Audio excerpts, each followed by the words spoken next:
we'll start. Let me just wrap up something. I'm going to do something exciting after we deal with the subject we have, building and mastering and maintaining strong brand as a techie through public speaking. While he was just sharing, a thought just came to my mind that in addition to this, if we have time, so you pray we have time. I hear you are afraid of 5 hours. I'm also going to be running to Yanagoa by 3 o'clock. If they will come and pick me from here, I'll put it in full screen here. And then I have another session in Yanagoa tomorrow, but I need to leave by 3 o'clock. So maybe that's your lucky day. You may not stretch to the 5 hours. But that being said, what I will do is, if we finish this in good time, I'm going to give you a bonus class. That's not a Speedlink being request for that, but I'll give you a bonus class on pitching. Sure, why not? Why not? It's the benefit of being the training coordinator. So we're going to do something on pitching, and I hope that that would help. Because one of the things I realize is techies are not very good with pitching. You know what I mean when I say pitch, right? To pitch your business. Yeah?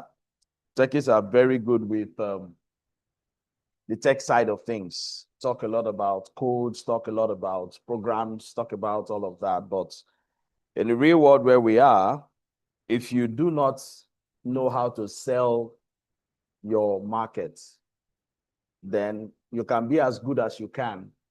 But the most important skill you need in life is public speaking. Because nobody cares how much you know until you share your ideas to people. And the only tool you can use to do that is public speaking. And so Warren Buffett, who is one of my role models, was asked, what is the most important skill you need in life? And he said, public speaking. And I kind of like looked at him and I was like, what's this man trying to say? And I went back and checked carefully and discovered that he was correct. Because you're going to need public speaking in your home. You're going to need public speaking in school. You're going to need public speaking in communicating with friends. You're going to need public speaking in every facet of life. That's why if you're an introvert, you need to start getting extroverted. I know some people say they're introverts. You can be introvert when you have a lot of money. And when you don't have a lot of money, bury your introvertedness and get out and say something. So we're going to walk through all of that. Is that okay? Okay. Just give me a minute.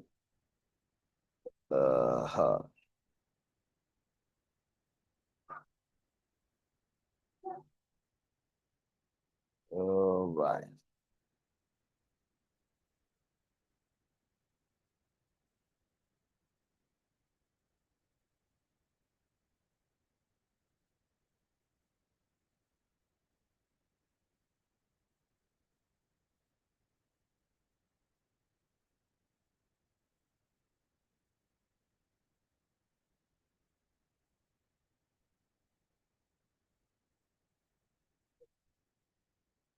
Are you using your phone?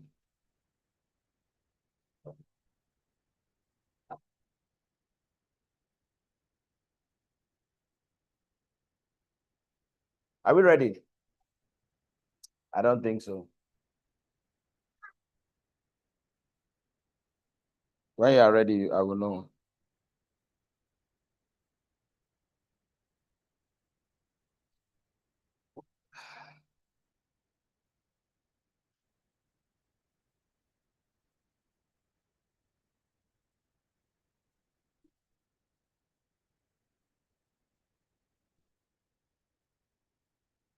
All right, we're good, huh? So this morning we want to look at building and maintaining a strong brand as a techie through public speaking.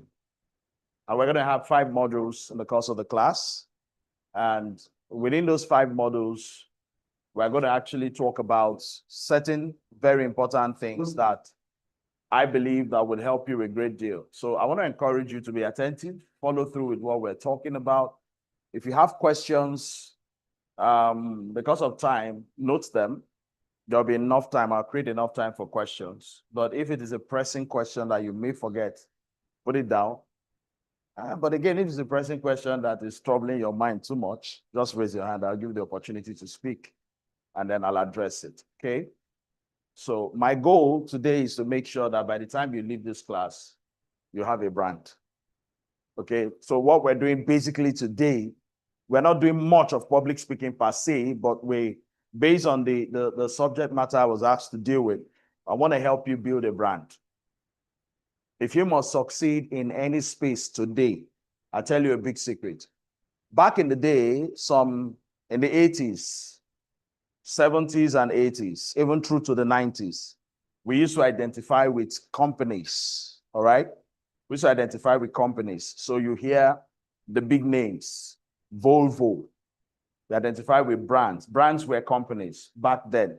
You have Volvo, you have Mercedes-Benz, you have Suzuki, you know, those big names. You have Nestle, you have, just give me examples of brands that you can remember, big brands. Yes, let's walk through the room. Mitsubishi, good, yes. Let's talk about some brands. Peugeot, fantastic. Pepsi, yes, can we go? More brands. Coca-Cola, that's the biggest brand in the world, #1. Yeah? Yes, it's the #1 brand in the world. Shock you? It's even more known, shockingly, it's more known than the name Jesus. No, I say it with anger. I'm not happy to hear that, to say that, but Coca-Cola is the top brand in the world that, you know, is known across borders more than most other brands. And they're still pushing the brand. So you begin to understand what branding means. You talked about Guinness. Yes, let's throw some more brands. You will understand why we're doing this exercise. Throw me some brands. Yes, brands that you know. What? Louis Vuitton. Okay. Yeah. Christian Dior. Yes. Toyota. Yes. More brands. I need more brands. Come on, guys. Nestle. Yeah. Talk to me about brands. Yes, sir. That your position there, I'm not comfortable with it. You're not part of this class. Are you with us? Relocate. Those of you at the back, please relocate. I don't want anybody sitting after this door. The air did what? The AC disturbs you. You easily get hot. So come to this place. By the trajectory of that airflow, it will work best for you here. That place, the AC will not touch you. I can bet you. It will not.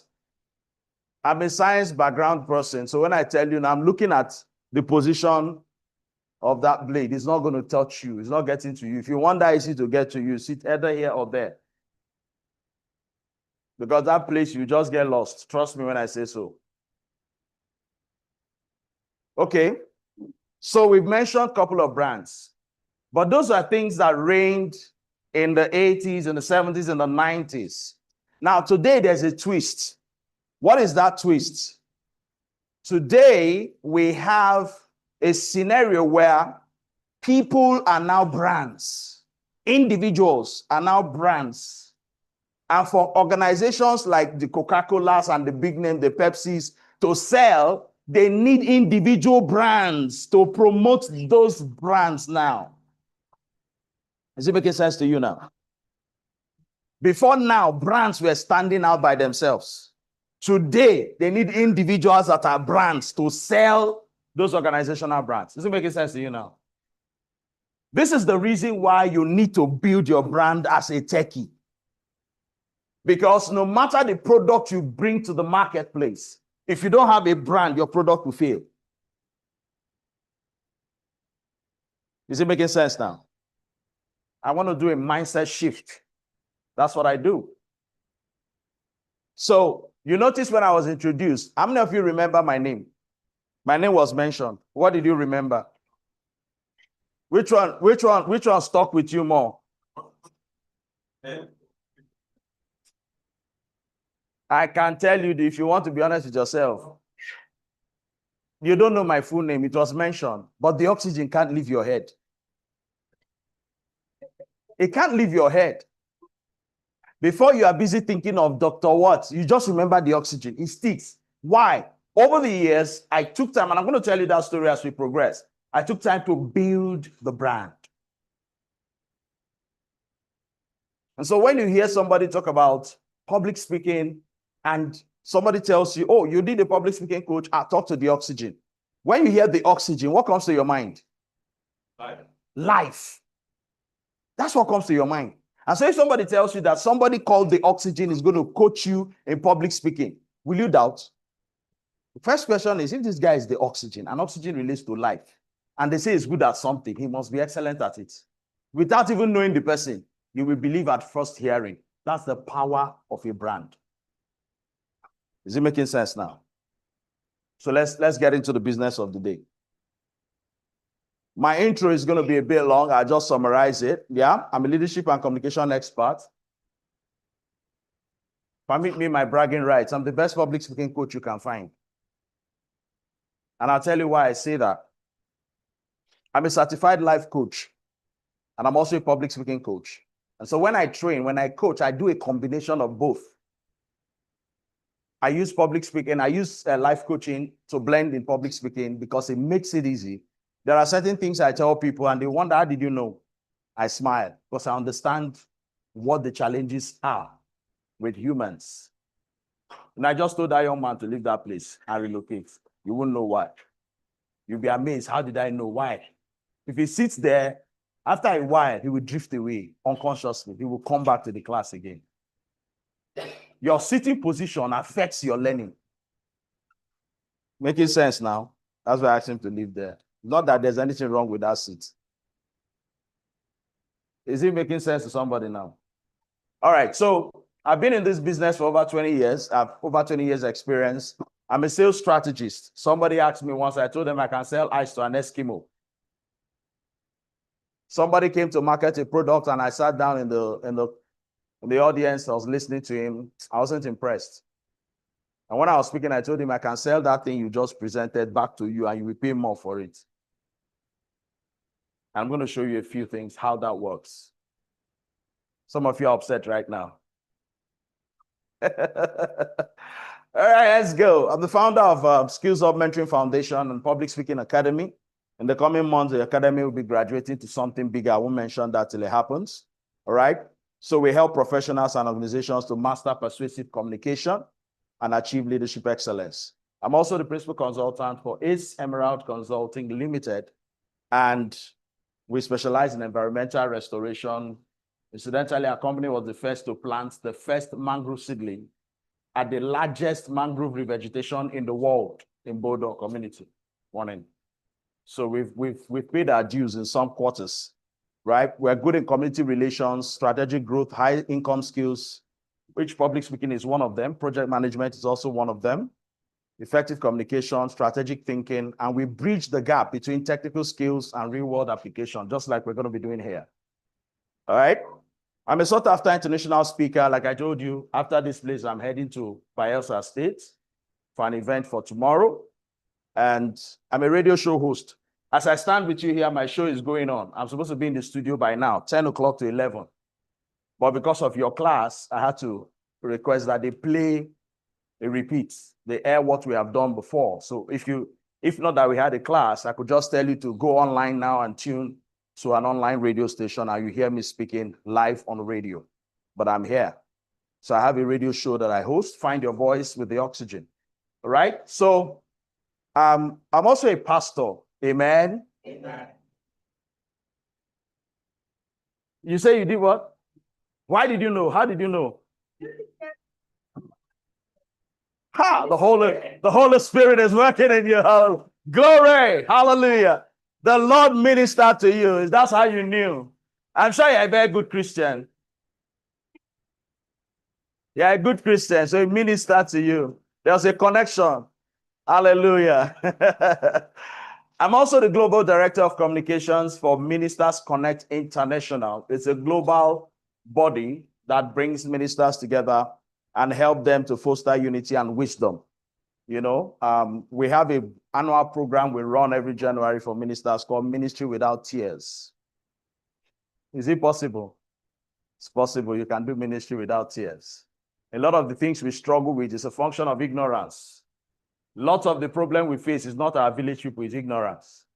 That's just the bare truth. So let's make progress. So these are the 5 models we're going to walk through today. Why techies need a personal brand, crafting your tech brand narrative, public speaking for technical content, and then we're going to look at leveraging stages and authenticity. I'm combining these 2 together, 4 and 5, but we're going to dig deep into all of this. And for the first 2 and the third one, we're going to have some practice sessions. And I hope you're ready for that, because we can make progress. You're not writing without writing material. Or you're not part of the class. Okay, if you're not part of the class, understandable. Because I'll need you to write. When we get to the exercise processes, I will need you to write. Okay? Matter for safety and security reasons, never stand behind the door. It's a risk. It's a safety risk. Okay, so let's make progress. So these are the 5 models we're going to deal with. Like I said, if I have the luxury of time, I'm going to give you a bonus, which is pitching. That's a bonus. I have it on my system. I'll locate it and I'll give it to you for free. All right, let's make progress. So welcome, and I'd like to say I'm thrilled to be here to train you on building your personal brand as a tech professional. Today, for the next 5 hours, let me see their faces when I say 5 hours. For the next 5 hours, we're going to be exploring how to craft a powerful, authentic brand, all right, that will open doors, connect you to opportunities, and accelerate your career growth. That's what we're here to do. I heard your training coordinator mention that you have learned so many other things. And the reason why you need to learn these things is because after you finish your tech program and you get out into the world, you will discover that your soft skills is what will make you succeed. With all the tech skills you have, if you don't have these soft skills, you will just be amazed at how you are struggling in the world. You're struggling in the midst of abundance. You have the skill set that you need to grow, but you're struggling. The reason is because a lot of people forget that in all of your hard skills, your soft skills is what actually will take you far. Are you get what I'm saying? In organizations, this is what happens. There are people that are so good that they sit in the office, they do all the work. But one smart guy that knows how to present will do the presentation. And when it's time for accolades, who are they going to celebrate? The guy that presented it, fantastic presentation, but he didn't do the work. Somebody did the work. When they want to promote, who will they give the promotion to? That's life for you. Life is fair. Some of you say life is not fair. Life is fair, actually. That's the truth. So you need to learn these soft skills, because these are the skills that will help you to showcase what you have on the inside. If you don't tell the world what you've got, nobody knows what you've got. That's why public speaking is a must for every techie. So let's begin to dive into it. Okay, so everyone here, if we have the time, I'll take everyone, but let me see how much we can do. You're going to introduce yourself and share your tech superpower. That is the unique skill that you have, the ability or the passion that you have that defines your contribution to the technology space. So I would like you to introduce yourself, and this is the way we're going to run it. Now, it could be your knack for debugging, it could be your knack for creative problem solving or leadership in projects. So you're going to introduce yourself, tell us your name and what you are good at. We're going to try that, okay? You're going to tell us your name, tell us the unique skill you have and the contribution you are making to the technology space. Some of you tell me we are still learning. This is part of the learning process, okay? So I'm going to take a random 5 persons here to share with us some of the things that you, based on what I just told you, tell us your name, what is your unique skill, ability, or passion that defines the contribution you bring to the table, all right? That's what I want to hear from you. So who can volunteer? I need 5 volunteers to just try out. There's going to be a problem now. I was going to point you out, actually, because I just believe that you would want to try. Yes, young man. I need 3 more people. Great. Amazing. 1 more. You. And I'm starting with you. I know you've got the skill. You just want to hide. Let's do it. And I want you guys to listen carefully to the introductions they give. Yes, we're all ears.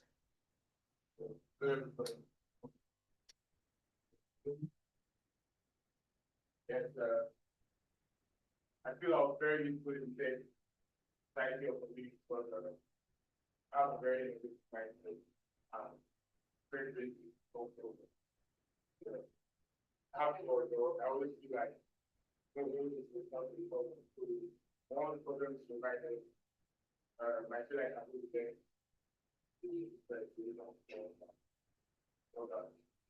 amazing, amazing. Let's give him a hand, please. Give him a round of applause. I like the way he brings it to the table. He likes problem solving. If there's a problem, then there's a solution. Any problem that doesn't have a solution is not a problem. It's not a problem. If it is a problem, then it must have a solution. And I like that. Innovative mindset. The ability to solve problems. Fantastic. Yes, sir. Let's hear you. My name is Mata. Hold on. Just get the mic. Okay, speak to it. Is it on? Yeah. All right, speak to it. My name is Mata Prosper Chimsi. Well, I love doing voice robotics. I just sit down, thought of making something crazy. Wow, this guy likes doing crazy. It's a good thing. That's how you know, there's something we call, I'm trying to get that word. There's something we call, don't worry, the word will come to me. It's flying around my head, but it's going to come. But you know, he likes doing crazy. And if you like doing crazy, then you're going to cause, disruption. That's the word, disruption. Okay. So you like disruption. And let me tell you the truth. The world we live in is better today because of disruption. Okay. If you live in a world, you live in a space where you want as it was in the beginning, is now and never shall be, world without end, you won't make progress. You need to always think of disruption. How can I change status quo? How can I challenge what has been? How can I bring a change to my world, to my space? So yeah, what's the name again, sir? Mbata Prosper likes disruption. He likes robotics particularly. Design something, do something crazy. Young man, don't let anybody kill that spirit, yeah? Sometimes they tell you, are you normal? Tell them normal people don't make changes, right? I'm honest with you. Normal people don't make changes. I read engineering first degree. Should I be doing public speaking? That's what it is. Disruption. You have to find a problem and solve it. Why am I into public speaking? 75% of global population have stage fright. So in every room of 10 people, 7 people have stage fright. That's enough problem for me to solve. And I decided to solve that big problem. That's why I can't lack money, because people are always looking for that solution. And I have it. In 2 days, I can make you overcome stage fright. And if you don't, I give you your money back.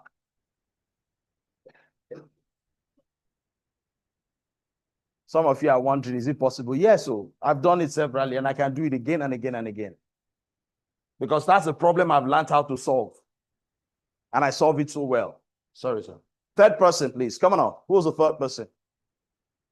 Okay, the lady over there. Just hold on for the mic.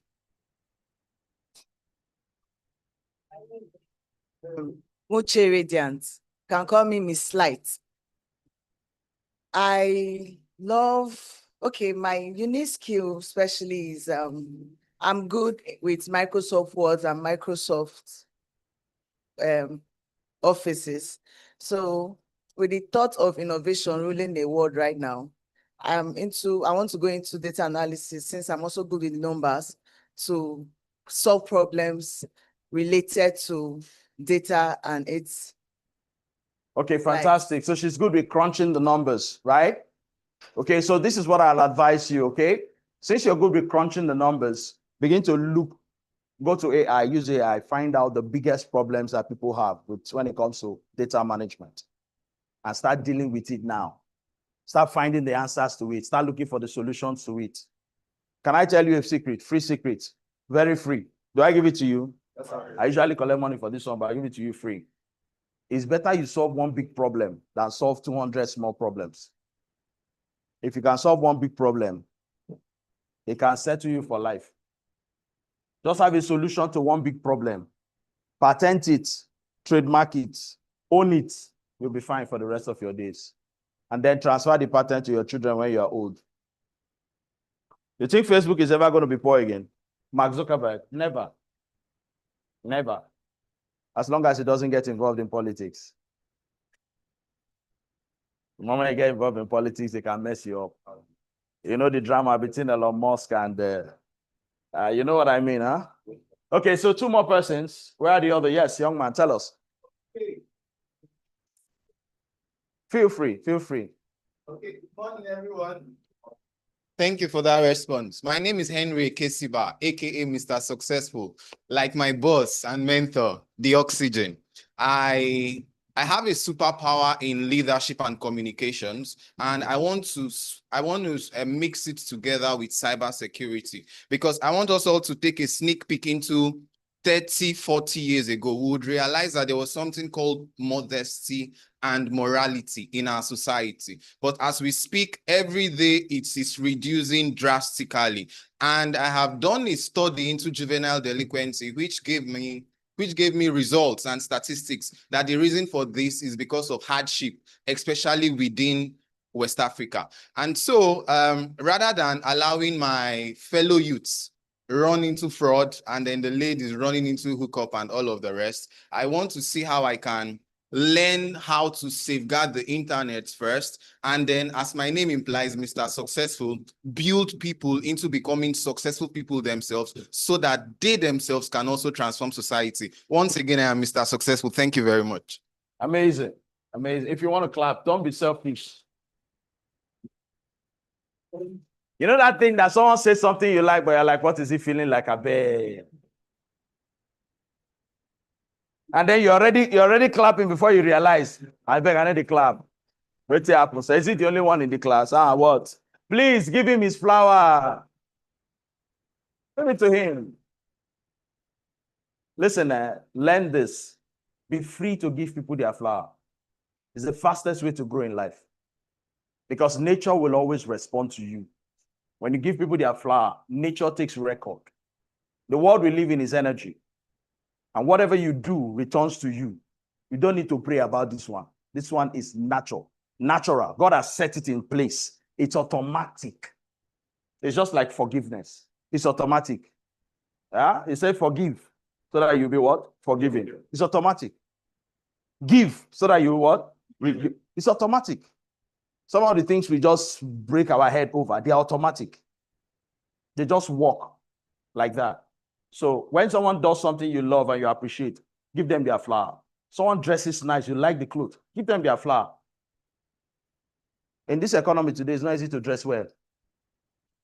So when you see someone that dresses well, give them their flower. Appreciate them. Your friend does a nice hair. This your hair is lovely. I like it. Who did it for you? It's fine. You are helping that person's self-esteem to grow.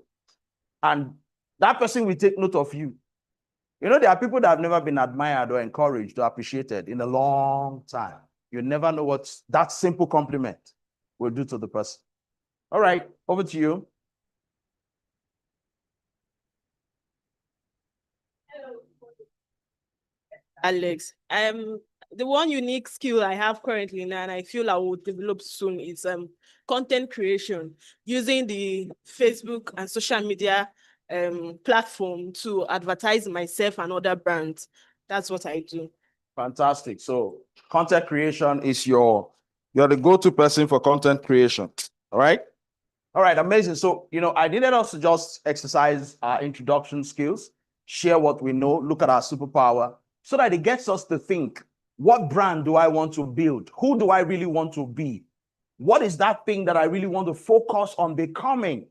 Because if you don't start thinking in that direction now, you're going to discover that you just become a techie and you will not be known. And what will happen is that those who are known will get the jobs and come to you to do the job. Is it resonating now?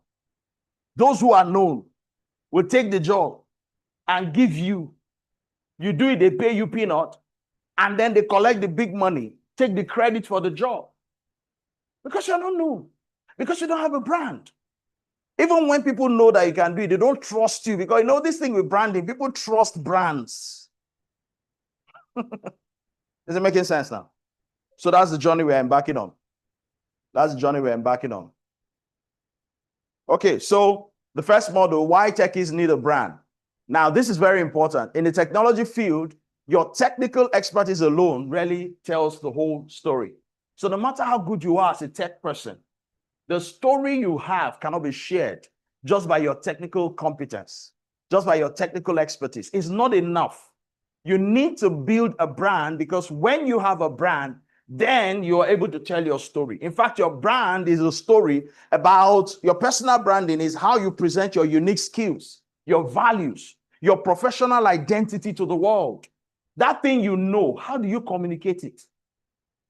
How do you tell the world, this is who I am, this is what I can do, this is the value I create, this is who I am, this is what I bring to the table? That's what personal branding is about.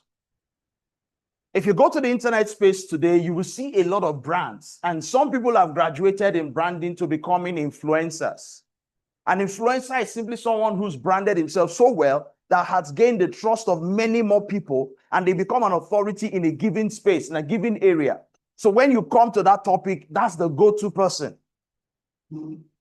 So you need to build your personal brand, because it differentiates you. It helps you to build credibility. When you have a brand, people trust you. People like, oh, if you're talking about this, go to this person. Have you ever done that before? You've recommended people. No, if it is this thing you want to do, I know somebody. That somebody you know is a brand. The reason you know the person is because that person has been able to, over time, communicate their skills to you. They've been, over time, communicate their values to you. They've been able to, over time, communicate their professional identity. So when people come to you and ask, please, do you know somebody that can do back end? Oh, I know somebody. The guy is good with back end. So what about front end? I'm not too sure, but back end, that's the guy to go to. That's personal branding. If you don't build a brand, you could know it. You just get an employment and that's it. Today's world, branding is gold. Are you get what I'm saying here? There's a young lady on Facebook, all she does, I think Facebook, Instagram or so, she just brands. She just goes to a shop with them, showcase them on the internet. And right now she travels around because people are looking for her. You know that if she visits your shop, she will post the price, she will post the address of the shop on her page. She will tell you, come here and buy now. This is how much they are selling. Who knows the lady? God bless you. That's the lady. She's a brand. Do you know that she doesn't travel on her expense anymore? She doesn't.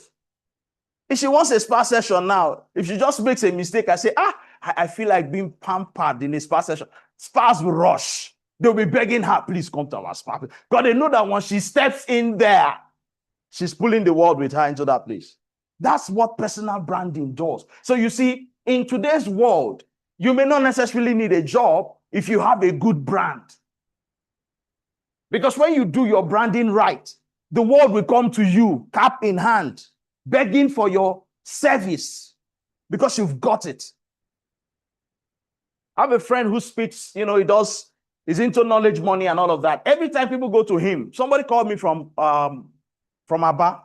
I said, please, sir, I was referred to you by one of my friends. I met my friend, and I told my friend I have a problem in public speaking. She called somebody in Port Harcourt. And when she mentioned the name, it's my friend that she called. I mean, her friend called my own friend. I said, this guy is very good. He's on the public space. He has a very solid brand. When they called that person, the person told them, if it is public speaking, I'm not the person you should be talking to. But I'll give you a name and a number. Just tell him you are from me so that he will attend to you well. That is the guy you need in public speaking. So the lady sends my number to this person in Aba, and I got a call from Aba. I never knew, I don't know the person from Adams. And she calls me to say, oh, I spoke to my friend got in touch with somebody. I said, who is the person? She mentioned the name. And she said, please, I need your help. What do you want me to do for you, madam? I have a big issue. Stage fright is killing me. And this person is a school owner. You are shaking your head. If I tell you the kind of people I've met that stage fright are dealing with, owners of multinationals, owners of big companies, they don't go for radio interview. When you call them for interview, they tell you they are very busy. It's a lie. It's stage fright. So I've been able to meet all kinds of people because of the solution I provide. All kinds of people. And when we finished talking, I told the lady, okay, I'll give you my offers.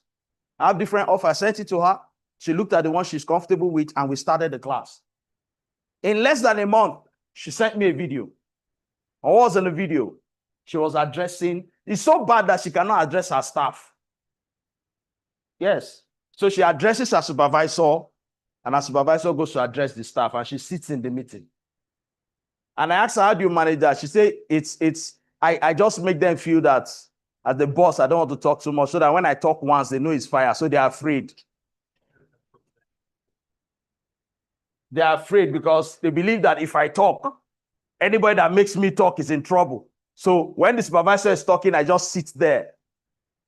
I just sit in the meeting. And she said to me, but I don't like it. I really would want to address my staff freely. I really would want to speak in church freely. I really would. So she sent me a video where she was having a meeting with her staff.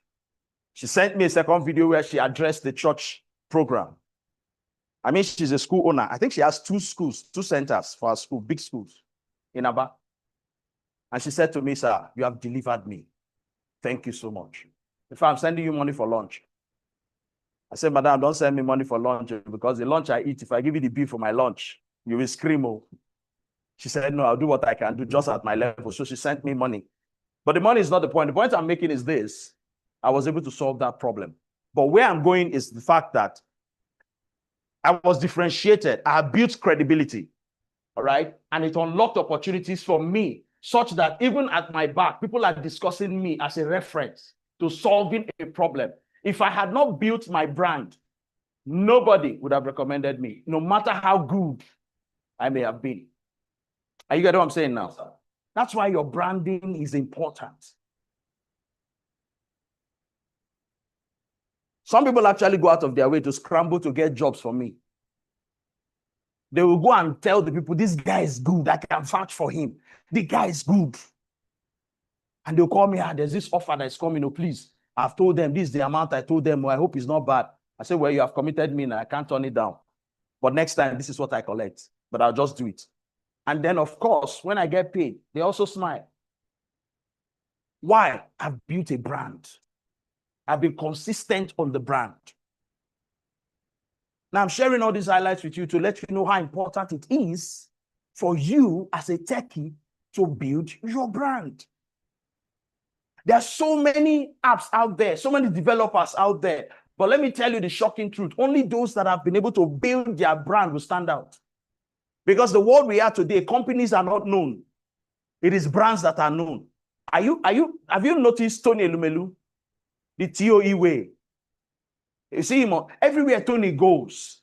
He has a steady videographer following him around. If Tony is taking picture in front of his house, it will go on social media. If Tony visits somebody, to go on social media. Because Tony is the brand. People do business with UBA more, not because of UBA, but because of Tony Elumelu. Are you get what I'm saying now? People identify with the companies that he identifies with because he's a brand. So his brand is selling the business. That's the world we are in now. So for those of you who think you want to build a big business and then you sit at the background, the world has changed. Maybe for a tech company to survive for a while, but the time will come when people begin to ask, who is behind that company?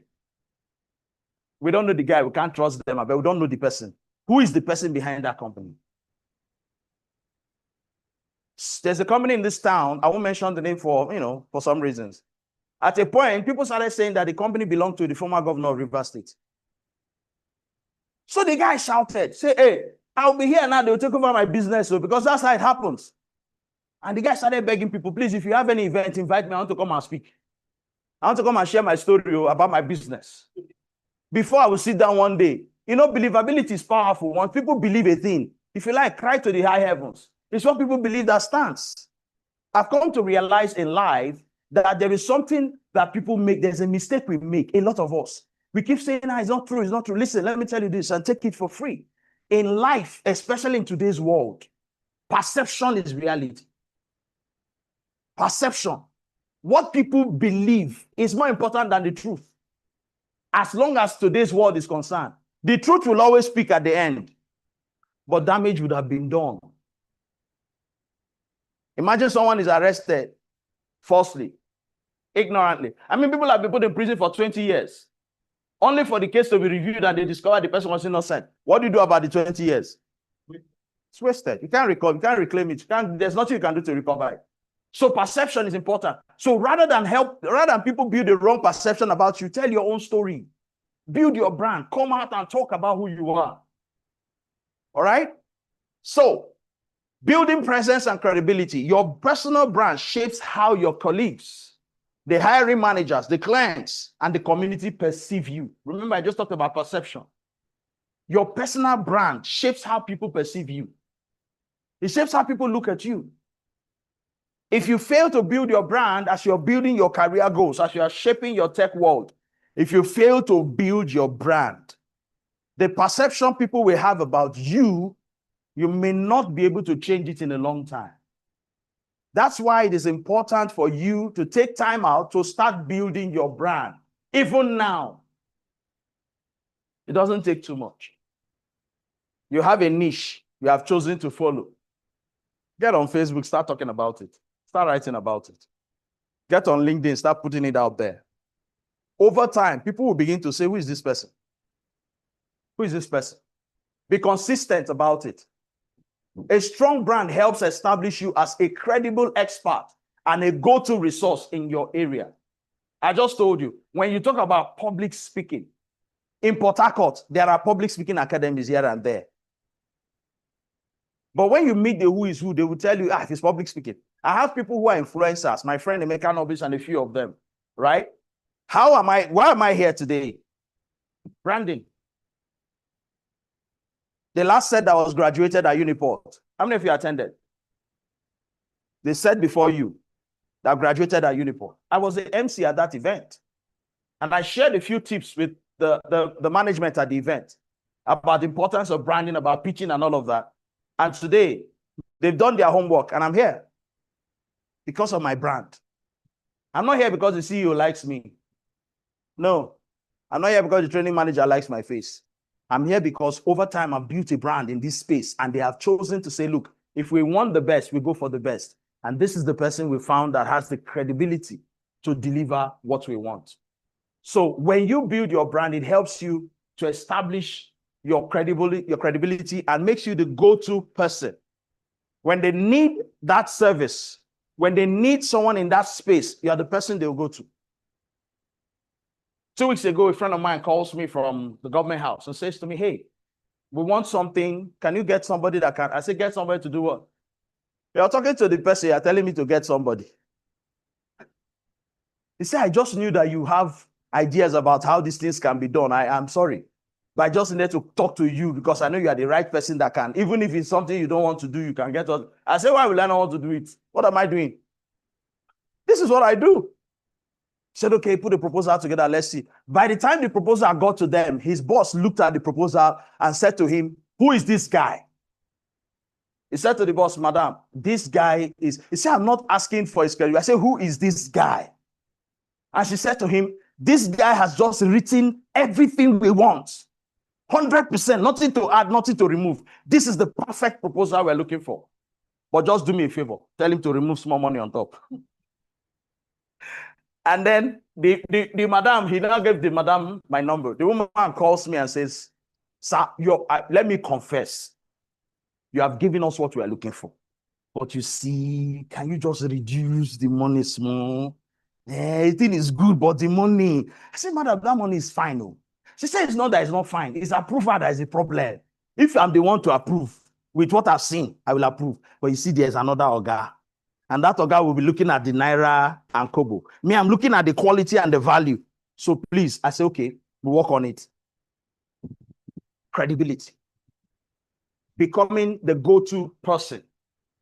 The go-to resource that is the man, the woman to work to in that area. So personal branding is so important. And I hope you're not changing your mind about what you want to do now.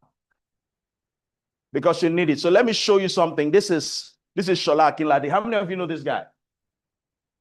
If you're in the tech space, you should know this guy. Do you know him? You know that guy? You've seen him before. That's the founder of Paystack. I'm sure you've seen the face before. That's the founder of Paystack. Shola Akinlade. This guy saw a problem in the payment system and decided to solve it. Today, most governments use Paystack as their collection agents. Most of the online payments you do is riding on Paystack. I don't know about US, but in Nigeria, most of the payments that is happening online is riding on the back of Paystack. Most Nigerian airlines, if not all, are riding on the back of Paystack. That's the guy behind Paystack. Time will fail me to go into the details of his story, but this guy was determined to build a brand. And not only did he build a brand in tech, he jumped into sports. And he ventured into Sporting Lagos and went into sports and started impacting young people left, right, and center in the sporting world. Now, he's been able to build a brand as a tech expert and as a sporting guru. So if you talk sports, you call Shola. If you talk about tech, you call Shola. He has built a brand over the years. And what he has created today is so solid that is providing solutions across Africa. I got to know him before I knew Paystack. I was like, when I was reading about Paystack, oh, so this is the guy behind the Paystack thing. Wow.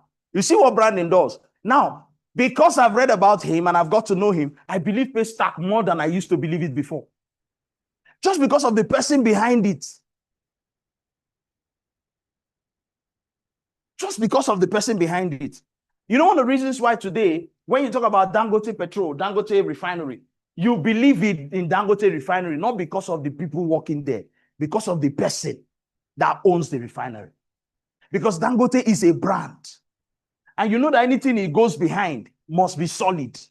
He has demonstrated and produced credibility over time. So anything he puts his name behind, you can trust it. Why? The man himself has credibility. That's what branding does.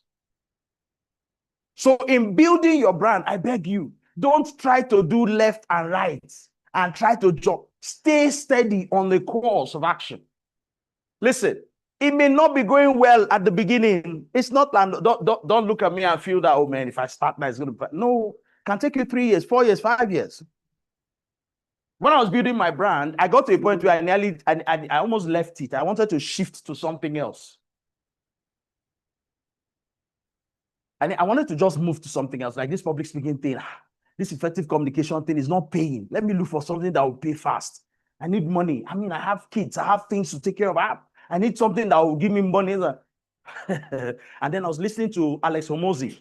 Alex Hormozi said something. He's a guy that wrote a very powerful book, $1 million offer. $1 million offer. I'd like you to buy that book if you can. $1 million offer by Alex Hormozi. Alex Hormozi said, if you change your niche because it's not working now, you're going to start from ground zero and build again. And people who have trusted you in that niche, when they come there to look for you, they won't find you. And then when they discover you have changed niche, they won't trust you either. Because they were like, you will build to a level now, you will leave it and go to something else. The statement hit me. I told myself, Oga, sit down, follow this road. It may not be paying now, calm down. Be patient. So I called my family. I said, please, you guys will be patient with me. This thing will soon start paying. Just be patient. Give me some more time. Please, whatever you guys can do, be doing it, but give me time. This thing will soon start paying. Let me stay on this course. I mean, today, I'm here, right? Yes, sir. This evening, a vehicle is coming to pick me. You know what that means? To Enagua. Tomorrow, I'll be in Nembe. On Thursday, I have a dinner, a CEO dinner. On Saturday, that's how it has become. Is it now paying? If I had shifted, will I be known? 2 weeks ago, I was at Uniport. We're celebrating the World Trade Day. I was the MC at Uniport. In the university community, you can't bring an external MC. They have their internal public relations person. I'm the only person that broken that jinx.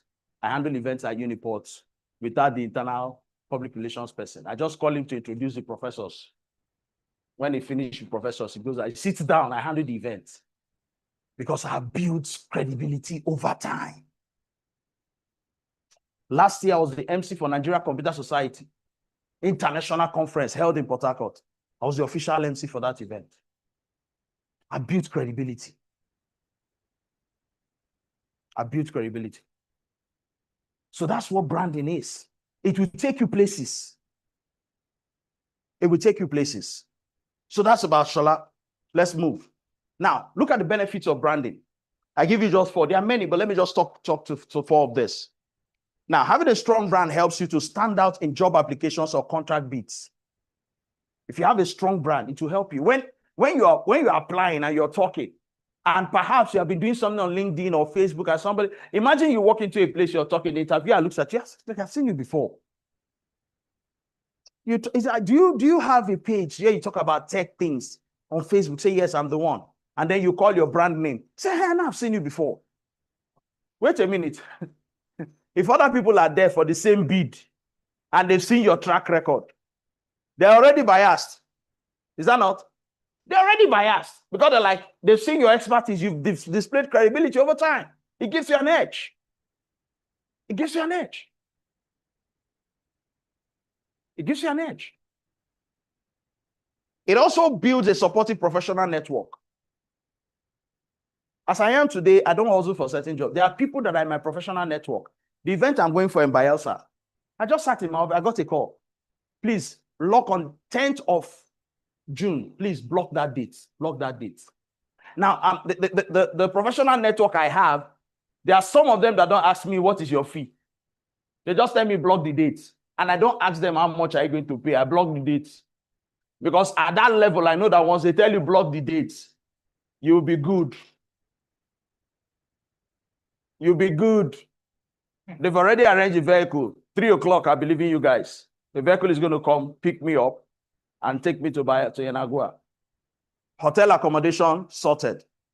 Logistics from Yenagua to Nembe sorted. Logistics back from Nembe to Yenagua sorted. From Yenagua back to Port Harcourt sorted. Yet they will pay me. It's professional network. I didn't need to hustle for the job. Somebody in my network got the contact, spoke on my behalf, insisted it has to be me, sent the proposal. I didn't send anything. And called me, they've approved. I didn't ask him how much. And I will never ask him how much. When we finish, whatever I see in my account, I smile to the bank. Because it's a professional network. They know my worth, so I don't need to start talking. You get to a level where people know what you are worth. They just know that this guy. Why? Because they've invited me to small workshop to help them. I took the workshop from them and owned the workshop. And when I began to talk about field experience, they sat back and said, my God, we thought this guy was just a moderator. He also has field expertise. He knows this thing even more than us that are organizing this thing. And they began to ask me, please, can we pick your brains? I said, why not? I can share thoughts with you. Credibility. I get what I'm saying. I'm not talking about verbose talking. It's not about you just talking. It's sweet, sweet. No. When the rubber hits the road, we will test your credibility. So branding is something that the benefits are enormous. It will also attract speaking and mentoring opportunities for you. As a tech person, don't think that they only call you when they have one tech problem. No. A time will come. Now, do you know? How many of us know PalmTech? PalmTech. I'm shocked if you don't. That means you are not on Facebook. PalmTech Auto Services. Yeah. Do you know that PalmTech makes more money from content creation than from servicing and repairing vehicles? Are you shocked to hear that? PalmTech creates a minimum of 2 videos per day and uploads on a daily basis. They've built credibility as a brand. They've built credibility. And now I'm talking PalmTech. Some of you are struggling. If I describe, you will remember. Why? There are people who are the brands behind PalmTech. They are the faces they see. PalmTech is a company, but there are people that are the brands behind PalmTech. But what is selling PalmTech? Is it PalmTech? It is the individual brands that are selling the company. Is it making sense to you now? So you may have a dream to build one big company. Please build your brand. Because a time will come when that company will need you to survive. Are you hearing what I'm saying? The company will need you to survive. There's one of my role models. You know, in Nigeria, we are quick to say mentor, mentor, mentor. A mentor is someone that you have personal contact with. It's not somebody you admire from a distance. So some people say, that my mentor is not your, does he know you? If he doesn't know, he's not your mentor. Your mentor should know you, have engagements with you one-on-one, personal touch. That's mentoring. It could be online, but he knows you. It's not that you watch somebody's video online and say, that's my mentor. It's not your mentor. It's your role model. So one of my role models is the owner of Berkshire Hathaway. His name is Warren Buffett. Warren Buffett retired last month. His retirement, the whole stadium was filled with people to celebrate one man's retirement. That's never happened in this country. I'm not talking about political retirement where you can buy people to fill a stadium. When rallies happen, we know how we do it. But the whole stadium was filled to celebrate the retirement of Warren Buffett. Any company Warren Buffett buys their shares, people rush that company. Why? The man has built credibility as one of the smartest investors in the world. So if Warren Buffett buys shares in a company, people just believe that that share will make sense in the coming days. They rush to go and buy. Because a man took time from age 25 to start building credibility in the areas of capital markets and has become a trusted investor all over the world. He has the highest shares in Coca-Cola. He buys, in fact, there are companies he has bought over, use his company, Berkshire Hathaway, to buy over some companies. He has one of the highest shares in one airline. I've forgotten the name now. But because of the man. Now, the company is Berkshire Hathaway. Have you heard that name before? No. But have you heard Warren Buffett? Are you seeing the difference? The company, I even struggle to remember the name. But the brand behind the company, I know him so well. I've read about him. I listened to him. I watched him. He retired last month. Stadium was packed full because of the impact of a man, a brand. I'm touching something in your head. Some of you are wishing now that when you are retiring, the world should celebrate you like that. You can do it. You start now. You negotiate better roles. One of the benefits, you negotiate better roles and salaries or pay. If you're a brand that is trusted and they want to employ you in an organization and they know your worth. Imagine you want to get a job and as a brand, you already have like 100,000 followers. And you're talking sense. You're talking tech sense. And your followers believe in you. Whatever you say, they trust it. And the company wants to hire you. And they're telling you they're going to pay you $500 a month. And you're like, excuse me. From Facebook alone. I make that in 3 days. I just want to walk to just, exercise my skills. I'm not working because, so if you guys really want to pay me monthly $2,000, can we start from there? And they're like, what's wrong with you? You open your Facebook back end, monetization. And they are seeing $22,000. You go to YouTube, you open your earning. They are seeing $15,000. I'm telling you, the HR manager will tell you, can I be your PA? Can I be your PA? Just let me be your PA. But I'm saying that if you build your brand right, you can negotiate better roles, you can negotiate salaries, you can negotiate pay. I've turned down offers. Oh, God, that's what we have. I said, really? I said, I'd rather do it for you free. He said, why now? We'll pay you now. Is it not? In fact, somebody told me, is it not just to hold microphone and talk? I adjusted my suit. I said, thank God this man is on phone. And I told him, it's fine, you're right. You can as well just do it. I'm not available for that date, I'm sorry. He said, no, guys, not like that. Now you came highly recommended. I said, if I came highly recommended, you won't talk to me like that. You can do the job. I'm not doing it. I'm busy. In fact, right now, I just checked my calendar. That date is blocked.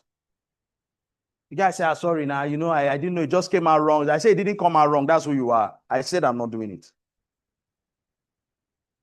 And I started begging. Hey, sorry, now, sorry. And I should remember the people that referred me. I said, call the people that referred me. Tell them what you said. Well, later I discovered that the people that referred me told him that if he's not that guy, don't bring anybody to that event. So it was talk. Now, the interesting story.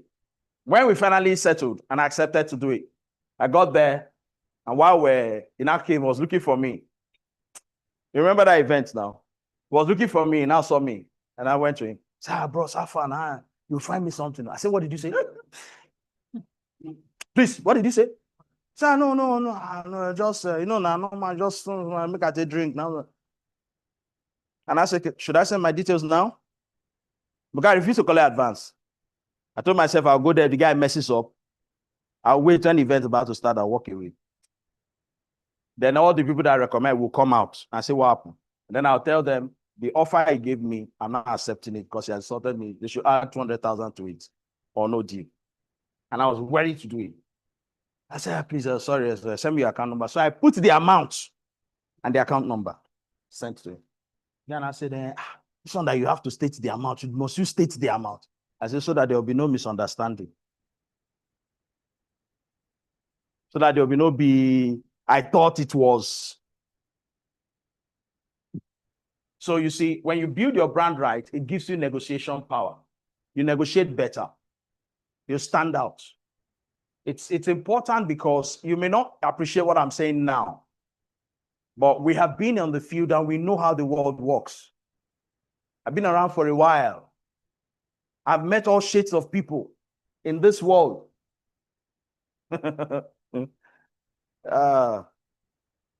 Let's reflect. Now, these are 4 questions that I want you to think over. Take a moment and consider this. How do others see you today? How do people see you today? What impressions do you give off? That is, what kind of impression do you showcase about yourself? What aspects do you want to emphasize or change? All right?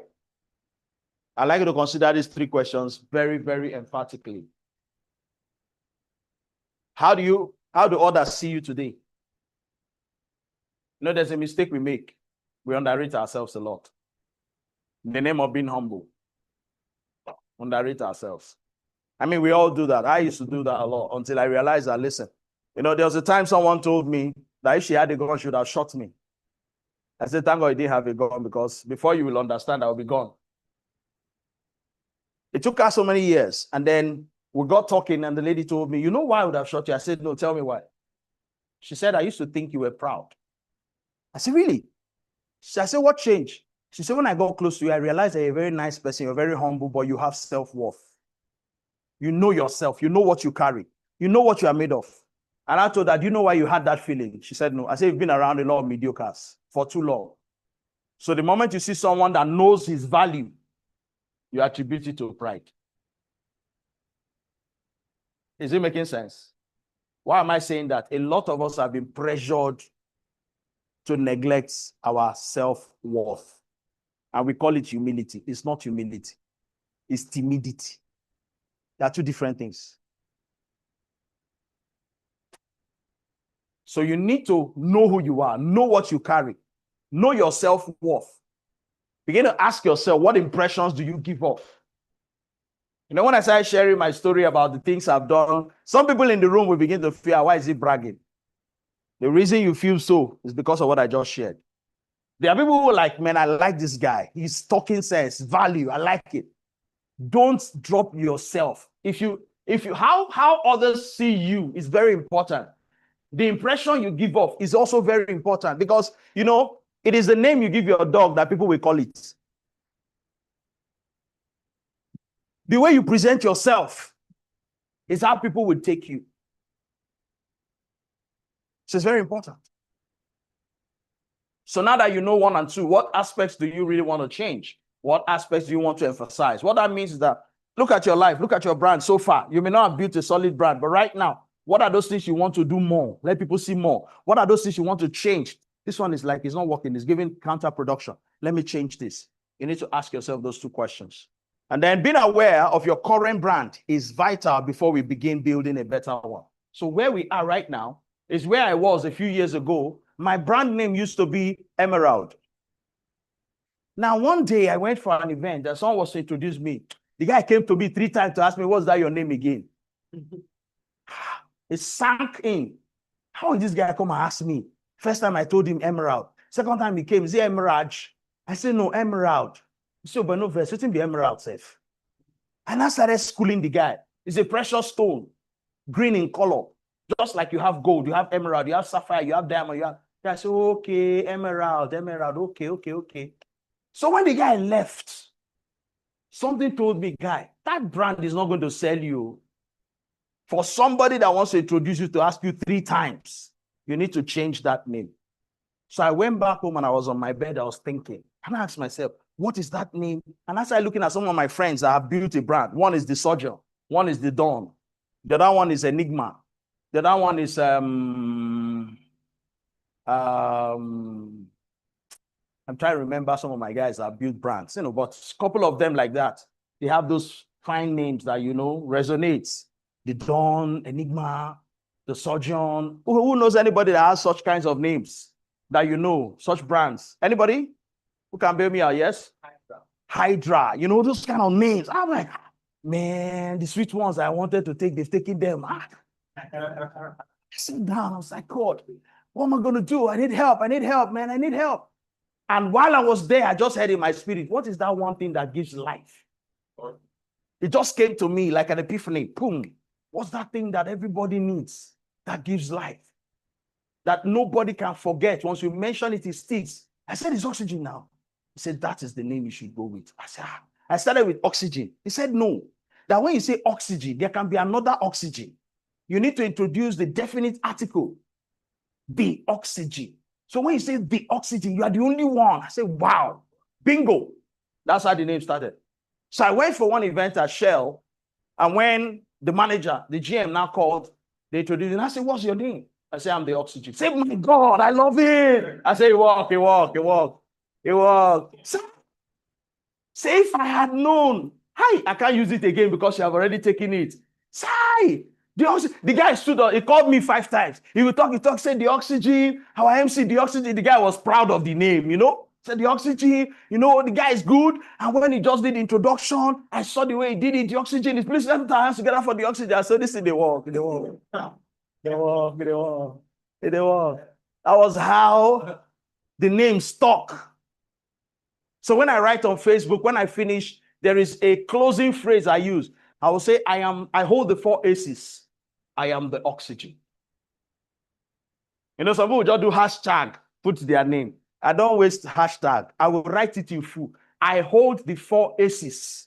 I am the oxygen. So when I go for events, people don't waste time to call my name. They just say the oxygen. It's clear. It's a brand that stands out. So we're going to start building your own. Now you've heard how I built mine. So let's create your tech brand and narrative now. Are we ready? Let's get on the journey, guys. A brand narrative is the authentic story that weaves together your skills, your passions, and your impact. That's what a brand narrative is.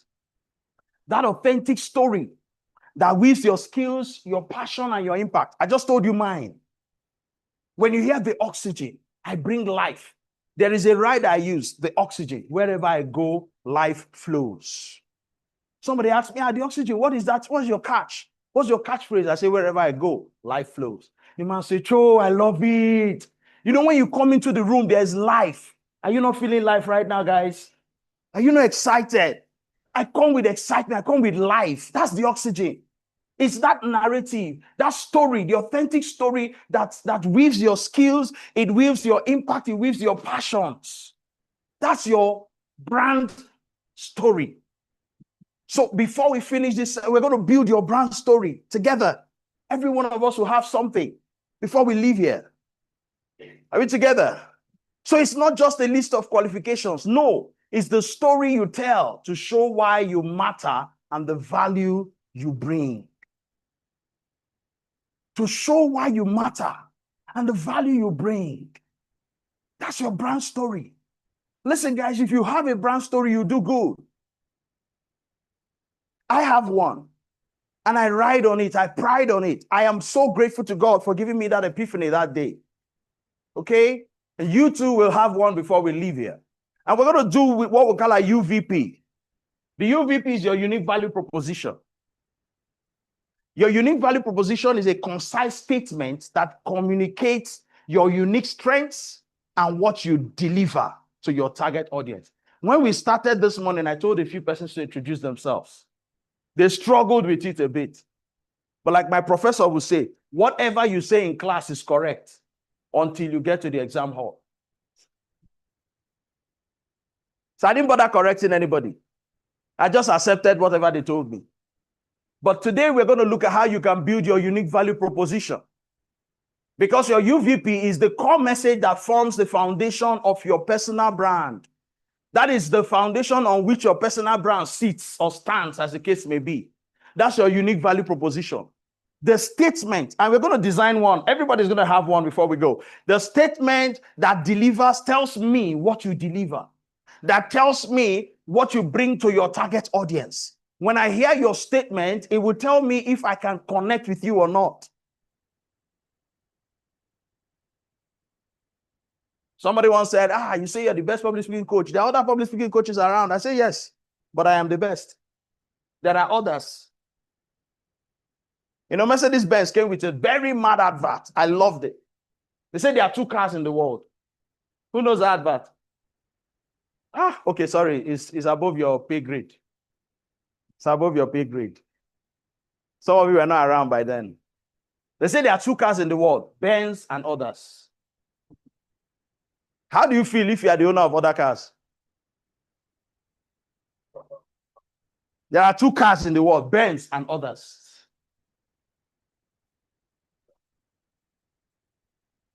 Two company owners were arguing, vehicle owners. And somebody looked at the other party, say, you are making noise. Your CEO drives our product. He drives our car. Can you imagine a car manufacturer, their CEO is driving another brand? Let me tell you how powerful branding is so that you know how deep what we're sharing here today is. I've gone for meetings with people who work with Coca-Cola. If you go for a meeting, observe this from today. Anybody that works with Coca-Cola will never touch a bottled water that is not ever. You may not know, but I tell you that for free. They will never not drink. They won't touch it. If they go for an event and you serve water and it's not ever, they will starve of thirst. They won't drink. They won't drink. They'll ask you forever. If you say you don't have, they'll ask you for Coke or any of their brands. If you say you don't have, they won't drink. They will be dying of thirst. They won't touch it. That is how powerful brand loyalty is. Are you get what I'm saying here? That's how powerful brand loyalty is. It's a culture in the organization. The moment you're employed, they tell you, these are our cultures, this is our standard, this is how we value our brand. I'm telling you this because if you start building your brand, you need to place that kind of premium on your brand. One of the values of my brand is when I stand before people, no matter how bad you felt, by the time I finish with you, you should feel better. You should have life. Even if your husband beat you from the house, when I finish with you, you should live there smiling. Because I bring life into the system. I'm the oxygen. Wherever I go, life flows. Even if rain beat you this morning while you were coming, you will forget the cold when I'm around because wherever I go, life what? Flows. I'm the oxygen. So let's look at your core message. Let's look at a few questions, how we can develop the core messages for our UVP. Who am I? Who am I best equipped to help or collaborate with? Write these questions down in your book now. Yes, please.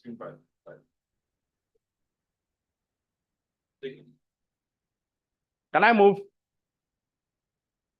Did I hear no or yes?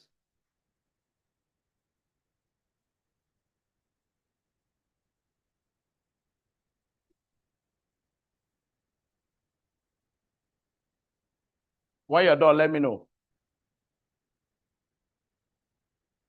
Can I move?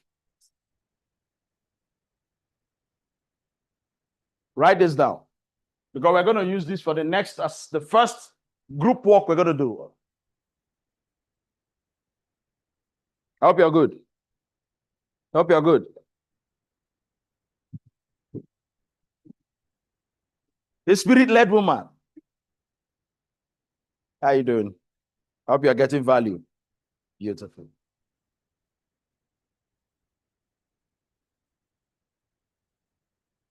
Who am I best equipped to help or collaborate with? What outcomes or results do I help achieve? What technical skills or areas do I excel in? What drives me professionally and personally?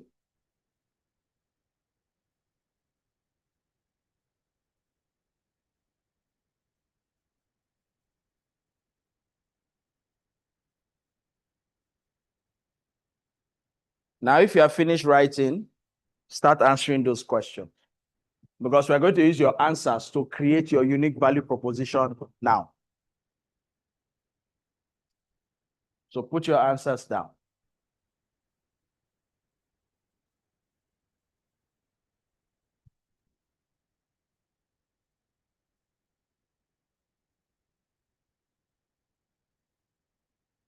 Who am I best equipped to help? Now, this means your audience, okay? When I say who am I best equipped to help, talking about your audience. So who do you think are your audience? Or what are the people you want to collaborate with? So collaboration can deal with, maybe you want to partner with a company, you want to do something with other people, they still serve as your audience. So answer that question. Who will be your audience?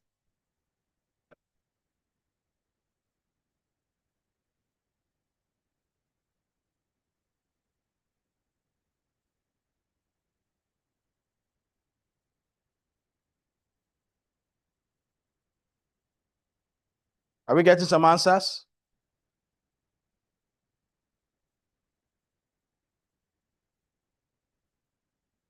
Madam, you're just coming. Missed a lot. Okay, you were joining, you were online. And Nigeria showed you. In as much as we like this online thing, there's nothing like physical touch. Believe me. I do online meetings every week, at least 3. But there's nothing like physical touch. Can't be the same. That's why COVID didn't work. Because we are Africans.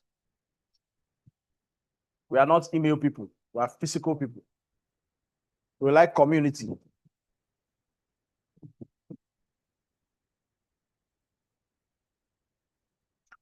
So whom am I best equipped to help or collaborate with? Give me the answer to that. Write it down because we're going to use it. What outcome or result do I help achieve? So what result do I create? What value do I create? That's what that question means. Okay? For example, I help people overcome stage fright. I help people communicate effectively. I help people with the ability to speak confidently. Those are the results I create. Okay? I provide value. And the value I provide, I've just mentioned a few of them. I help you build a credible brand. It's a few of them. Those are the outcomes. What technical skills or areas do I excel in? What are the technical skills that you have? Because it is with those technical skills that you create those results. So what skills do you have?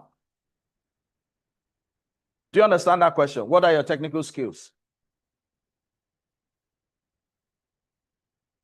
What technical skills do you have?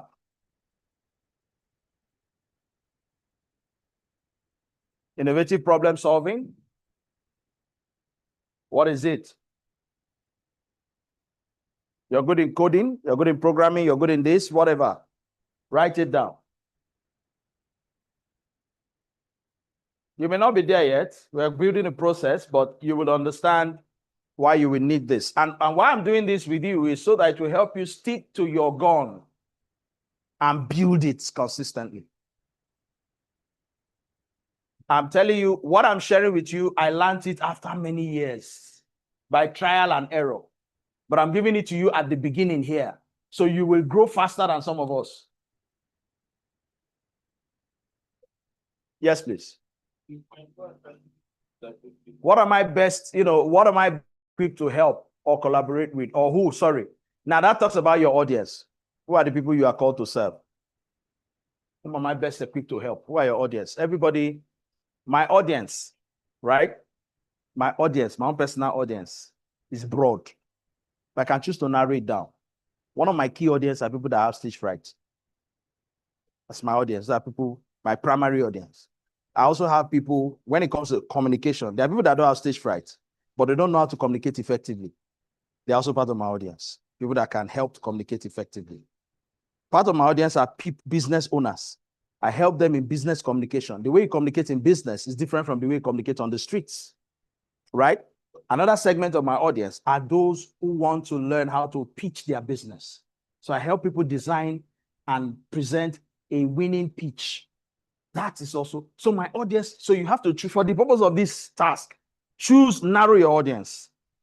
Choose your core audience. What are the people you're called to serve? That's what this means, your audience. What outcomes or results do you help achieve? So for these people, what do you help them to do? I help them overcome stage fright. I help them speak confidently. I help them pitch their businesses better. Those are the results I create. Number 3, what technical skills and areas do I excel in? I have the ability to, right, navigate you through the murky waters of stage fright and bring out the areas and the things that make you have that stage fright and overcome them. So I have the skill. One skill I have is communication skill. I know how to pass my message and make you understand what I want. So my major skill is communication skill. That's me. I can sell ice to an Eskimo. How can I do that? I know how to communicate. How do I do it? I know that people respond to emotions and later they rationalize it. So because I understand that, when I communicate to you, I communicate to your emotions. I don't communicate to your logic. Have you ever bought something before and you feel good about it? And when you leave the place, well, that thing costs, I will not buy that thing. And then I say, no, I need them. Waiting. I need the thing, give me reps. What has happened to you is that you bought that thing from an emotional standpoint. When your logic kicked in, you realize you spent too much. And then you now justified it with logic to say, no, the thing is worth it, it's worth it. It's worth it. I need it. It's what I need this thing, is worth it. So because I understand that, I communicate to your emotions. I mean, in this class, how many times have you laughed today? You can't count. That's my superpower. The more you laugh, the more relaxed you are. The more you listen to me, the more you believe what I tell you.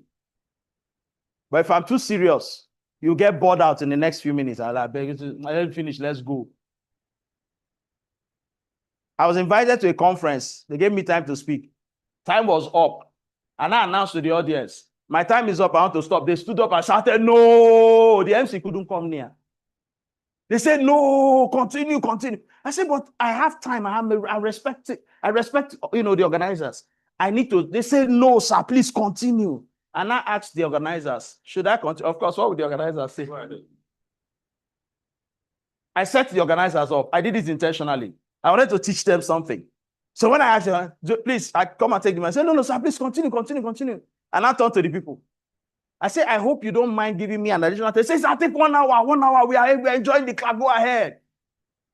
The next 5 minutes, I stopped. They're like, I don't know why. I said, I wanted to teach you guys something. I was able to arouse your emotion to a point where you have opened up to me. And now that you have opened up, I can sell anything to you. But I want to stop. Because I've delivered what I wanted you to learn. They were like, wow, this guy is good. Which was the whole essence of the thing I was doing. So communication skill, that is my superpower. That's my own skill. It may not be a technical skill, it may be a soft skill for me. But guy, you need it from me. That's my own superpower. I may not know how to build one app, but if you build an app and give me here, and just tell me how it works, I will sell it. If you ask me the technical question, I'll say my IT guys will answer those questions. Yeah, because my job is not to answer the techie part. My job is to sell the app.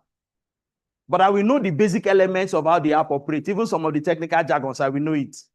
And when I speak it with my communication skill, I mix it and I speak it with, I will show you an example as we go. Just wait for it. Are you getting what I'm saying now? And then lastly, what drives me professionally and personally? That's your value. What is that thing that drives you? What is that thing that makes you want to wake up the next morning and do what you're doing? What drives you personally and professionally? Attempt to answer the question. If you cannot answer it, when we move to the next slide, you will answer it. Because if you don't answer it, I can't help you. We want to design your unique value proposition.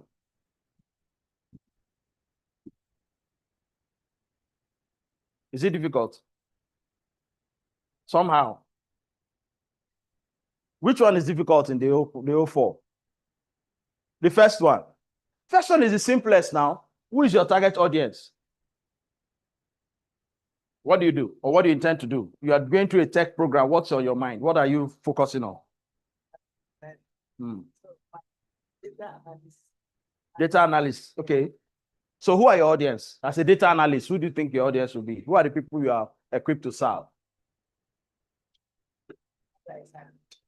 I know you need to know now. Don't go into a business where you don't have a target audience. The business will die before it is born. You need to first decide who are the people I want to serve. If you are cooking mama put, who are your audience? Mama put. Can't be everybody. A business owner, a banker will not eat in mama put on a normal day. Forget Nigerian condition.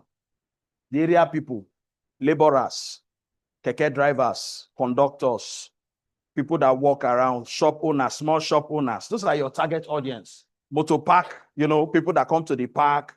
Those are your target audience. If you have a 5-star restaurant, will keke driver enter there? So when you build a 5-star restaurant, you already decide who your target audience are. Bankers, CEOs of, fast-moving consumer good products, big guys. You already have your target audience in mind when you're building a big restaurant. That's how it works. So for whatever you are doing, what are data analysis, you need to now define. If I'm a data analyst, who are the people I want to serve? Who are those that need data analysis? Now, when you say everybody, right?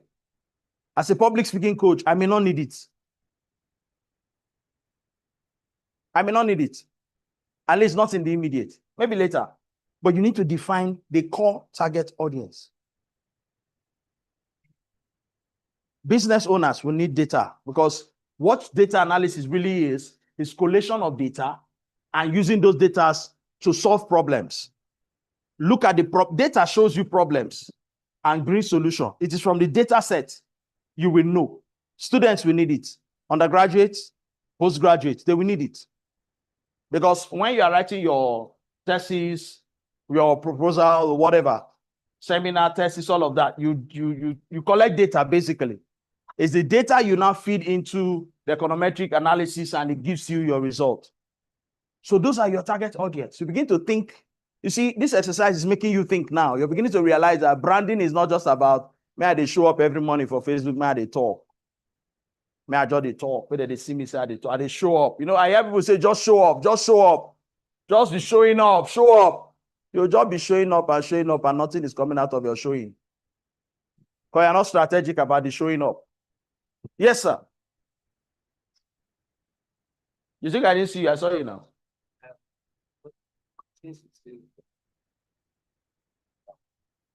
Don't worry, when we get to the next slide, you will know whether you are right or wrong. I don't need you to tell me your answer. Write it down.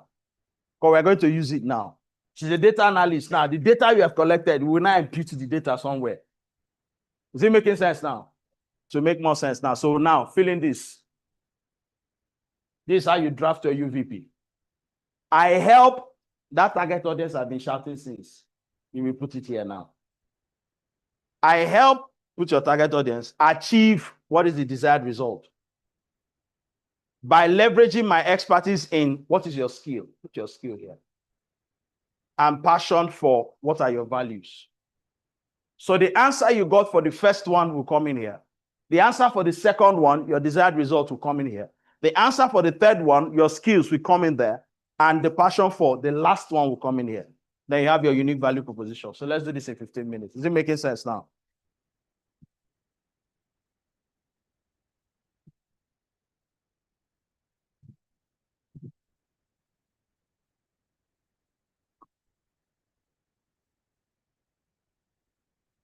Who's that?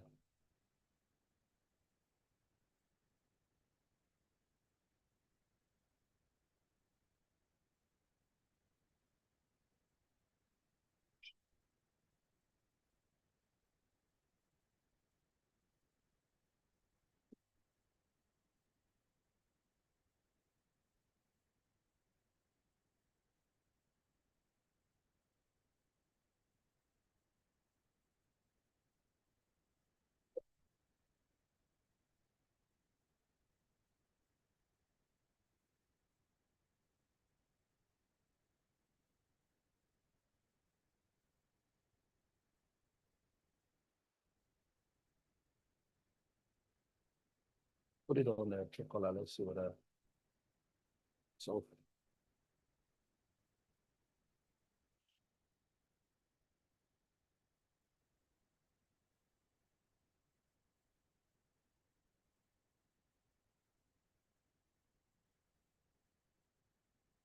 is it making sense?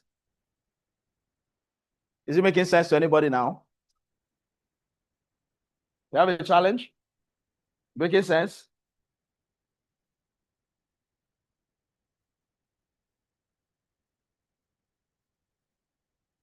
Yes, talk to me.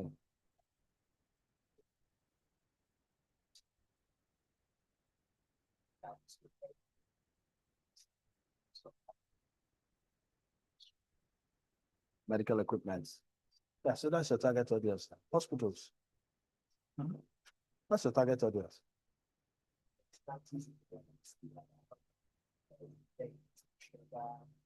What is it? No, integrity is not a skill. It's a value. It's not a skill. For you to supply medical equipment, one major skill you still need to have is communication skills, because you need to convince them why they need that particular equipment as against what they already have.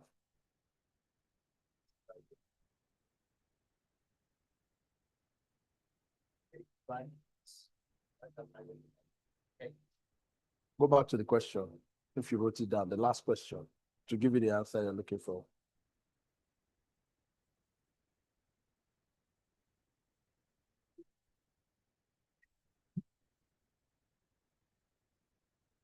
Has anybody finished?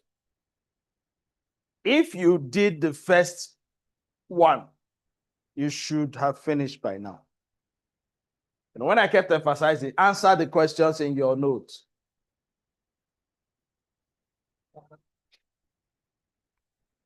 Have you finished? There's a fraud call there. Are we done? Let me see those who are finished. Let me see your hands in the air. Okay, so 1, 2, 3, 4. Have you finished? Have you finished? 5. You come and present. When they finish, you take another set. So come and tell us what you got. Tell us what you got. Yeah?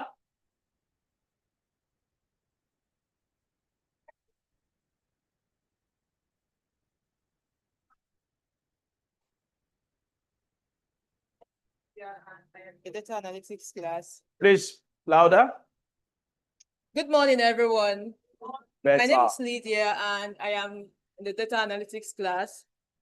What I got here is I help business owners get better results in growth by leveraging on my eyes for details and analytical skills and passion for perfection to improve sales and customer retention. I help target audience, Business owners achieve desired result, better results in growth. better results in growth. Yes. Hold on. I'm trying to check. Okay, so growing your brand or growing your Achieve growth. company. Remove better results in growth. Achieve growth. We are fine-tuning now. Help them achieve growth by leveraging your expertise in what? Eyes for details and analytical skills. Your analytical skills. Leave eyes for details. Okay. Expertise in analytical skills. That's data analysis. Analytical skills. That covers it. And passion for Perfection to improve sales. remove perfection. People that are perfectionists, they have a big challenge. They never finish. I used to be like that. We always want to fine-tune until it never gets better. Until you test it in the world, in the market, it never gets better. If you keep fine-tuning in the workshop, we keep fine-tuning, keep fine-tuning, keep fine-tuning. Let me tell you what I mean. I mean, there was no St. Louis sugar. You know that sugar was from France? Every time you buy a packet of sugar, you are enriching the French economy. You are impoverishing Nigeria. When I did an analysis on it, people shouted. A lot of people didn't know it was from France. Now, when Nigeria started producing sugar, you didn't like it. First check, the sugar hardly dissolves. If you make mistake and use it to soak garri, you choose sugar. You have to use hot water and get very solid spoon. And but we kept improving on it. Today we have 3 or 4 different brands of sugar, all made in Nigeria, and they are getting better. So it cannot be perfect. You keep improving on it. Made in China before, Taiwan, you won't hear it. They don't last. Today, 3/4 of the manufacturers in the world are in China. 3/4 of the products in the world are coming from China, including American products. They are made in China. Is it making sense to you now? That's how the world works. So remove perfection. So let's come back here. What was the answer you put in the first option that we had? What drives me professionally and personally? What was the answer you put there? My passion for correct and clean data in my passion for correct and clean data is my drive. Okay, your drive is correct and clean data. Let's try. So we're saying that expertise in analysis, okay, data analytical skills, and your passion for what? Clean and correct data. Your passion for correct data. So put it in. So with that, you have your unique value proposition. You can continue to fine-tune it and make it shorter and briefer. You just keep fine-tuning it. But that is just a guide. With this in your head, you don't need to memorize it, but when you know these key things in your head, you can present your brand anywhere in the world. This is just a guide. It's a toolkit. You can present your brand anywhere in the world. So you can go something like, hello, what's your name? Isn't it? Lydia. Hello, my name is Lydia. I help business owners achieve. So let's introduce you now using what you have written. Hello, my name is Lydia. I help business people, blah. So do that. Let's try that. Good morning. My name is Lydia. I help business owners achieve growth by leveraging on my analytical skills and passion for correct data to improve sales and customer retention. Beautiful. Give it to her. Give it to her. If you introduce yourself like that in a gathering, are you married? You'll get your husband.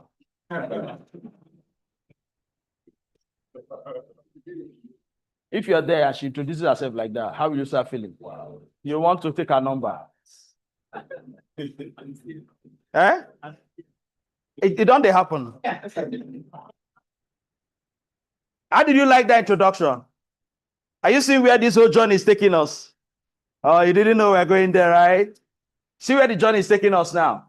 With this, you can begin to, when you introduce yourself, you don't just stand up and say, hello, my name is Lydia. I am doing the data analysis and I love tech. That's why I'm here. Thank you. Whenever I introduce myself in any gathering, I get a business. Anytime, not in a training like this. So we're in a formal gathering and people are doing self-introduction. Whenever I introduce myself, I get a deal. I use this spectrum. When I finish introducing myself, you say you do what? Please see me after this meeting. So you take my card, let's talk. It has never failed me. Has never failed me. I get a deal. What's the second person? Okay. Oh, now you want to raise your hand, huh? You like it, huh? Amazing. Okay, it's still data analysis. Sure, feel free. I mean, one of my lecturers will say, be bold and dumb. Okay, my name is Esther. I help business organizations, students achieve data analysis using tools like Excel, Take a SQL. breather. You don't help them achieve data analysis. There's a flaw there. You are the data analyst. You don't help them and achieve that. Right? Listen to what she said. That's why I say you're free to double. You can copy something there. What did you say? Give us your second line. Lydia, you help businesses to achieve what? No, to achieve what? What does data analysis do? That's the desired result. So data analysis is the skill. What does it do? What's the result? What's the output? Okay. I help business organizations and students achieve data visualization using Excel and SQL. Data visualization is just seeing data. See, don't let grammar spoil this work. Data visualization is just seeing data. If I see the data, how does it translate to betterment of my life? So what we're looking for is, what is the outcome of that data analysis? What does it do? One of the key functions of data analysis, it helps growth. Because when you visualize the data, you will see where the problems are. You will see what to do. When you crunch your numbers, you will know that if I do this more, let me explain. January, February, March, April, May, sales data. January, sales was at 50%. February, sales hits 90%. What happened? Something happened in February.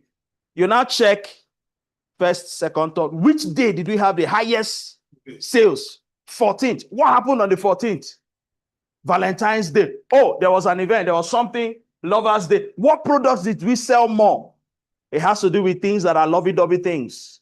You now say, okay, so with this data, I now know that our sales in February spiked because it was what? Valentine's Day. You come to March. March, data spiked. Sales grew again. It was even higher than Valentine's Day. What happened in March? You check Easter. Oh, when was Easter? Was it March or April? Was in between. Okay, so you check, you see that between March and April it was Easter. Oh, people were traveling a lot, so they needed to buy stuff. That's why sales spiked. That's what data analysis does for you. And then you come to May. No activity in May. Sales dropped. That now tells you that between 14th of February and the Easter period, you need to stock well. You need to increase your marketing. You need to increase your social media hypes. You need to create bonanzas. You need to create, how do we call it? Awareness. There's this discounts. You need to do, okay, that data analysis is actually showing you your sales trajectory and the causes of those spikes in sales. That's what happens. So the outcome of data analysis is what we want you to fix here now. Desired result.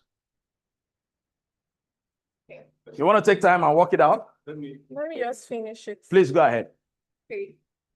I help business organizations, students achieve growth in their business using some tools by leveraging my expertise in Excel, SQL, and Power BI, and passion for providing solutions related to data. Okay, beautiful. Passion for providing, yes, that's a good value. I like that. So you want to tweak this, because when you're talking students, our mind and students is not growth. financial growth, monetary value. Okay? If you talk about students and you talk about something that has to do with exams, improvement in their scores, projects, and all of that, it will make sense. But when you talk about companies and students, they're not a good match. They're not a good target audience to combine. Because companies are after profit, students are after exam success, and so you don't want to combine those two target markets. All right. Number two, as a business person, you focus on where money comes from. Back in the days, we used to do free workshop, free seminar, free this. I realized that it doesn't bring food on the table. They just get thumbs up. Well done, the guy is good. It's not putting food on the table. So you want to focus on businesses. Why I added student? Because some data analysis, they teach students to become data analysts themselves. It's when they come out from school, they will use it now. They don't use it on campus. Yes, students trying to learn data analysis. Madam, what you are learning here is not for school. You are not in Uniport. It's not for school. Oh. What you are learning here, if you have student mindset, please abolish it.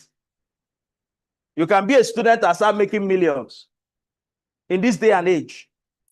So whatever you're learning here, my plea to you, please, some of you should go and register on Fiverr, go and register on Upwork and all that, so that the skills you are learning here can begin to use it to make money.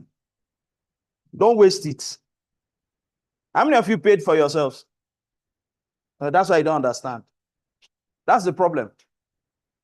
That's the problem. If you paid for this course by yourself, you won't be reasoning like this. Have you taken time to ask how much is the value of this course? Who can give me an insight? For you don't understand. It's not 460, my sister. If you know the value, the money that is going into training you alone, you will change your thinking.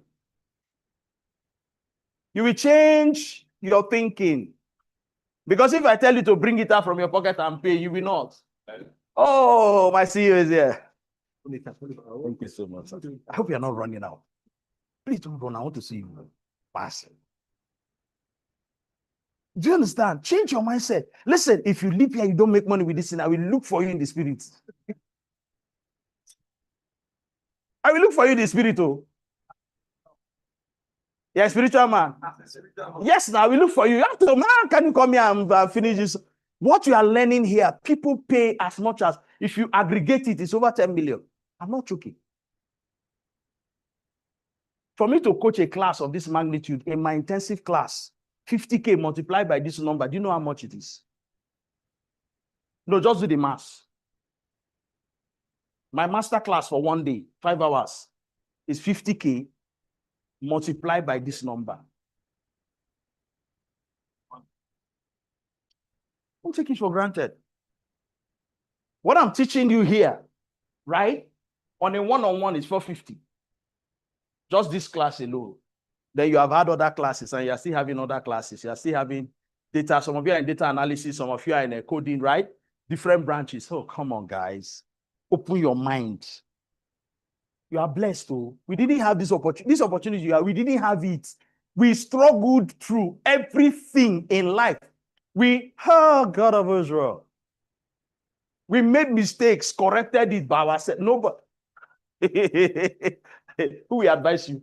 The person that is looking for who will advise him, is it the person that will come and advise you?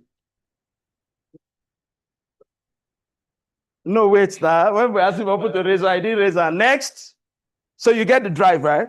Beautiful. Next. I pointed a couple people. No, wait. There were 5 people I pointed, right? Okay, yes. Hold on for the mic. Okay. Hello, everyone. My name is Esther Alex. Okay. I collaborate with multi-dollar companies. Multi-dollar? Yes, multi-dollar companies. No, I don't agree.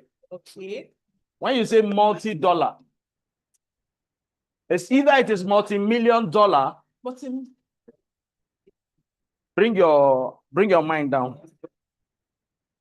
You collaborate with companies. Okay. Let's start from there. Okay, I collaborate with companies to help them gain social media presence. Okay, social media what? Presence. By leveraging what expertise? To provide visibility on Facebook Mhm. and other social media platforms. That's the result. By leveraging, what expertise do you leverage? What skill do you use? Social media. Digital marketing. Okay, that's a skill. Fantastic. You're getting it, but you didn't write it. Your brain is working now. Are you seeing what we're doing now? It's kicking in. Even though you wrote the wrong thing, but the idea is coming now. You're getting, okay, this is what it is. That's why I say, don't worry, write the answer. When we start, it will kick in. It will kick in. And passion for what values do you create? Okay. To make massive income. This woman like money. I like this. Okay, so now let's try it in the correct version now with the corrections we've made. I collaborate. You see, she has changed help to collaborate. Do you get it now? Remember, we talked about two things. We have said, who am I best equipped to help or collaborate? So she shifted from the help to what? Collaborate. Now, what collaboration means is partnership. We work together to do it. So because they need to provide you the details you would use to do their job. That's collaboration. So let's go. So I collaborate with Companies. to achieve social media presence. Yes, sir. By leveraging my Digital digital marketing skills Yes, sir.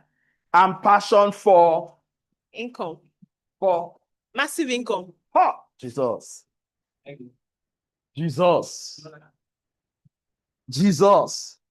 But it's okay, it's fine.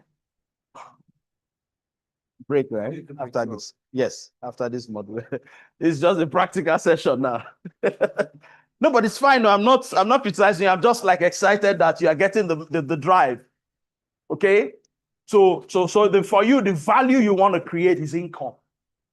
Yeah, it's not cast in stone. Get it? So begin to work on it. So now introduce yourself. Okay. We are now in a formal gathering. Yeah. They are doing self-introduction, personal introduction. Now introduce yourself. Okay. I am Esther Alex. And I collaborate with companies to gain social media presence by leveraging on my digital marketing skills to help to gain massive income. We need to tweak the last part a bit. Yeah. So take time, sit down, work on it, look at the question and work on it. You're doing good. What I want is just the fact that we're getting it. We're getting it. So you don't go to an event and you have a privilege of a tech event, for example, and people are introducing themselves. You hear the regular tech guys. My name is James D. I'm very good in my SQL. I do front end and back end. I do coding. If I were writing a code right now, we're trying to produce a new product, the latest app, which will help in revolutionizing the world. That's the kind of thing you hear. Now, when you finish all that, blah, blah, blah, blah, blah, blah, finish, sit down.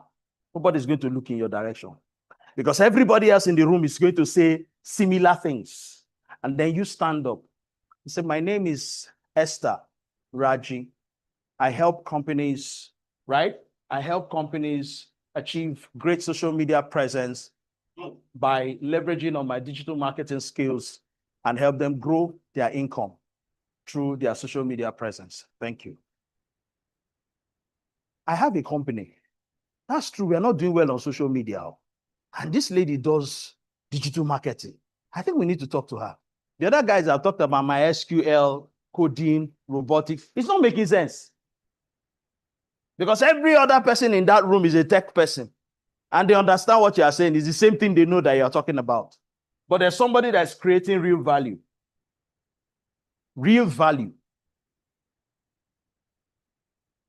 Are you following what I'm saying now? So that's what it's about. That's what the real world is about. The real world is about real value. Because to everybody that sees a website, there is always a front end and a back end. We are not interested. Is the website functional? Yes. Is it interactive? Yes. What makes it functional? Back end and front end. What makes it interactive? front end. But is it our business? No. What are we interested in? I press click, it works. I click here, it open. I click here, it open. All those jargons, your business. My website is functional. That's all. When people come to my website, they're able to pay. How are they able to pay? There is a backend integration with Paystack. First of all, you need to get the, what do they call that thing? That link, the API, and all those grammar. We are not interested. It's for the tech people. The real world wants to know, if I pay, will I receive, if they pay, will I receive the money? How long will it take? Are you following what I'm saying now? So as a tech person, you should begin to think like, don't be thinking like a tech person. Be thinking like the end user that will pay you the money. Because until you think like them, they will not pay you. Am I making sense? You'll be talking your tech. Okay, let me tell you a very, very, very pathetic story about this thing. A young man came to me when I was executive secretary of Manufacturers Association of Nigeria and said he wanted to present something to my council members. I said, what do you want to present? He said he has this operation system that from anywhere in the world, you can monitor what's happening in your factory, process line, everything on your tab. Once you just click the app, it will open all the cameras in the factory. You access it. You see what real time. I said, that's a good one. So I asked him, how is that going to save money for the owner of the business? Or how is that going to make him make more money? Because whatever you are telling a business owner, these are the two things. How will it save me money? How will it make me more money? Because if it saves me money, it means it makes me more money. If it makes me more money, I have more to spend.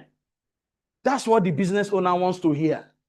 So I told the guy, go back, leave this your tech talk. When you go to Nigeria Society of Engineers, you can talk all these things. Tell them how this thing works and how it will help them save money or make more money. The guy left. So my greatest amazement, the day we had the meeting, he came. And this guy left my well unsolicited advice. I don't blame him. It was unsolicited. That's why I stopped giving people free advice now. If you don't ask for it, I won't give you. Because I've realized that when it's unsolicited, people don't take it. They don't use it. Can't waste my breath. He came there, started telling us about integration, how the thing works, the integration, the back end, the connectivity ratio, how the thing will help you to see what's happening in the factory, and all the technical jargons. When he finished, he said, any question? They said, no question. Can go. When the guy left, my chairman called me. You mean you brought somebody to waste 30 minutes of our time? I said, sir, my bad. But let me tell you what happened, sir. I said, no, how you wait till the CEOs were here? I said, sir, please, sir, just forgive me. If you allow me 2 minutes, sir. I said, okay. All of you listen to what he has to say. I said, sir, this young man came to me, was telling me the same thing I was telling you, but I told him I'm not interested. I said, tell the CEOs, how will this thing help them save money or make more money? Keep your technical jargons to Nigeria Society of Engineers when you want to go and present there. These are CEOs. He said, you told him that? I said, yes, sir. He said, then the guy will not go far. You told him that? I said, yes, I did, sir. As I was shocked when I started hearing him talk API, talk back-end, talk integration. I was shocked, sir. He said, you mean you gave him that free advice? And he still came here. I said, sir, honestly.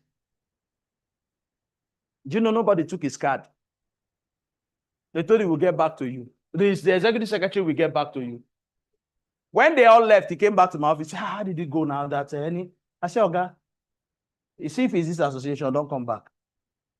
Because nobody's interested in all the things you said. I said, no, but I said, did I not tell you? This is what you should do.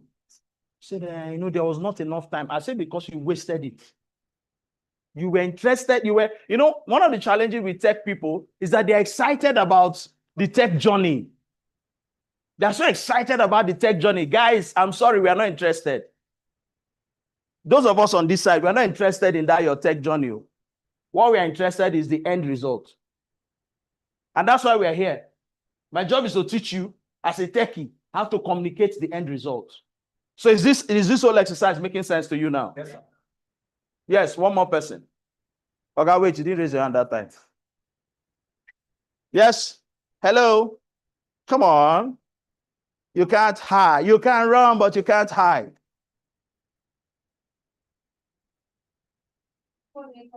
Morning. My name is Anyele Happiness Jonathan, and I'm in full stack web. Okay, using this template to start. I collaborate with growing companies, achieve a well-programmed website by leveraging my expertise in developing. Hold on. Well-programmed. That word doesn't sit with website. Change it to interactive. You know, there are words that are very, there are words you use that communicate value. When you say well-programmed, interactive. When you talk about an interactive website, it's an engage a website that you click, it responds. That's interactive. Okay, so use interactive, yes? Yes, please. I collaborate with growing companies, achieve an interactive website, yes, by leveraging my expertise in developing their front and back end program. Go ahead. With passion for building a secured website. It's not sitting well with me. I collaborate with growing companies, yes. What do you achieve? Interactive website, yes. What skill set do you use to do that? Front and back end programming. Front and back end programming, yes. And your passion is to what? Building a secure website. Beautiful. Secure website. You didn't say that before. I said that. Oh, really? So it skipped my earbuds. Yes, secure website. Why is secure website very important? Beautiful. Hackers. So every website, when you go to a web portal, you want to check here first. Is this secure? If it's not, you don't want to go into that website. You're a tech person. Okay? So there are some phishing sites they sent to me. I sent it to my son. That's my son, in case you don't know. He's also a tech person. That's why I told him to come with me. He's a tech person too. I said it to him. You tell me, don't click, oh. You just shout, don't click, oh. I said, that's why I told you to check that. He said, now look, when you see this kind of thing, this is what you look out for. This is what you look out for. If you see this, don't click. If you see this, you see. So you see, so now we will feel cool. When I'm talking now, the thing that is the one behind it. That those test guys that you're not interested in. No, he knows now. He doesn't. If you interact with him, he won't be telling you those things. That's what I'm saying. No. We're not interested in all those back-end stories, all those things. You see, when you are dealing with the real world, tech people as they are so superfluous. They enjoy their grammar, those tech term jargon. You look at back. The person you are talking to is not interested. He's looking at the Naira and Kobo. You say, wait. The site, how much will it cost? How many pages? How much? You'll be busy saying, so this website, you're going to do like 5 pages. You're going to be the home page. There's a contact us. You're going to be gallery. The guy's not interested. Okay, how much? Because he knows that the more you are talking, the more the money will increase. So he wants to stop you. How much? So you need to learn to cut those jargons. Go straight to the business communication. Tell the person, this site is protected. They cannot hack the site. We put a lot of protection on it. So it's going to cost this amount. The regular price for this site is actually 800,000 Naira. But because of the person that recommended you, we're going to do like a 60% discount. Meanwhile, the actual price of the thing is 50% of what you're even saying. We buy emotionally and rationalize. So you got it right. Work with that. I think that will be all for now. Is it making sense now? Yes, sir. Were you among the list? But you just want to say something. Okay, let's give her the benefit of the doubt.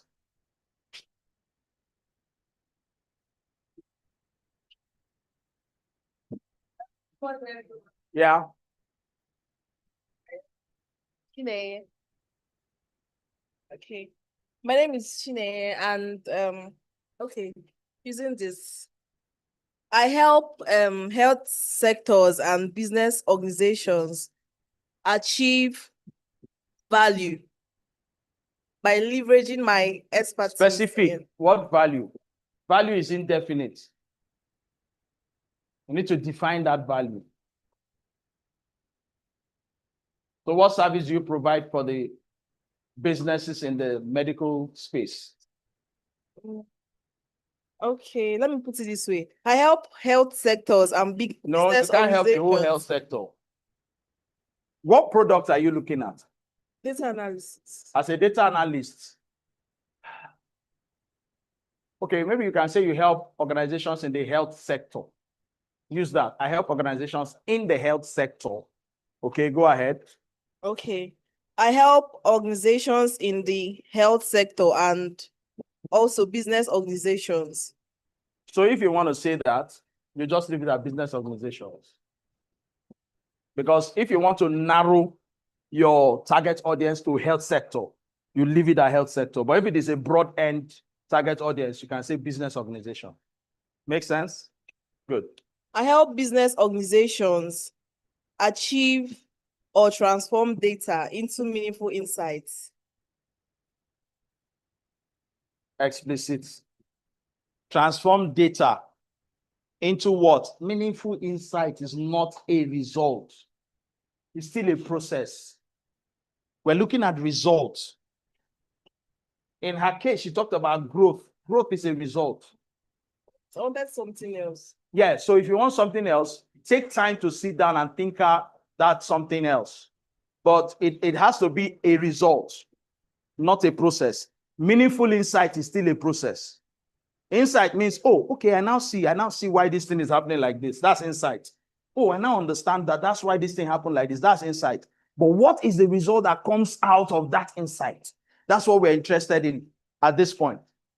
So when you look at what the result is it growth? Is it business expansion? What exactly is it? Based on the kind of data you're collating. It starts the data set you collate, and the purpose for collating that data will determine what the result will be.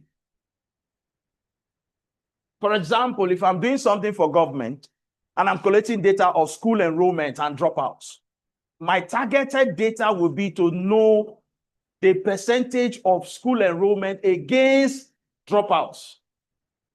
So my result will be to help government to know the ratio between enrollment and dropout so that government can use that data, using my data analytical skills, all right, to help government provide the required resources to retain for school retention. So you need to crunch the information as per your result. This is very important. I hope we're all taking note of what I'm sharing. We need to look at the result that process will give you. That's what you put here. The skill you are going to use or leverage is your analytical skill. So you can, if you want to qualify the analytical skill, you can say data analytical skill or data analysis skills. It's qualifying it. And then you come to say the passion. What are the values? What is the end game? That's what you put here.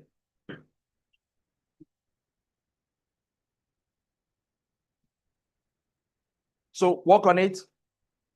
And after break, we'll take a look at it.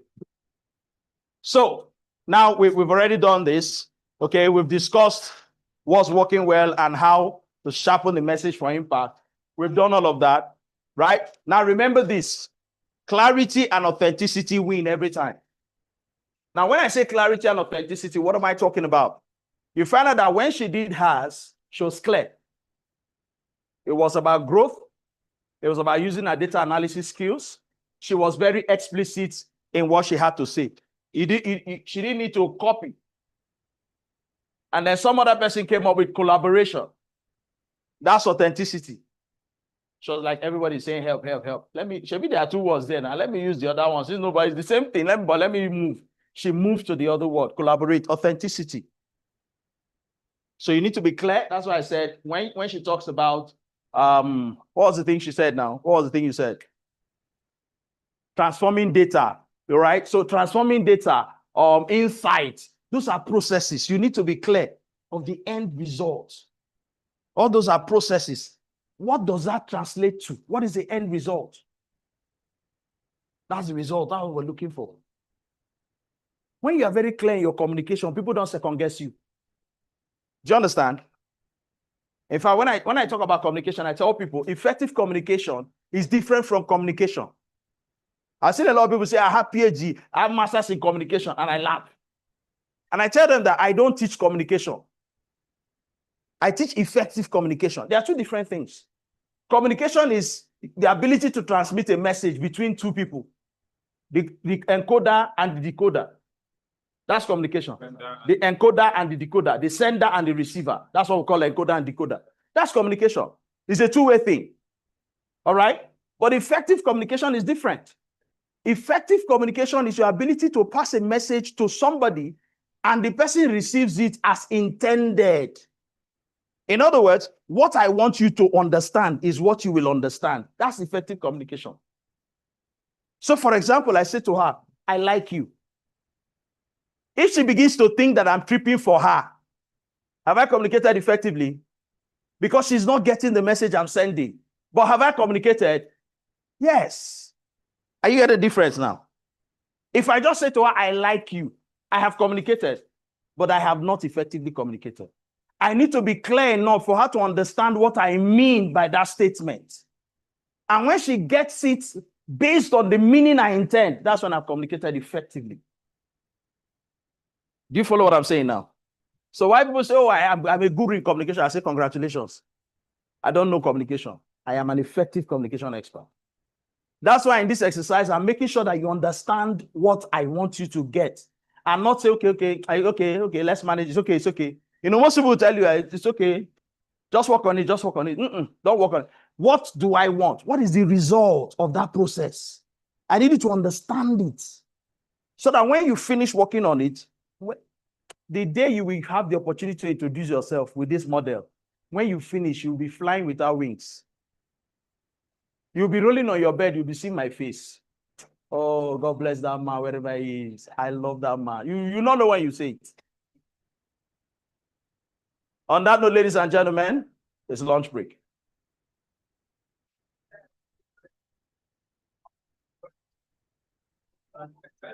That's not my part. My part is to give you break. So what you do with it is your own part. Thank you, sir. So we are coming back. What's your usual lunch time? Eh? Hold on. Come. Listen. We are coming back here 12:30 because I'm leaving here 2:30. I told the vehicles come to pick me. So if you decide to go and play and it's time and I get a call from the driver, I will leave you. Wherever we reach, we'll stop. But guess what? They will pay me my money. So it's left for you to make good use of it, huh? We're going back to 30. We'll be back here in 20 minutes. That one has a cracking sound, though. That's why I don't use it.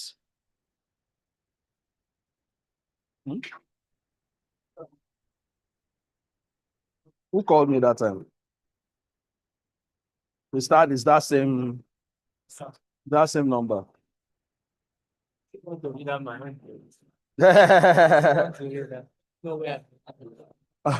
look at it.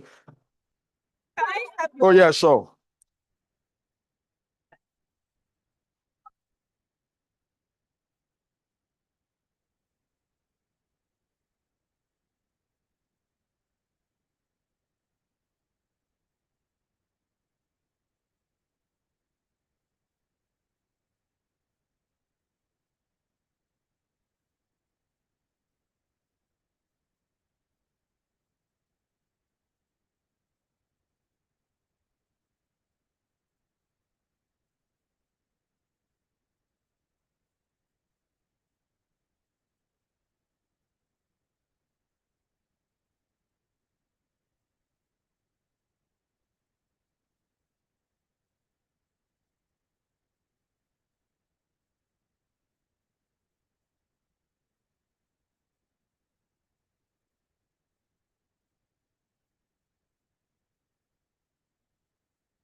I hope your break was worthwhile. That's okay. All right. So we're getting to the interesting part. Every part has been interesting so far. But we're getting into the meat of the issue. All right. Public speaking for technical content. That's what I want to talk about now. Public speaking for technical content. Now, we know we are tech guys, or we're preparing to get into the tech space real time.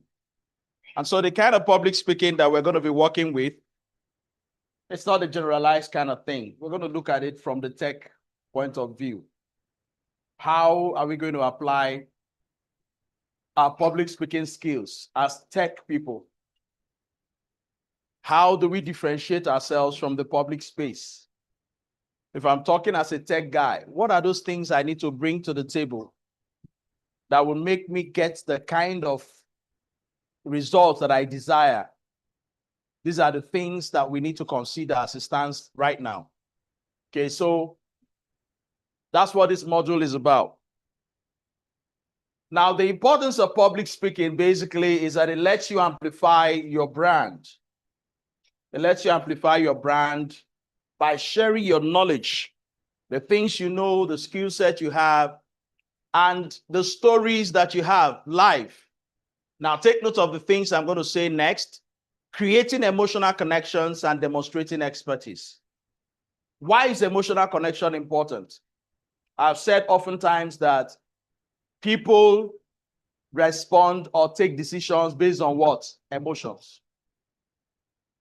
So if you cannot create emotional connection, then there's a problem. So you need to learn how to create emotional connections because decisions are taken from the standpoint of emotions. It takes a well-trained mind to be able to use logic and reason to take decisions.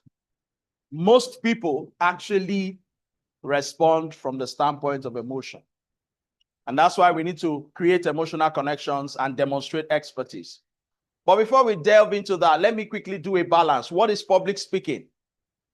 Because a lot of us like definitions. But let me just tell you, I'm not going to give you a Cambridge definition or a Merriam-Webster's definition of public speaking. I'm going to give you a real-time definition that I can use anywhere in the world.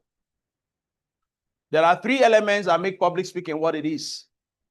The first element there is live. Second element is audience.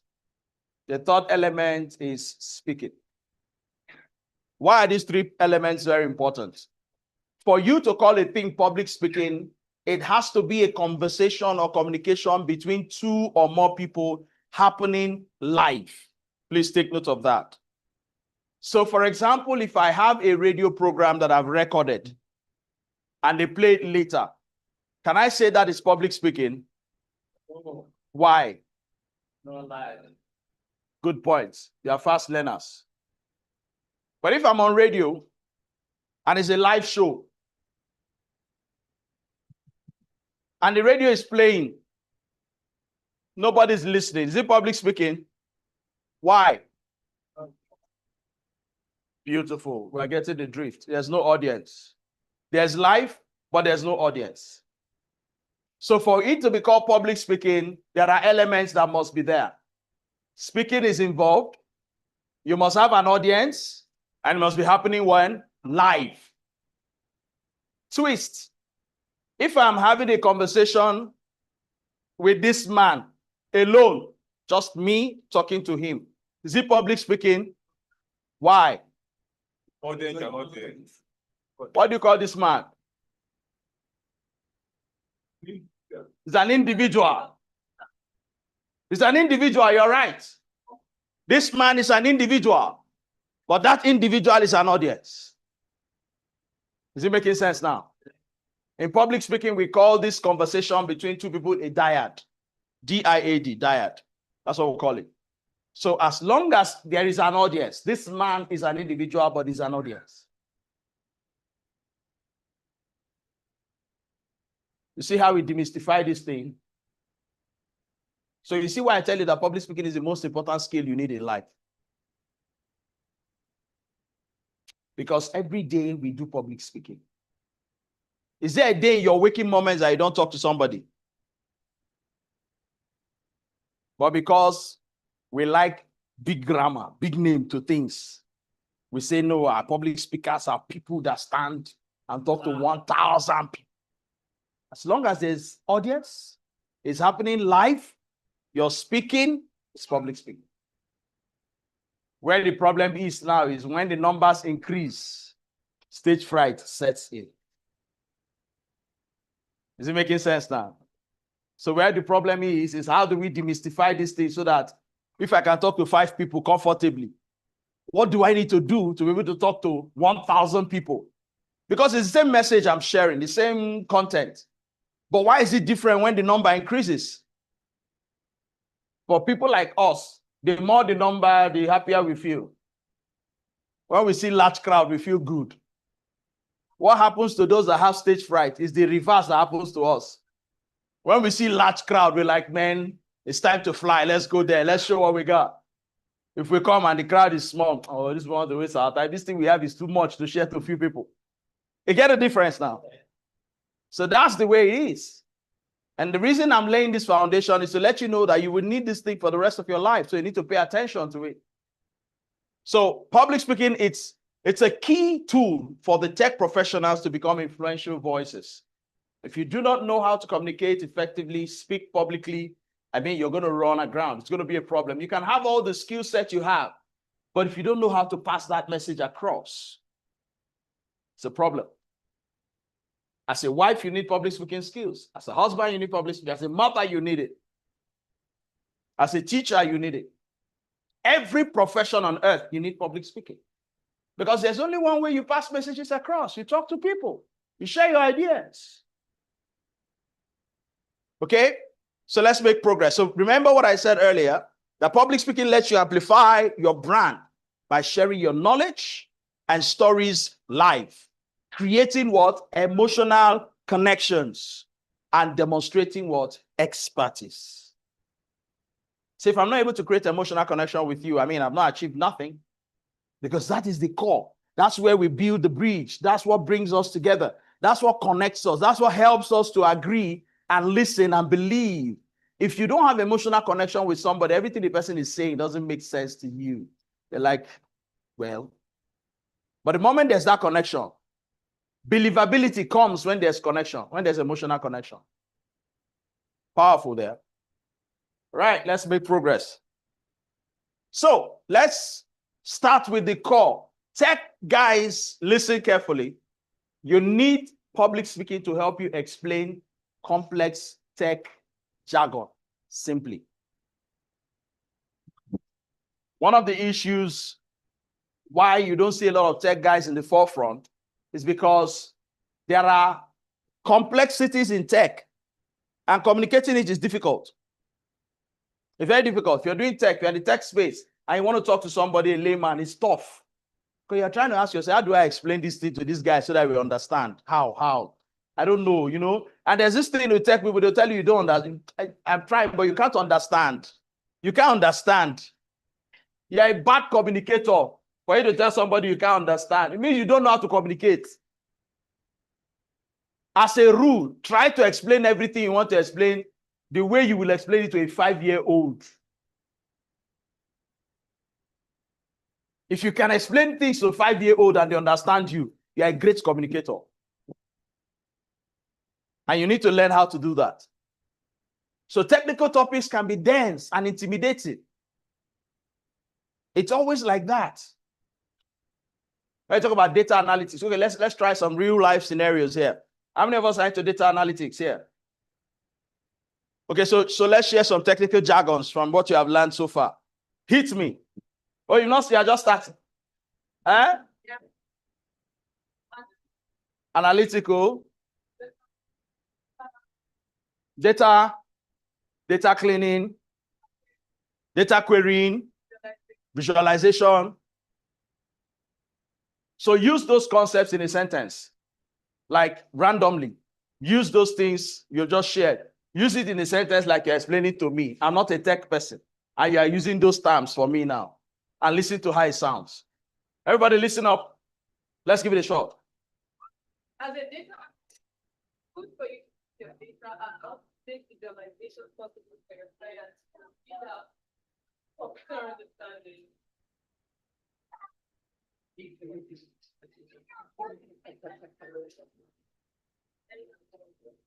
Are you seeing the problem? Even you that is listening to her, are like, it's not making sense. But to her, she's in her world. She's like larger than life. In fact, she's not understanding why you cannot understand what she's saying. Are you that daft? Is it that your brain is not functioning? It's simple thing I'm saying you can't understand. That's how tech people feel. But what is there that this guy cannot understand? Cleaning data, what is there? I'm going to show you what is there. Your challenge is to make them accessible to a range of audiences without losing accuracy or interest. You need to communicate your information such that it is available to a large array of audience. At the same time, don't forget, you don't want to lose accuracy. You don't want the people to lose interest, but you want them to get the message. So rather than trying to put me in the bamboozled position where I will look like an idiot that don't understand simple English like data cleaning, data visualization, enhancement, and the rest, why don't you find a way to communicate these dense and intimidating technical words and jargon simply for me to grasp? And we're going to see how this works in real time. Now, for you to structure your message as a tech person, rule number one, start big. I'll explain. Start big with the overall picture. Data analysis. What is data analysis about? Simple collation of numbers and interpretation of what the numbers are saying. You may have your technical word or description for it, but to a layman, data analysis simply is getting data, numbers particularly, which we call data, and analyzing that number to make sense and use the result of what we have seen in that number to solve a problem. But if I ask you to define data analysis for me, please, can you help us? What is data analysis, technically speaking? Data analysis is collection of data and working with the data collected to make meaning, to improve chosen organization and chosen data sets with business. Who's that? I'll talk to him. Tell him I'm in a session, but I've got his message. That the driver is ready, you pick the call for him. Okay, so data analysis, is data analysis is using collected data to make meaning and improve a business or branch. Collection of data, analyzing the data, make meaning of the data to improve a business or brand. She has learned so many things now, so she's trying to bring it down. If I meet a typical data analyst to give me the pure definition in the tech space, maybe before they finish, I'll be sitting on the floor. So, but yes, she's done well. Start big with the overall picture. Collection of data, that's the overall picture. And then use clear language and divide the info into digestible parts. That's what she did. Collection of data, segment 1. Analyzing the data, segment 2. Using the result from that data to improve the organization. And finally, what is the last thing you said? To improve the brand. So you're solving a problem using what you have got. So what we are doing is we are using the whole of that gamut of information. We are making that language clear and we're breaking it into digestible parts. So I can pick that big grammar, that big definition, and break it down. So that when I communicate to you, you will understand what I'm saying. Because one of the world's memory experts will tell you, for you to understand a definition or be able to retain anything in memory, you need to break it down into parts. Is it making sense? If you don't break information into parts, you cannot understand it. Till today, I remember the definition that they gave us in school in my JSS 1. The definition of a computer. I still remember it today. JS1. A computer is an electronic device which accepts data and using a series of logical operations then gives us the result as information. JSS1. I still remember that definition like yesterday. If you wake me up in the middle of the night, I'll define it for you. Why? When the definition was given to us in class, what did we do? A computer, comma, we wrote it, we kept it, we put it in. It's an electronic device, second part, that accepts data, third part, and using a series of logical operation, fourth part, gives us the result as information. So we wrote it like that, and we started picking it one by one. When we remember the second line, we add the third line. We remember the 3 lines, we add the fourth. Before you know, we start singing it. It's stuck. JSS1. I've not forgotten it till tomorrow. Till I die, I won't forget that definition. But the problem is every other definition of a computer, I can't remember it, but that one. And if anyone that comes to knock it off. That is what we're talking about. Use clear language and divide info into digestible parts. So no matter how big a concept is, in public speaking, in your assignment is to try the best you can to break it down so that a 5-year-old can understand. Because we're living in a world today where people are not interested in grammar. Are you aware? Yeah. If you speak big grammar, they walk away from you. They are wasting their time. Wait till they solve. Wait till they solve. That's the generation we're in. Wait till they solve. Even parents now, we ask their children, but wait till they solve. Because the parents want to blame. Some of you are laughing, your parents ask you now. Isn't it? They are pretending now. Your parent, have your mother not asked you what? Wait till they solve. Eh? If your mother or father has asked you, let me see. Yeah, because they want to blend. They want to feel. They want you to feel the vibes. Then, if your parents want you to feel the vibe, you that is a tech person, you now want to break people's skull with jargon. They will walk away from you. When you go to Tech Expo, you can do that. When you're communicating with the general public, you need to come back here. For example, when explaining an app, start with what problem it solves. Then explain how it works in simple terms. So instead of telling me, there's this app we're working on, we're actually using the Python programming language, and we have MySQL. We also have this, what's the latest JavaScript?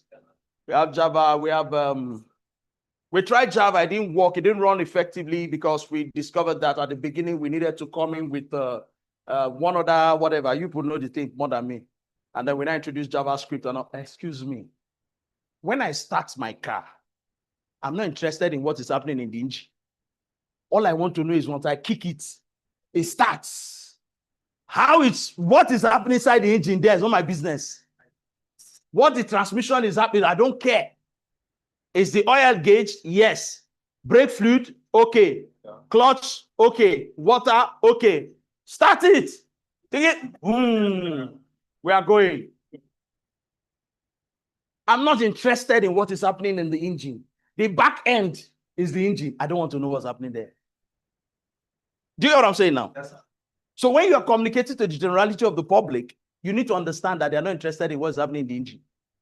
So when you come by, you're talking about an app, and you're telling us all the apps, all the programming languages, and all of those things. Who cares? Is the app working? Yes. What does it do? That's what they want to hear. Now watch this. Use analogies. This is how to communicate. Use analogies. Analogies help translate complex jargon into familiar ideas. Look at this example I used here. If I tell a tech person to tell me about a to-do list, a tech person will be telling me the kind of programming language that they use to synchronize the list so that it can work. When you have finished the task, it will indicate that you have finished. All those things, we are not interested. Now look at this. A to-do list app is like a clean, well-organized whiteboard in your office.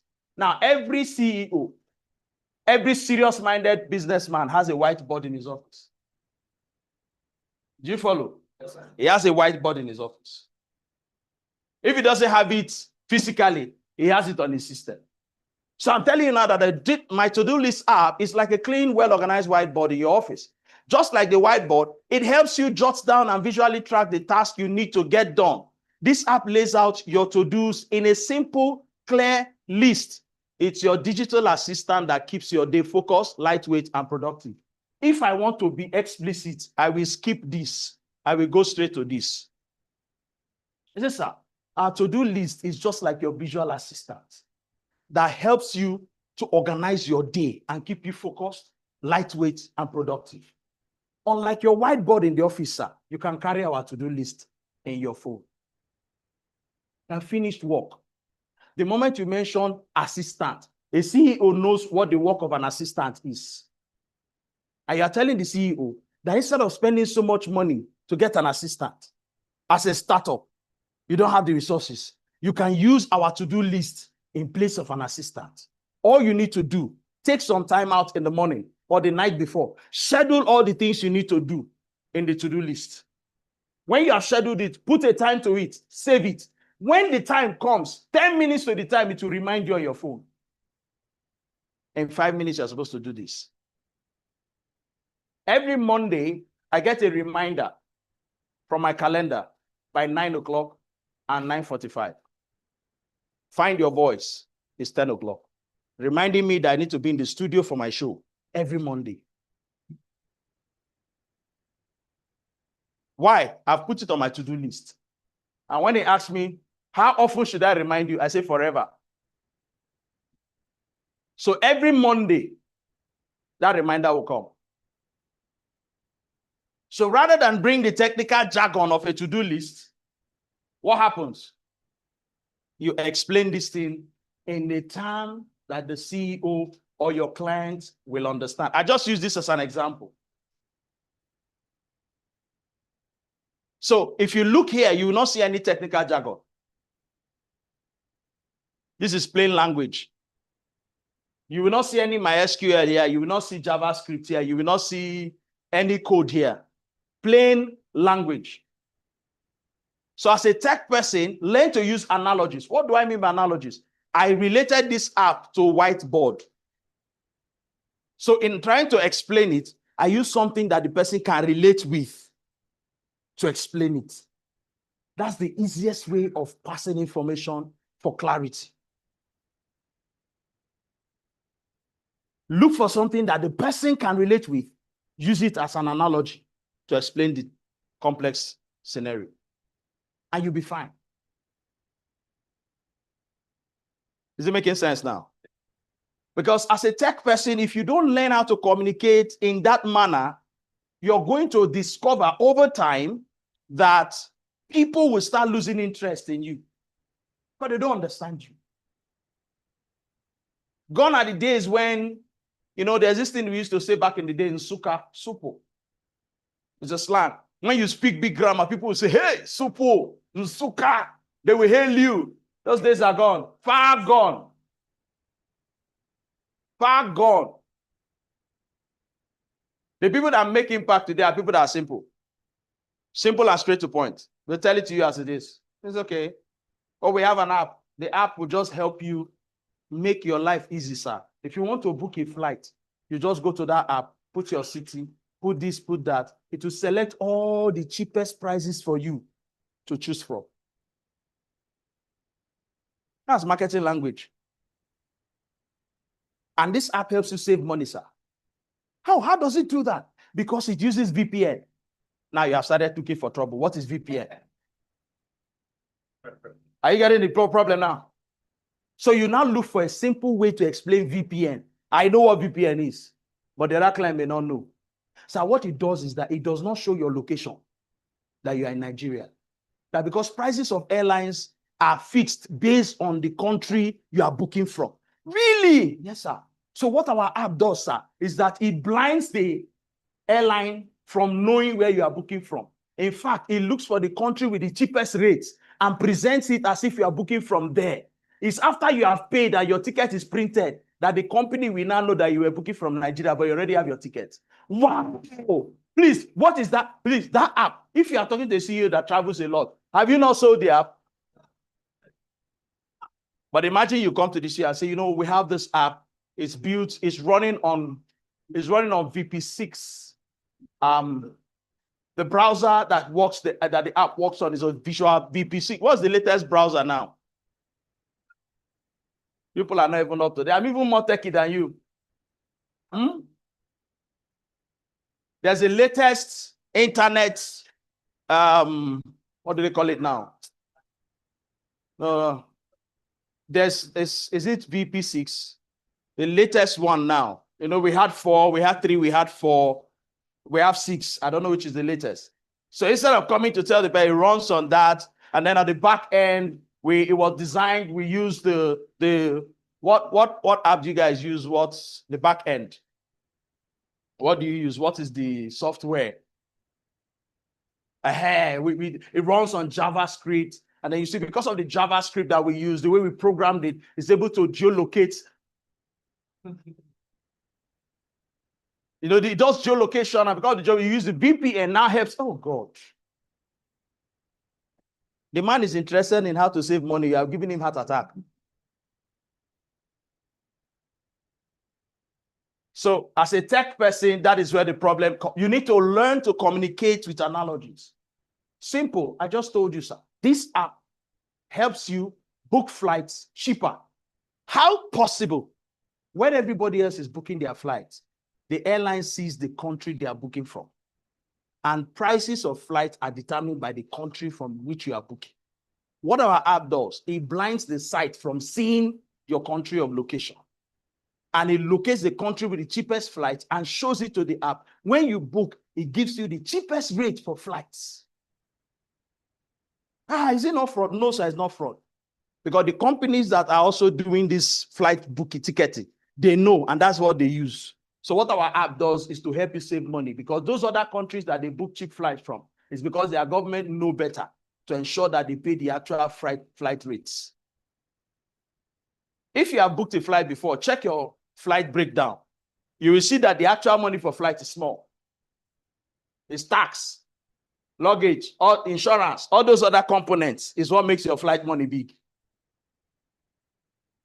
Your actual flight money is charged based on the fuel consumption of the aircraft and the space you are going to consume, your sitting space in the plane. So as a tech person, you need to know how to communicate that. We're just using that as a case in point. You need to know how to communicate effectively to your clients to get a job. Because if you build anything you know to build in your life and you cannot communicate it effectively, to what end? Is it making sense now? Fantastic. I like it when it makes sense. Now you need to engage with stories. I'll tell you one big secret here. In public speaking, one of the biggest toolkits in public speaking is storytelling. If you know how to tell stories in the right way, oh, you'll be the most loved tech person. Go on social media, check some tech guys. They don't talk tech jargons. They tell you stories about a brand and the benefit of the brand. Storytelling helps you take people on a journey. Story. Look how they are responding. Everybody likes to hear story. But the danger with storytelling is you must know how to connect your story to the products. You must know at what point to link that story. And I'm going to give you a practical example here. So sharing a story, perhaps about overcoming a tough tech challenge, can turn dry concepts into memorable experiences that keep your audience hooked. When I was trying to brand, I did a couple of different ideas. I tried my hands on it, and I really couldn't get my hands on it. I tried so many things. It didn't work. So one day I was privileged to be in a training program by Speedlink. And in that training program, they invited a public speaking coach by the name The Oxygen. Now, The Oxygen came and told us about a concept which he drew up by using 4 key questions. And he just told us to write the answers to those questions. And by the next slide, he showed us a statement where we can fit in those answers. And that will become a template for introducing ourselves when we speak in public. We tried our hands on it, and boom, that was the solution to the problem. Today, whenever I introduce myself, I use that template, and it has worked excellently for me. You too can try the template. Some of you are wondering, what is he saying? It's what happened here I just shared with you. I just told you a story of how I was able to solve a problem. I could say the same thing this way. When I tried to introduce myself, it was tough. So one man just showed us what to do, and I did it. And after then, when I introduce myself, people always pay attention to me. Which one do you prefer? But it's the same thing I said. In the first case, I told a story. In the second case, I don't want to waste my time. But you see, in the business of speaking, when you don't want to waste your time, you cannot get your audience hooked. People, you see this thing I just told you now, if I repeat it again, you still pay attention. Because it's coming with a story flow. So you want to listen. Everybody, it's a natural phenomenon. We all love stories. Even though you're not a gossip, you love stories. Why? Because stories elicits what we call emotion. Stories draw out our emotions. Stories take us on a journey. Stories want us to connect with the person. Each time someone is sharing a story, this is what happens to your mind. You are looking for the area that affects you in that story. You are looking for the point where I've experienced this thing she's saying. I know this story. I know this thing. I've had this kind of experience. What you are doing each time the story is shared, you are looking for the point that resonates with you. So in the whole of that story, it may just be one point. Because of that one point, you stay glued. You stay loyal to that story till the end. That's why soap operas sell. Because when you are watching Telemundo, for example, you see, why do people say hook to Telemundo? You see the naivety of human beings, which we all have. And you connect with that stupidity. Because at one point or the other, you begin to see that at some point in your life, you have been stupid like this, but you don't want to own up. How can somebody be hiding under the bed and somebody will pass 3 times and will not see the person? How? But sincerely, in your heart of hearts, there has been a time when that kind of foolishness happened to you, where you have been looking for your key and the key is on the table and you have passed by that table 3 times, but the key is there. That's what connects you to that story. Or you have been looking for a key that you are holding and you're asking people, where is the key? I'm looking for the key. And you are with the key. Who has had that experience? It will resonate. So when you watch the movie, that's what connects. You don't know. Your mind is telling you, this thing you have done it before. Yes. So you are hooked.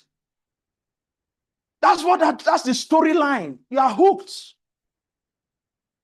Is it making sense now? Yes, right. It resonates with your spirit. This thing is familiar. You may not remember, but your brain doesn't forget.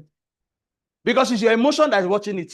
So it's processing, it's connecting the dots. This thing has happened to me. Yes, yeah, I can relate. I relate. How many of us have seen the movie Straw on Netflix? Not yet. I'll go and see it. Whenever we see again, tell me how you felt.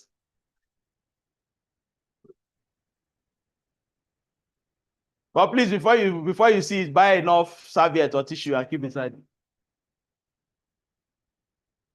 You don't have to cry. Okay? If you don't cry, or you are not near tears, you are a wicked person.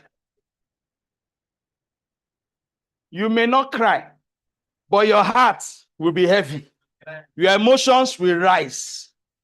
You will feel at some point like, oh, if I'm dead, oh, hey, yeah, oh. If you don't have those feelings, the devil is your immediate elder brother.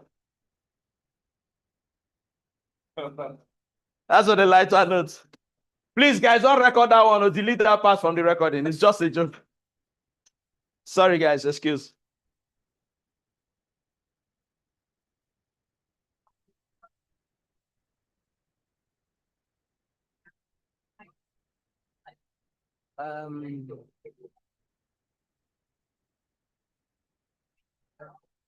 What's the time? 1:16. Okay. Uniport is closer to this place. So you should pick me at what's that supermarket? Please, who is familiar with the I know there is on at Uniport Junction, there is every day. Opposite every day is what? That's it. Market Square, Uniport Junction. I'll have to rush. My driver is already coming to pick me. So let him so that he doesn't stress himself coming into this area. I should go to Market Square and wait for me. I'll meet him up. We'll drive there and they'll pick me. Okay, so you see, stories, all right? When you share a story, it helps you, right? It just takes you take your audience, you carry them, all right? And if you're a very good storyteller, if you're very good at it, like I am, you can take people. Listen, guys, don't miss this. Don't miss this. Don't miss this. You can actually take people to your space and they share the same emotions you had when you had that experience. You're a good storyteller. If you cried, you can make people cry. Have you ever listened to somebody's story and you're crying? Yeah. Unconsciously, you just notice tears drop. And you're like, and then you're like, how did you manage? God, no, how did you? You mean this cannot happen to you? Oh, God. And the person will be like,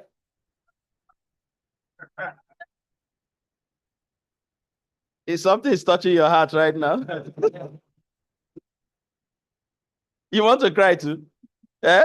See, your eyes already watering.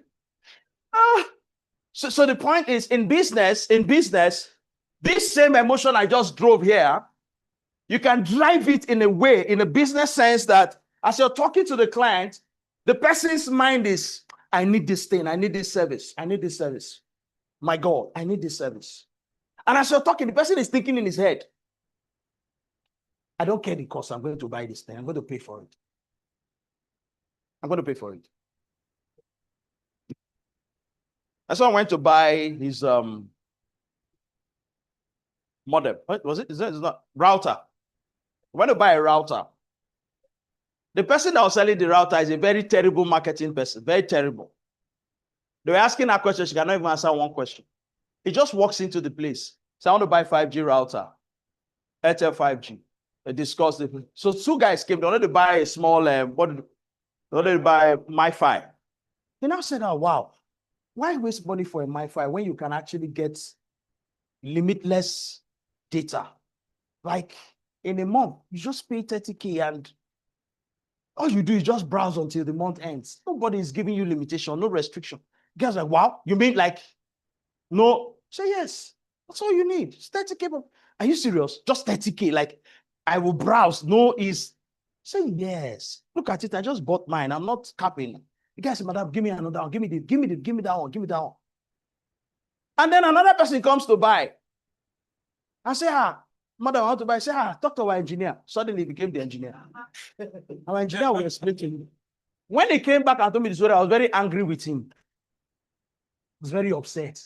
I said, how much did they pay you? He said, no, I said, your life. Don't do that nonsense and come to my house and tell me you just.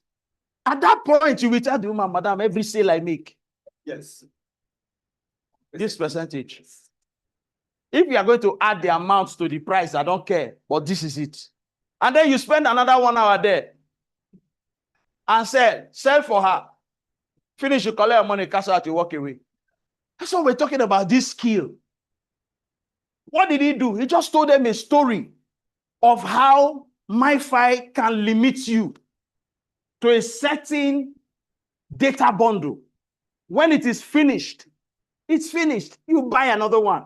If you use it in 2 days or 3 days and it's finished, maybe you are binging and it's over, it's over. But with this option, once you pay for the month, you just have limitless data bundle. You still, it doesn't stop until the end of the month. Wow. And maybe this one is 20K. And from your consumption, sometimes you spend 20K in 10 days. So in 30 days, you spend 60K. As against 30K. No. As against 30K, you just do anything you like on the internet, including just on your data and leave it on and go and sleep. Let it just be there. After it's your money. It will not cut off. Are you beginning to make up your mind to buy 5G? Yeah, they already. Story. That's the power of storytelling. Now compare that to see, if you want to buy 5G, for example, the 5G has the ultraviolet connectivity and it operates on the, there is this data cable that is used to ensure that the data strength is strong. It operates on the broadband network. Excuse me. I'm not interested. Guy, I know they buy. I don't even understand what you're saying. I'm not interested. Give me the one I came for. So when you tell stories, people connect with you. That tech idea that every other person is scared about, you can use story to just relate it. Once there's emotional connection, you have a deal. Are we together now? The moment you establish emotional connection, guys, you have a deal. So in storytelling, what we are after is emotional connection. Are we together? We are after two things. I put them up somewhere there. Emotional connections and demonstrating expertise. So when I tell you stuff, we relate. We can connect. And then I show you that I know this thing that I'm telling you.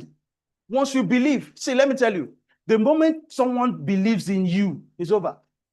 Every other thing you do is resting on the foundation of that belief. And that's what storytelling does. The greatest pastors are storytellers. When someone comes and tells you, the eschatology, you like, now, wow. But someone comes and, there was a day I told a story about Samson. Till I finished, they didn't know I was talking about Samson. Why? I used the name Sam. So there's this guy, his name is Sam. Sam was a very strong guy. And then, before you knew it, Sam grew up, very strong, handsome guy, met one lady.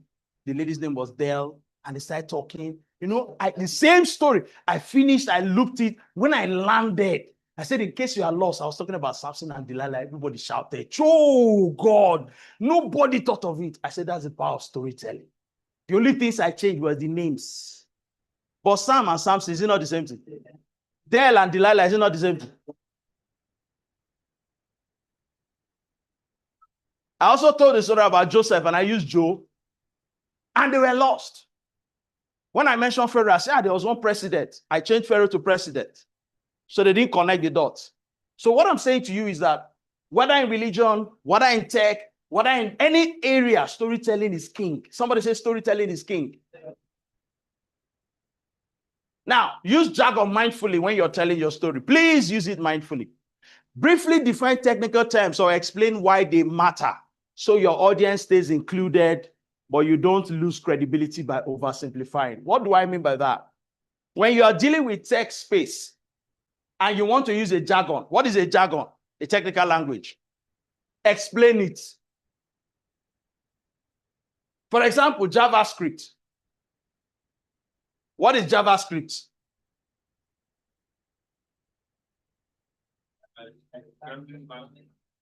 It's a programming language. What is a programming language?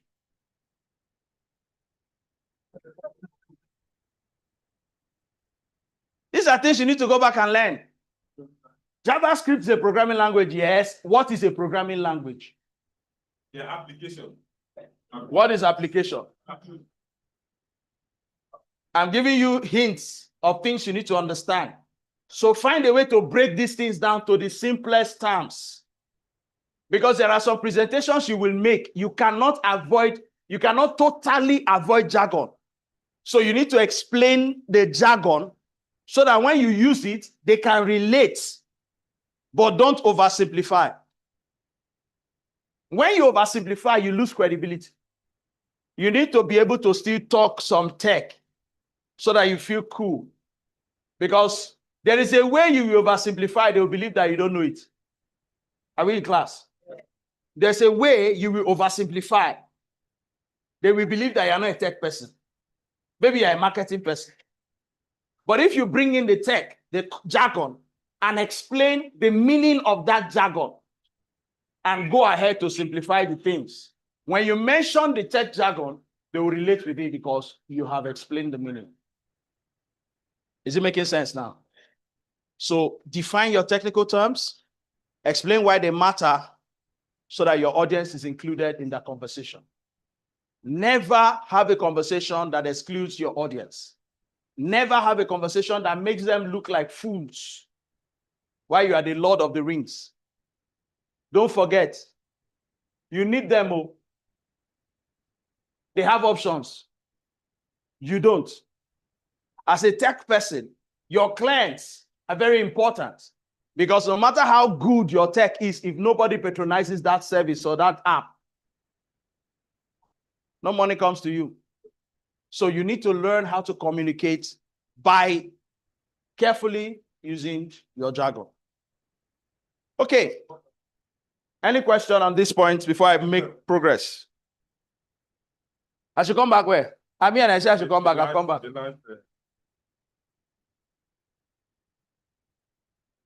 Are you with me? Did you understand everything I said? Sure? Okay, explain to me.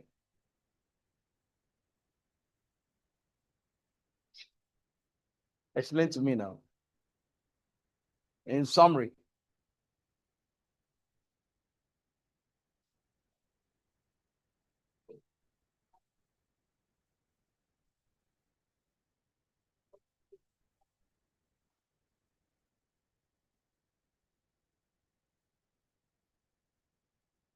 Perfect. She got the drift. Is there anybody that is lost? Let me find you. Are we all together? We understand what we're saying, right? Okay, so let's make progress. We're moving to the final lap. Leveraging stages and authenticity. Now, there's something raining now. Facebook is good. Instagram is fine. But there is a move to podcast now. Yeah, leveraging stages and authenticity.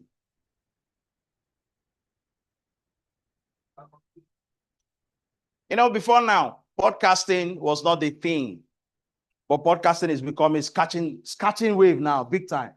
I just started my own podcast. I did my first recording last week. Amazing, exciting. I feel good. And you know I wouldn't know. I feel good. And you know I wouldn't know. So good. Good. Got you. So whether it's podcasts, conferences, webinars, or meetups, each platform expands your reach. As you're stepping into the tech world, you need to begin to understand something. Socializing amongst yourself is critical. If you want to have the opportunity to share your dreams, share your thoughts, speak, you need to reach out more. You need to attend events. You need to meet people. Very important. Whether you want to use podcasts, whether you want to use a conference, or you want to use a webinar, you want to use a meetup, any platform you find, it helps you to expand your reach. Now, we talk about public speaking for techies. I've just told you the key things you need to know. Maybe in some other class, if the opportunity shows itself, we're going to do hands-on practice on how you apply the things you have learned. At least today, even if we stop here, you can stand and introduce yourself very effectively as a techie. And people will turn their head and say, who's talking there? What's going on there? because you have value. So let's explore. Let's explore. Now follow me, follow me. Finding your stage, follow me. There's something about being authentic. One of the craziest ideas is a mistake that a lot of people make. What's the mistake? Did I obstruct that view? Okay, take it now. Perfect. One of the problems we have is the idea that you need to copy somebody that is making it. Somebody say error. You have a question? Yes, darling. Okay. Now, if you're trying to sell a brand and you don't have a product yet, it's being authentic. Selling someone else's product, but you're the brand. Is it being authentic? Like, Yeah, it is. You necessarily don't need to have a product, but how you sell it is your authentic way of doing things. Another person can sell that same brand with another style. That's his authenticity. I can sell it in my own way. That's my own way is my authenticity. Okay? Breaking news. 90% of the products that you see are not owned by the people that sell it. How many people that sell Coca-Cola own Coca-Cola? Do you get it now? So being authentic simply means sharing your true story, your values, and your voice. Take note, product is not even there. Being authentic simply means what? Sharing your true story, your values, and your voice. When you talk, there are people that if I hear their voice, I'll tell you it's this person without seeing the person. On social media, they'll just play something. I say, is it this person? They say, yes. How did you know? I say, I know the voice. There's a way he talks. That's being authentic. Until somebody gets to that point where you can really say, is this person without seeing the person, your authenticity is not shining through yet. Okay, many of us, I think we have religious folks here, so let me help you out. Let me say something. I kid you not. I kid you not. You may not like it, but take it from me. I need to say this. Who speaks like that?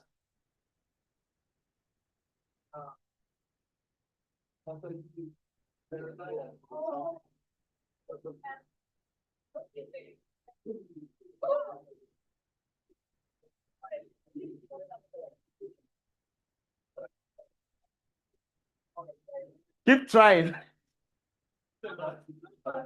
Correct. Now, do you know why I use that example? I'm talking about authenticity now. He has a way he speaks. When you hear it, you know it's him. That's your authentic voice. Okay, let's try something else. All right. I'm going to tell somebody. I'm going to tell somebody here.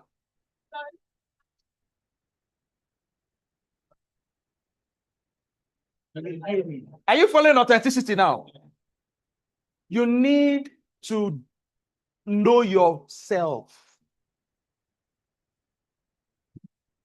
Don't imitate. Listen, no matter how sharp a photocopy is a photocopy. It's not the original.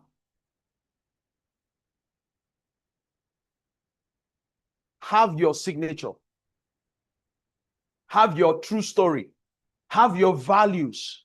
Have your authentic voice. It helps to build genuine trust and connection. When people hear you, they know it's you. When people hear you, they know it's you. When people see your, they say, oh, no, that it's him. Somebody described me to someone and said, say the guy, what's his name? Just explain. I say, it's the oxygen. I say, yes, the oxygen. And they ask, how did you know? Say, that's his style. That's him. That's it. You can't be in his class and you will not laugh. Guy is very interesting, but it's serious, but he will make you laugh. Why? That's my true story. That's my value. That's my voice. You need to know that as a tech person, you must learn to share your voice.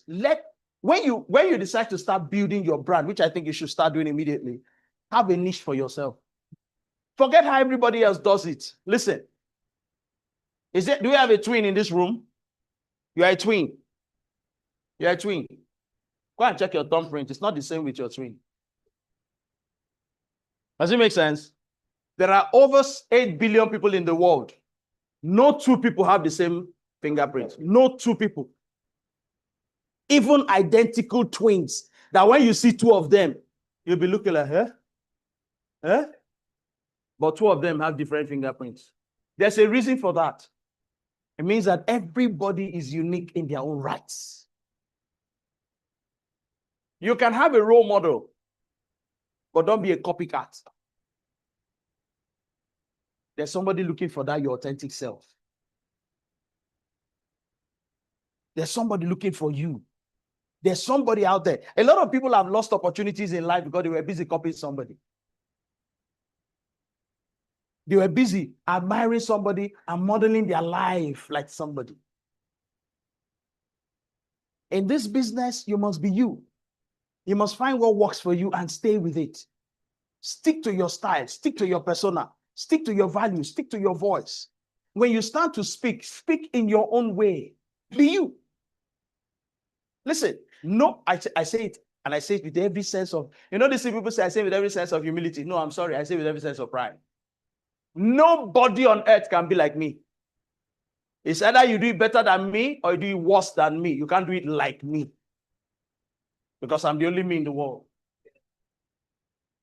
What happens to bandwagon? What happens to what? Like bandwagons. Bandwagonism, when you enter bandwagon, what happens? Do they know you as an individual? No. When you're in a band, what the bandwagon is? It's a carriage where people just jump in. You are not, they don't follow, they jump in.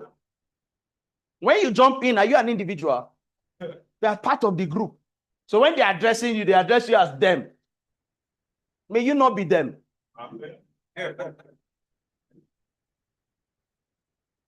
There are certain industries when they are talking, they mention names.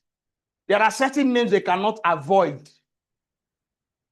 Before now, if you're talking of tech in Nigeria, you mentioned the likes of Shola, you mentioned the likes of those that founded Flutterwave, all those. You can't skip them. Then you now say, and others. You know what others means? They have not built their voice to a point of recognition. If you go into the beverage industry, you're going to be talking about Guinness, Coca-Cola, Pepsi, all right? And others. And others. We're talking of global brands, not local brands. Are you getting where I'm coming from? When you talk about business in Africa, you're going to be talking about the likes of Vusi, Tembo Kwayo. You're going to be talking about do you know Vusi? Those are brands that have stuck out. They have a voice. You're going to be talking about Aliko, Dangote. Before now, when you talk about the industry, especially food and all that, you talk about Aliko and all that. Today, when you talk of oil and gas, Aliko has joined the league. In fact, before you mention the other people that were leading before, you mention him first. Because he's the one that's taking the bull by the horn to do what the others could not do. That's what we're talking about, having a voice. You stand out when they are making reference. You are mentioned, you are counted.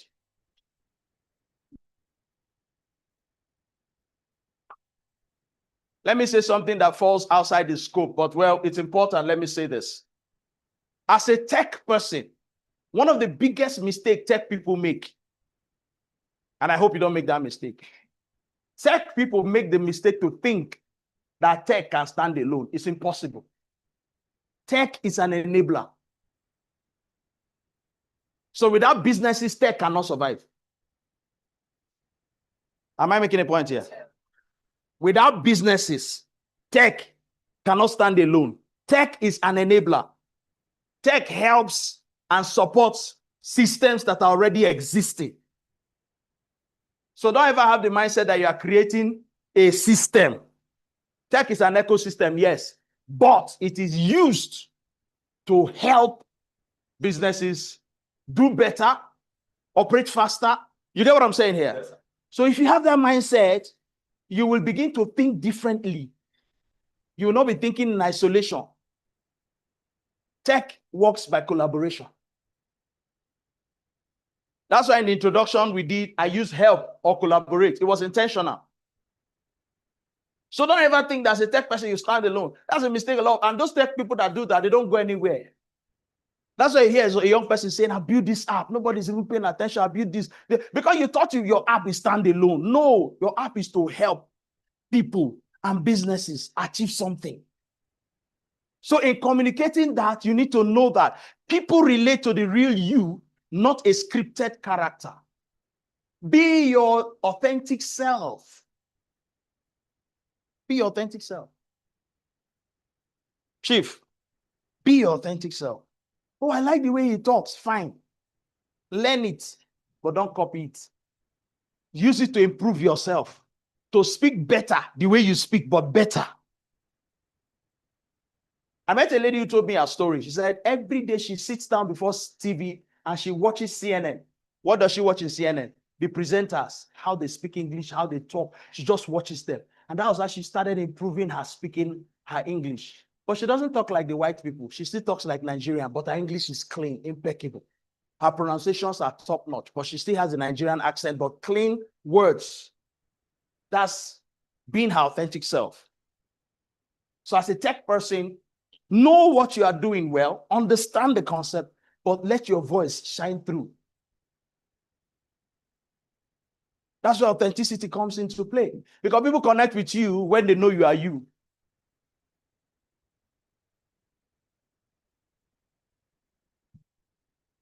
Talking about being authentic, what's the name of that guy? He's a big boy now. During COVID, he'll just come. All those complex videos, he'll just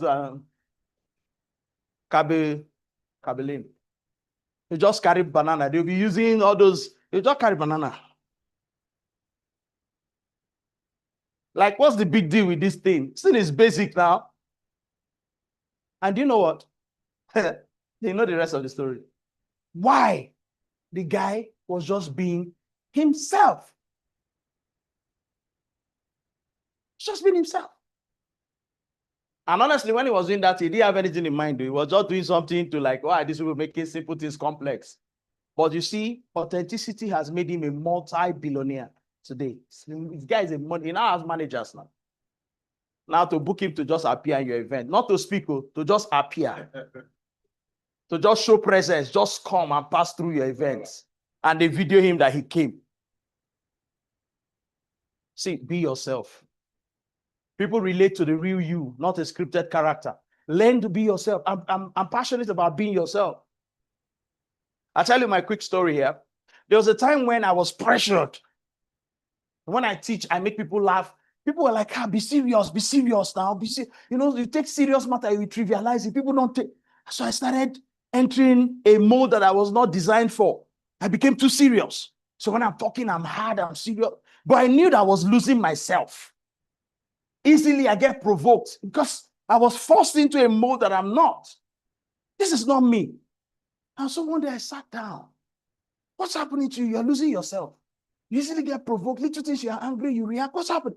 And then I realized that, oh, guy, I've lost my identity. I'm forced to be someone who I'm not. I bolted out of the mode.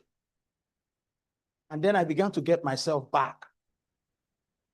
No matter how complex a matter is, when I talk about it, you will laugh. Oh. I bring life to this. And I said, oh, wow, so this is the problem. And somebody told me one day, man, this is you. I'm enjoying you again. I said, really? What happened? Did I change? Say, you didn't know. I said, I didn't know. But I knew, of course. I wanted to hear more. I said, what happened? Sir, you became serious. It's good to be serious, but you became too serious about everything, You before when you talk, people will laugh. I said, yeah. I told the person, you are one of the people that told me to be serious. I'm coming back now to tell me that, I'm enjoying it. Yeah, you see the life? So what am I telling you? Don't allow society pressure you to become somebody else. You cannot cope with somebody else. Are you hearing what I'm saying? Your friends will pressure you. Be your authentic self. That's what the world will identify with. Am I making sense? In your speech, in your disposition, be your authentic self. Refine yourself, but be you. You know what they call upgrade? You are tech people. When you open your bank app, it gets to a point, it tells you to upgrade. Now, do you notice that when you open the app and you upgrade, it's just the interface that changes. The functionality remains the same. The interface will change. The front end, I think it's front end. The front end will change, but the functionality is the same. It cooperates faster, but the basic functions are the same. As a tech person, improve yourself, but let your functionality remain the same. Am I making sense now? Do you know I just used analogy? I just used analogy now to explain to you how to upgrade without changing yourself. That's analogy. I use what you can relate with. The bank app, which I know everybody here has. At least bad as it bad, you have OP. We don't have OP. I'm saying bad as it bad now. You're a big girl now. You don't do OP now. Which one do you do? First Bank. UBA. You don't use bank app. You don't use bank app. Which one now? So everybody here can relate with the bank app analogy. That's right. So be authentic self, but don't change your functionality. Don't change your voice. Don't change who you are. Find out. Okay. This one is something I wanted us to do, but I don't think we can actually. Now, this is for podcast interview scenario. I just wanted to do a demo to see how it works. Okay, let's do a quick one. Who's going to be my interviewee? I want to interview somebody. Who's going to volunteer? Let me show you some tips on how this thing works. Okay. It's all right. You want to volunteer? Okay, so I'm going to work with two of you. So let's assume we're in a podcast setting. You can sit, stay where you are. Be your authentic self, right? All right, so welcome to this podcast. This is the SpeedLink International Training Concert. Podcast. And in this podcast right here, we are going to bring to you something interesting from the tech space. We have some tech guys in the room, and we would like to meet them, let them introduce themselves. So tell us, what's your name? What do you do? My name is Lydia. I'm a data analyst, and I help businesses to improve their growth. I help businesses to grow and help them also to retain their customers. Amazing. Yeah, we have another young man here who's a tech expert as well. He's going to tell us who he is in a moment, and then we will get into the discussion for the day. So, young man, tell us, what's your name? The man at the extreme there. Pass the mic to him, please. Hold on. My name is Festus Seke. I'm a cybersecurity personnel.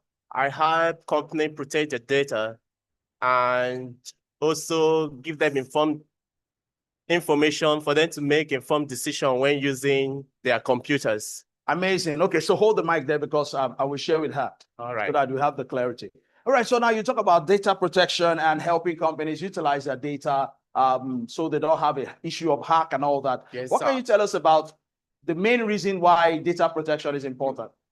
Data protection is very, very important because at this time in the world, everything is online. So every company is using the cyberspace, which needs a cybersecurity because at this time in the world, the most protected assets are all online, especially the funds of the company and so many things. And that have raised the minds of cyber criminals, like they commonly call the Yahoo boys. So to protect yourself, that's where people of my profession comes in to make sure that as the security officers protect the company physically, people like me protect it online.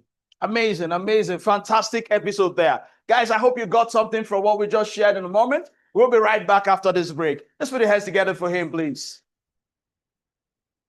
Now, what we just simulated here is a podcast setting, podcast style interview. Let me tell you the trick here. What I just did, if I invite this guy to my podcast, for example, and I talk with him, and you download that podcast and listen to it, because of the way he has expressed himself, if you're a tech person or you have someone that needs data protection, you are going to look for that guy. Are you getting where I'm coming from? So all of these things are very important because they would help you to build credibility. That's why I want to share with you that, look, public speaking is not limited to when they invite you to come and stand as I'm standing to talk to people. That's why I took the pain to explain audience, live, okay, and speaking. So whatever forum that happens, utilize it. And like I said, podcasting is one of the ways that people are beginning to catch in on. The drive for podcasting is increasing. People are beginning to pay more attention to it. And like I shared with you, I started my podcast and it has to do with speak to lead. So it deals a lot with communication and things like this. So it's something that you can leverage to build your opportunity to share your story. Because what we are really after is the ability for you to share your story. As a tech expert, you need to share your story. Is it making some sense now? All right, tips for effective communication. Be prepared but relaxed and conversational. I took him on. He didn't know what I was going to ask him. And some of you were waiting for him to goof. Be honest. Were you waiting for him to goof? That's the next secret I want to share with you. Listen to this. In public speaking, one of the reasons why people are afraid is because they think people are expecting them to goof. Breaking news. The moment you take the stage, people are expecting you to deliver. Because they believe that for you to have been invited, you have something to share. Let that sink. Let it sit with you. Yes, sir. Goof. Ask your colleagues. Listen actively and respond thoughtfully. There are some questions I'm not supposed to. Listen actively and respond thoughtfully. Now, what I did with him was I threw a question at him without preparing him for the question. And the guy took time to, in few minutes, few seconds, thought about the question, and he used common sense to answer that question. You notice he didn't go technical. He used analogy. He said, just like the security operatives protect the physical building and the physical company that you see, that is how those in my profession protect your company online. So what I've been teaching since is entering somebody's head at least. I was just checking whether what I was doing here, I was wasting my time, but it's working. It's working, right? He used analogy. Fantastic. So in speaking as a tech person, that's what I was driving home. He got the message. He used analogy. So when you say just the way the physical security operatives stand at your company gates and all that to protect the business physically, that's how we protect your business online. Do you need to explain that to a layman again? It's clear, because when they go to the bank, they see security. So they understand why security is there. Oh, so that's what you people do online, eh? Very good. I think I need these guys. Do you know why he needs the guys? He knows how much he pays the security people per day.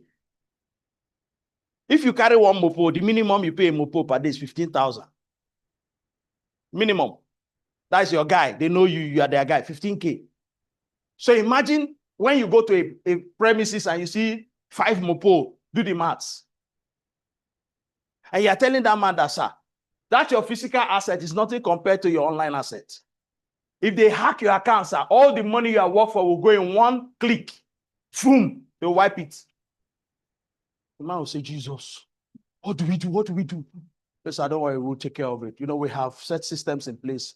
We'll protect your. He said, but what if they hack it? Say, immediately they hack it, something will trigger to lock the account, block your account automatically. Even you can ask, so how will I access it? It's a fail-safe system. What I mean is that once it blocks it, it locks everybody from it until we're able to prove the authenticity of the owner.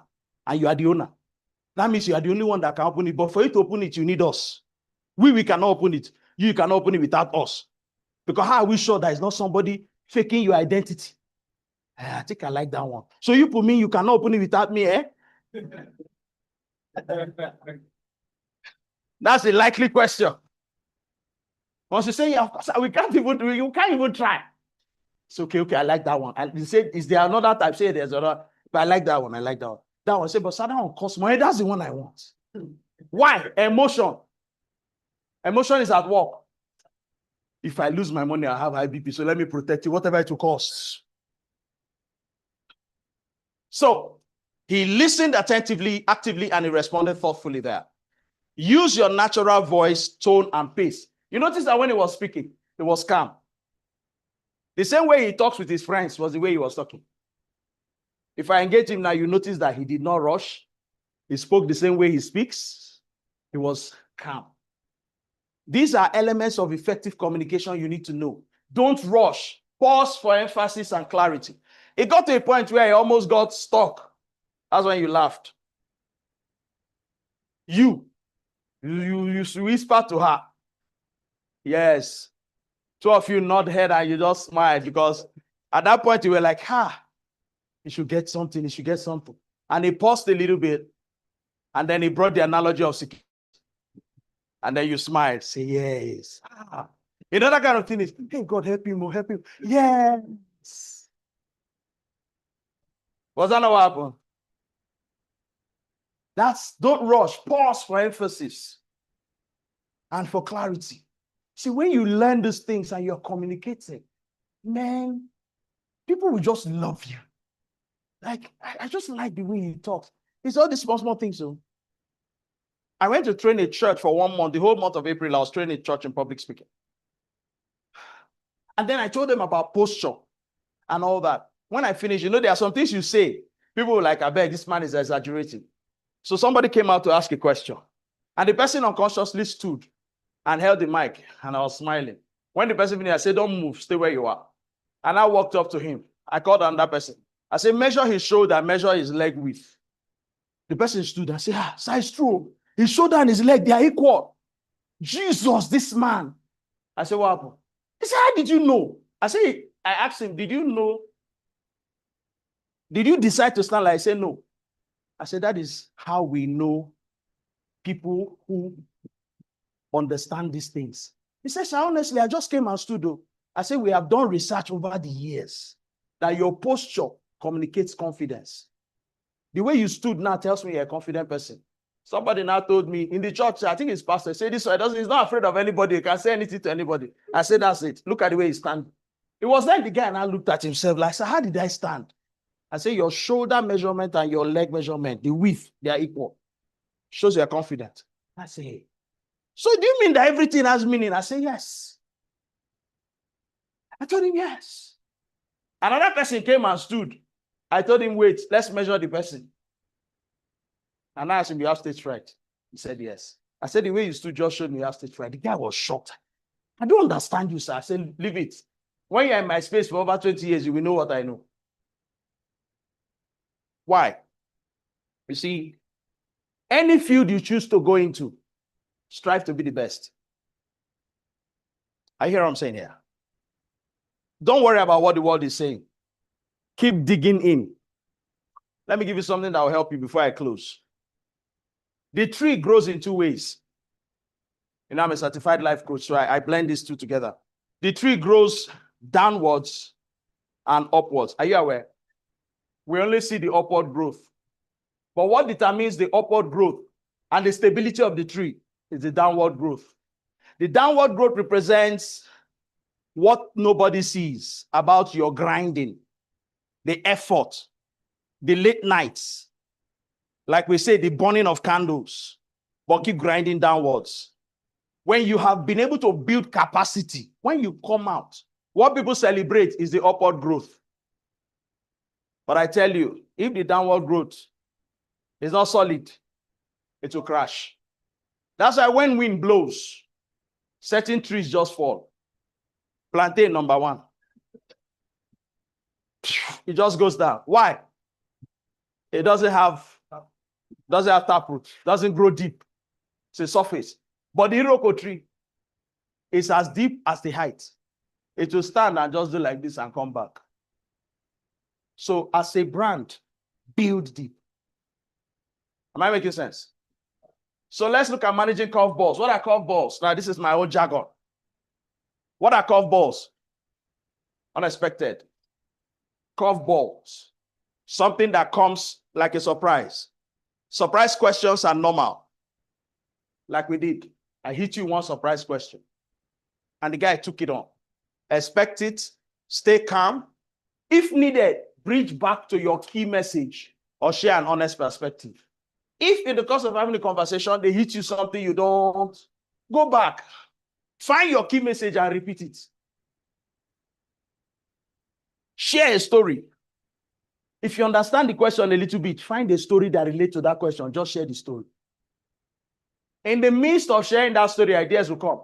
Can I tell you a secret this afternoon? Can I tell you a secret? Speech is automatic. What do I mean? The moment you start talking, ideas start flowing. Speech is automatic. It took me about 15 years to discover this, but I'm telling it to you once, just in one fell swoop. Speech is automatic. The moment you start talking, ideas will start flowing. If you are lucky and you are somebody that reads wide, once you open your mouth, your brain will start pulling resources from everything you have read and will be feeding you information that you never knew existed in your head. It will just be giving it to you. You'll just be speaking ideas. Sometimes when you finish and stop, you will ask yourself, where did that come from? Who was talking? Has it happened to you before? Yes, sir. Wait, who was talking? When you finish and leave there, you sit down and say, God, how? How did that happen? That's why I encourage people to read. Because speech is automatic.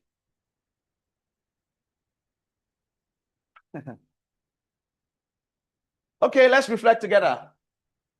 The strengths and ideas for growth. This is something we need to do. I like to catch in on this. It's a safe practice that builds confidence and prepares you for real world speaking. So I'm going to give you an assignment. We don't have the luxury of time. Let's reflect, highlighting strengths and ideas for growth. So let's do a debrief. So share with me some of the things that you have learned in a short while since after the break. What are those things that come to you as a solid base that you can take to improve yourself?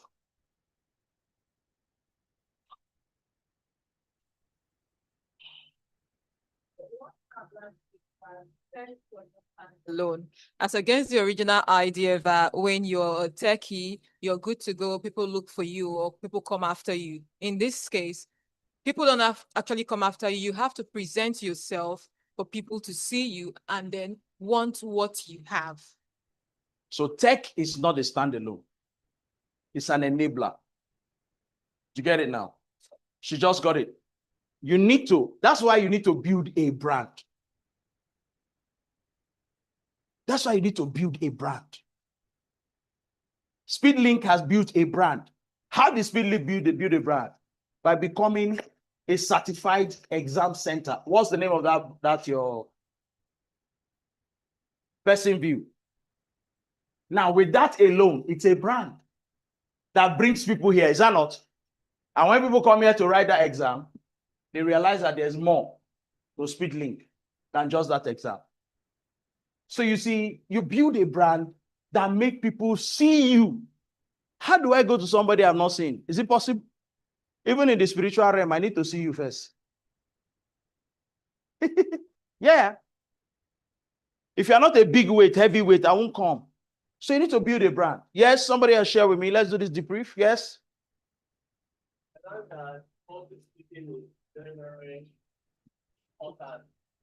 Oh, sorry, just a brief. We need this. We'll record it. Okay, I learned that public speaking is very, very vital for techies because no matter how good you are in tech, if you can't market what you have created, it will make you any money. That's right. You need to learn the art of sales through public speaking. It's not a standalone. If the world doesn't know you, they won't buy from you. They need to know you. They need to know what you have. Otherwise, nobody buys from you. You know, I've seen people get frustrated. They do something, they just sit down there. But I've created an app. You see the app. So if you see. Have you tested it? Even to test it, you need to push it out into public space. Somebody taught me a secret. Let me give it to you for free. So when you build something, allow people to test it for free. That all the people that test the app for free, when you launch, they will buy if it gives them value. It was recently I understood what this what do they call that thing? Is it eardrop? Or be airdrop? They give you access, isn't it? Test it, test it, test it, test it. We are building credibility for them.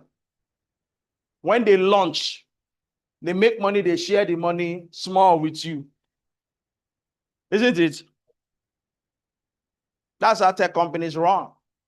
But how do you know that there's a particular one that is in the business? They talk about it. They use influencers. They put the word out there. Is that making sense now? So yes, somebody has shared with me. Here.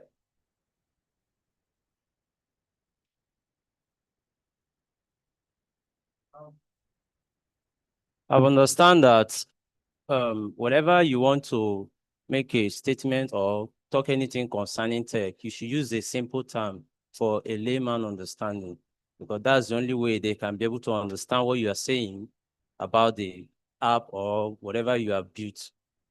Okay, now let me put a small twist to that. If you're talking to tech people, feel free to use your jargon. And when you're talking to the general public, just assume that you're talking to non-tech people. Simplify. But if you're in a tech conference where you know that everybody there or 90% of people there are tech people, feel free to go JavaScript, back end, front end, because they understand you. But when you have come out of that conference, when you're in SpeedLink here, you can go ahead with JavaScript. And when you cross that gate and come out, simplify things. Do you understand? Simply, if not, you'll be talking, they'll just be looking at you. When you finish, say, okay, thank you, have a nice day, they walk away. Yes, two more. Use the mic, sir, please. Sorry. Wins always. Clarity. Clarity and authenticity wins always. See, you see this thing we talk about clarity. You will understand it in due course. When people cannot relate with what you're saying, you are not clear. When you don't speak through your authentic voice, you are just copying. You are speaking like. I wish I can just go off the mic for a bit. Because what I want to say is a bit sensitive, but let me leave it. It's too sensitive. Let me leave it. One more. I see 3 hands, but I want to take the hand from the back. And then I'll take yours too. Maybe I'll take yours. Why are you dodging? You look stressed right now. Are you hungry? Sharing stories helps in business or in organizations. Sharing stories helps in building a brand. You need to share your story. Okay? You need to share your story. All right. That was what I was going to say. Thank you. And also, we should also bear it in mind that the essence of everything we are doing is to make money. So you're not telling someone the story behind you're telling someone the story behind your brand to make the person avoid spending more and to get more money. Okay, so let's examine this making money side of this story. Let's examine it. Don't make money your goal. Make impact your goal.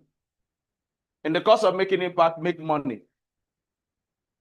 I'm not negating what she has said. Ultimately, money is the purpose. But make impact your goal. Let me tell you why I say so. If you make money your goal, the day you don't make money, you'll be discouraged. You won't put in your best. But if you make impact your goal, if you are consistently making impact and money is coming in, you'll be able to build to a point where you make the kind of money that will shock you. Because people pay you when they believe you, when they see your track record. They pay anything. As a public speaker and as a professional MC, I have done events for multinationals for free in my early days. I've also earned, they paid me 40,000 for a full event, 40K, which is nothing. I didn't complain. But I was using them to build pedigree. So when people ask me, where and where have you done events? I say, I've done event for SPDC. Done event for NLNG. So are you sure? And I say, yes. I'll ask. I'll even give you numbers to call. Call and ask after me. Done event for Shell, like Shell, yes. But they were paying me 40K then. Small money. But one day I went for an event. When we finished, they gave me an envelope. I opened it. It was more than 3 times, more than 4 times what they were paying me. I had to first put it in my pocket. And I called the person that brought me. I said, big auntie, what I'm seeing in there, say, shut up. Don't say anything. Keep quiet. They give you paper, just sign. Don't say anything. So they brought the document. I signed. I was looking at her. I was waiting for her to come and say, she now told me, we have been watching you. Every time we pay you, don't complain. Just take it and thank us and go. Now it's time to reward you. I'm telling you this story for a reason. Now it's time to reward you. Because of me, they set a limit, minimum limit. And they made sure that every event they did in that department, it must be me. Even when they had event in Bayelsa, they carried me to Bayelsa. It's not as if they don't have MC there, carried me. When they had event in Imo State, they carried me to Imo State, booked hotel, gave me everything I needed to be comfortable. Why am I telling you this? I didn't make money my goal. I made impact my goal. Today, I have a minimum amount I can take. Whether it's to speak at your event or to train or to do MC, it's a minimum amount.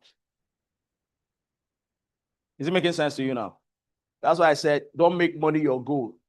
Because if you make money your goal, the day you are not getting the right amount, you will be upset. You won't deliver your best. You will withdraw. But if you make impact your goal, you make money, no doubt. You will build to a level where the kind of money you're looking for will come. Is it making sense to you now? Yes.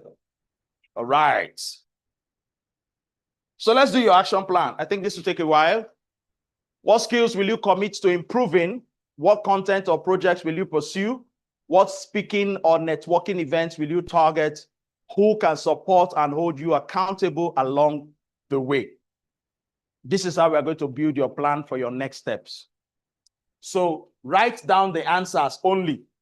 What skills will you commit to improving? Write it.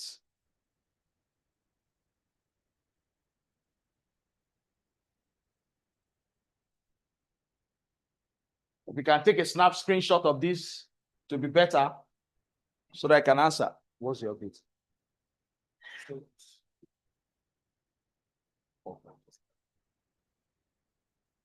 It's fine. It's not far from here.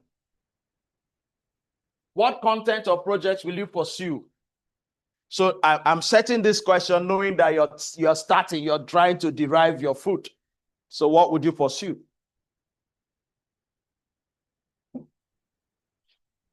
What speaking or networking events will you target? All these questions, hold them dear to your heart. They will help you along your journey as a techie.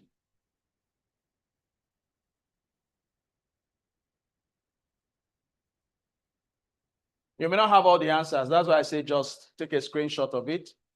You may not have all the answers. I don't expect you to have all the answers to this, but I expect you to work on them. As you grow, as you learn, as you do whatever you're doing here in SpeedLink, let this guide you. You will need it for the rest of your life.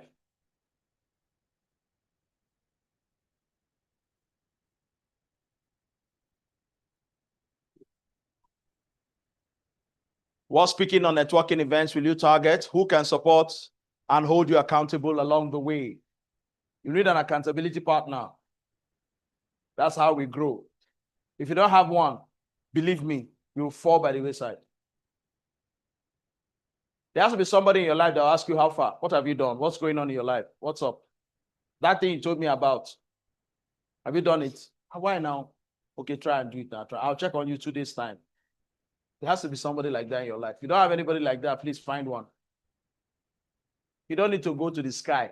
You can get somebody here that will be your accountability partner. You guys check on each other. encourage each other, grow together.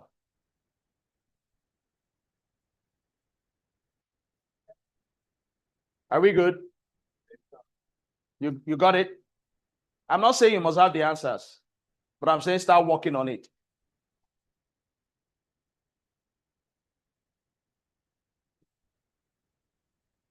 Can we move? Now remember, personal branding is a journey, not a destination. It's not like I've arrived. I'm still building my brand. My goal is that in a few years to come, when they mention public speaking, the next name that we follow is what? That's my goal, and I'm not joking. No. I'm working on it every day. Sir, public speaking, the oxygen. Call that guy. It's a man. And I'm looking at Africa, not Nigeria. Just keep in touch with me. Take my details when it's time. Follow me. You will get the drift. So it's a journey, it's not a destination. Stay curious. Keep sharing your authentic story, and you'll open doors to new possibilities. Just be curious. Keep asking questions. Keep thinking. Keep checking. All right?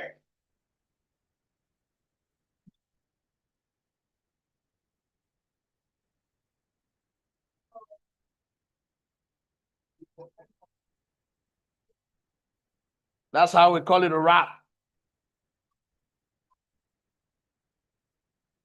You didn't get the previous slide? This?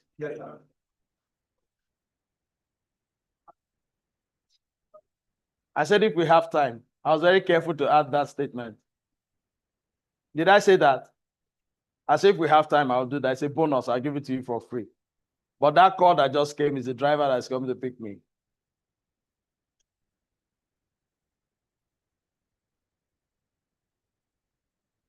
I'm sorry. Just tell your training coordinator that particular pitching, you guys need it. You might just be lucky. They'll call me back to come and do it. And that will be a full class, because the truth is you will need it. By the time you finish this program, you will need it. How to pitch, how to sell ice to Eskimos.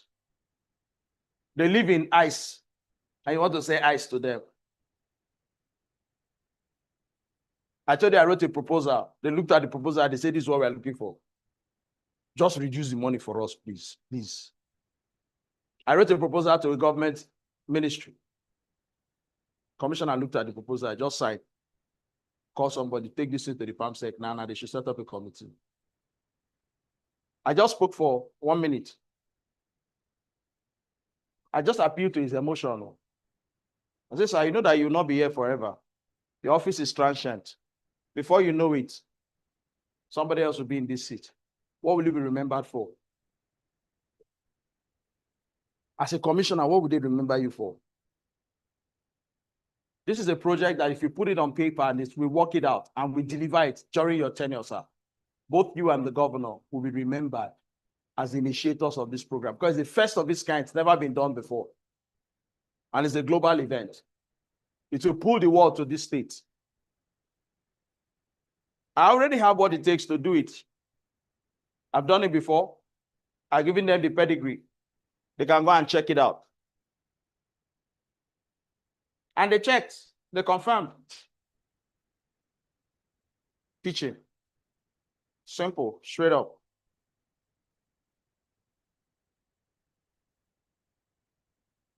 So that's my contact details. Connect with me. My email address is there, Facebook, Instagram, Twitter, X. I'm not very strong on X, but I'm trying. My LinkedIn is not there, but my LinkedIn and my Instagram handle is the same, Dr. Emmanuel Dogba. So if you put that on LinkedIn, space it, LinkedIn is your name kind of thing. You can get me on LinkedIn. I'm also not very active on LinkedIn, but I'm there once in a while, I have to confess, my bad. Facebook, yeah, I try. I try a lot on Facebook. I try a lot on Facebook. You'll find me there. On Twitter, I'm going to repent after today.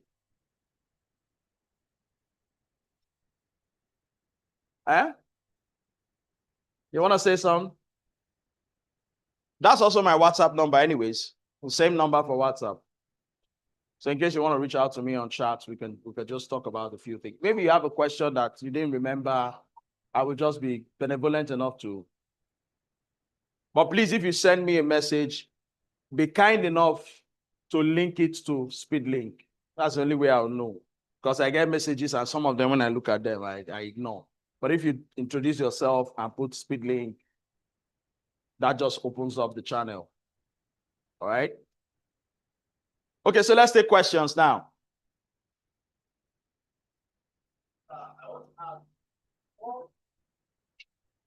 Sorry.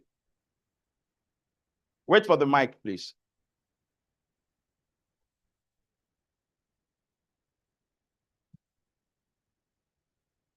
Sorry. Okay, I want to ask,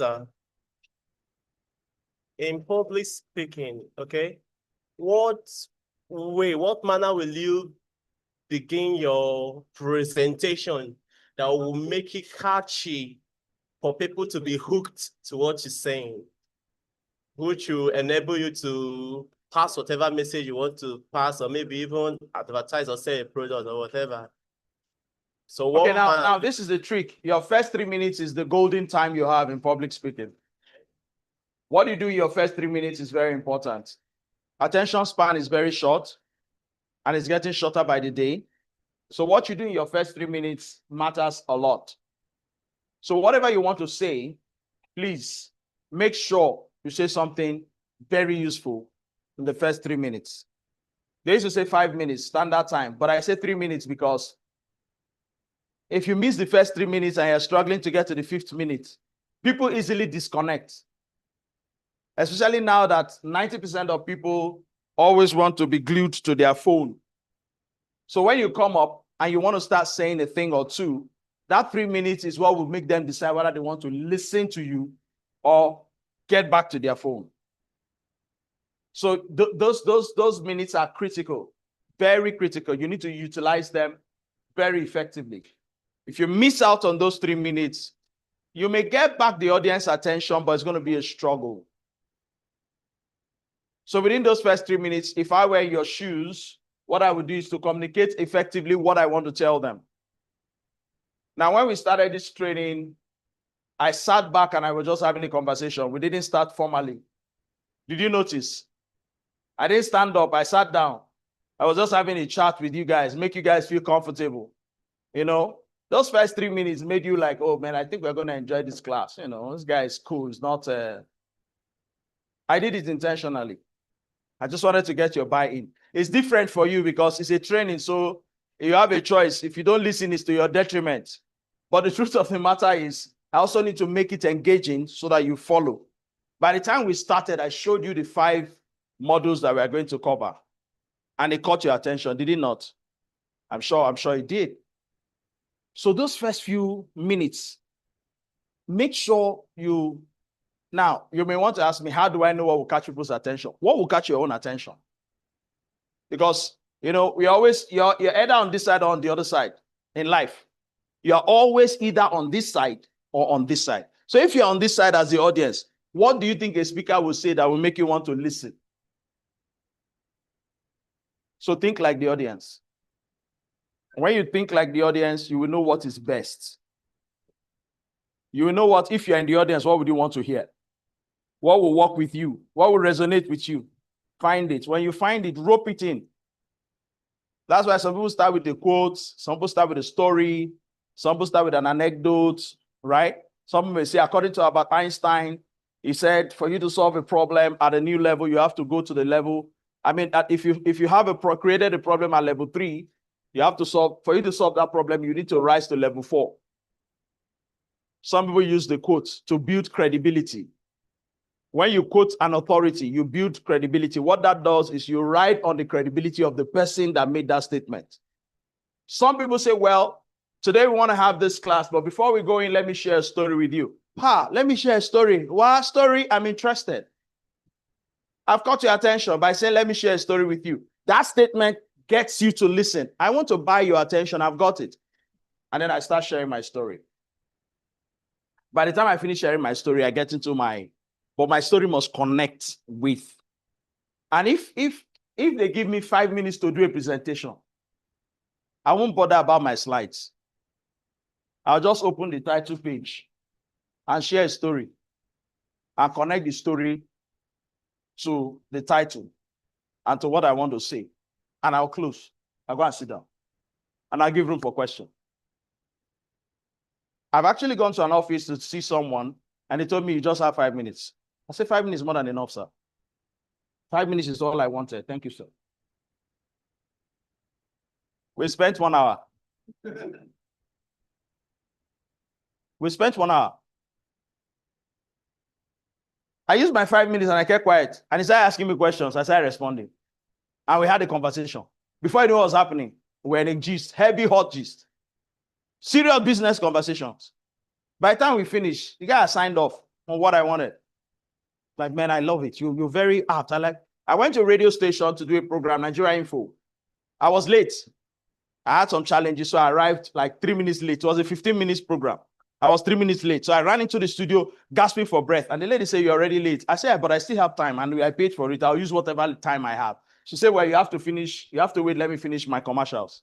Because I waited for you, didn't come, so I had to run commercials. And the commercials must finish running before we start. I said, no problem. She said, that means you have 10 minutes left. I said, 10 minutes is okay. Because we've paid for 15 minutes and 3 minutes was gone. Commercials will run for 2 minutes. I sat down. By the time we started the show, a 15-minute show ended in 45 minutes. She just told me, wow, this is an epiphany. Come on, let's go. She started giving me questions. I was firing. The conversation was engaging. By the time we finished, she called the marketer that took in the detail, the brief, and said, these are the kind of people we need. We are looking for content. This guy has content. Please schedule him for another event. This time free. They invited me free. Because I have the stuff to share. Are you get what I'm saying? So 5 minutes is more than enough to change your life in a conversation. Yes, ma'am, Marcel. Where's our mic? I want to get stage frights, because in public speaking, if you have stage frights, you won't be able to speak well, like, confidently. There are 7 out of every 100 people you meet, 75 have stage fright.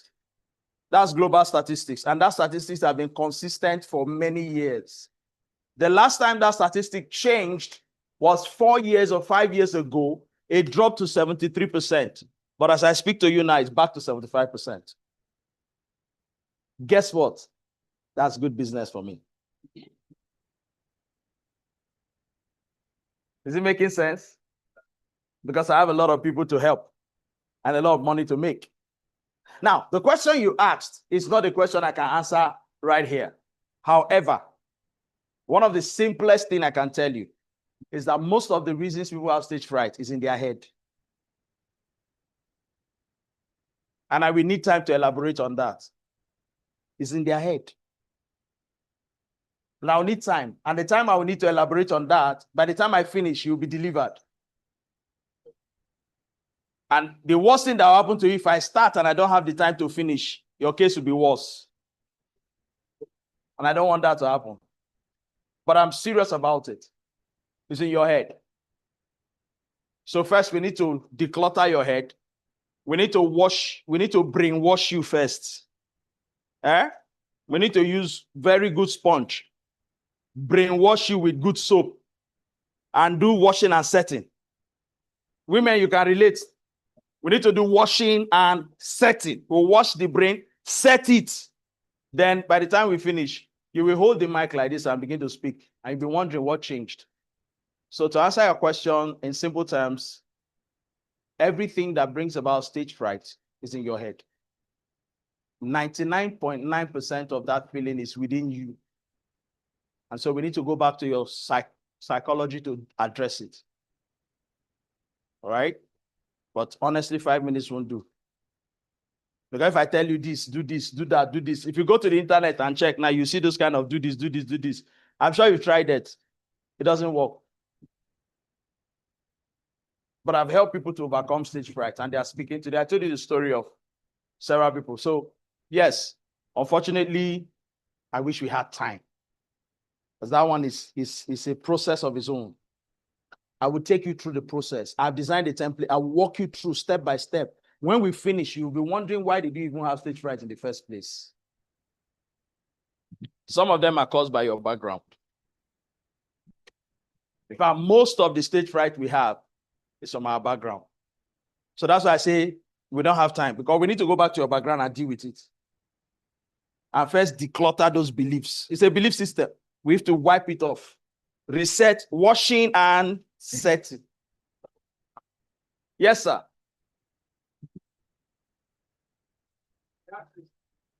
Afternoon. This question I want to ask. Thank you once again.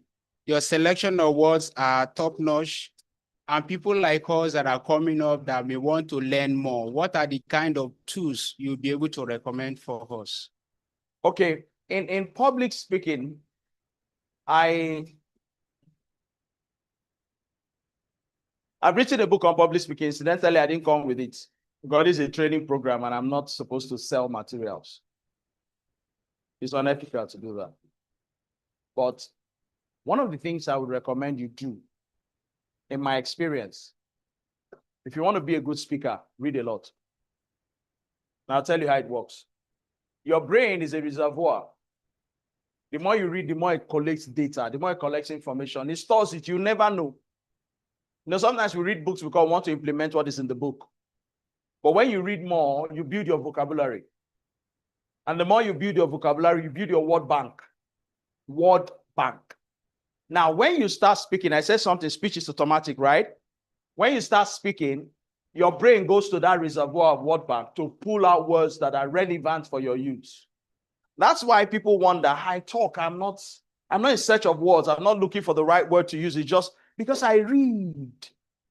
So when I'm relating to any subject matter, what I've read in those subject matters become visible to me, and they begin to pour out. And so I can actually have a conversation without, you know, this thing that people do, I don't know the word to use, I'm stuck. It hardly happens to me. Because as I'm talking to you now, in my bag, there is a book. As a driver drives me to Yenagoa, I'm not going to be gisting with him. I'm going to be reading. When I get to my hotel room tonight, I'm going to be reading. I'll be on my system. I'm going to be walking, read. So the more you read, the better you become. The more you speak, the more engaging you become. So one of the resources I would recommend is read books. Now, what kind of books I will not be able to tell you here and now. Because again, your brain does not differentiate between reality and fake. Are you surprised to hear that? Your brain doesn't know the difference. You cannot differentiate. So just read. That's one. Number two, as much as possible, somebody once told me, I have speaking engagement, I turned it down. I told the person, you are making the biggest mistake of your life. Every opportunity you have to address people, take it. At least at this level, where you are not a high-priced speaker, take it. Go and speak. Even if it's in your church gathering, say, I come and address you. Now stand up.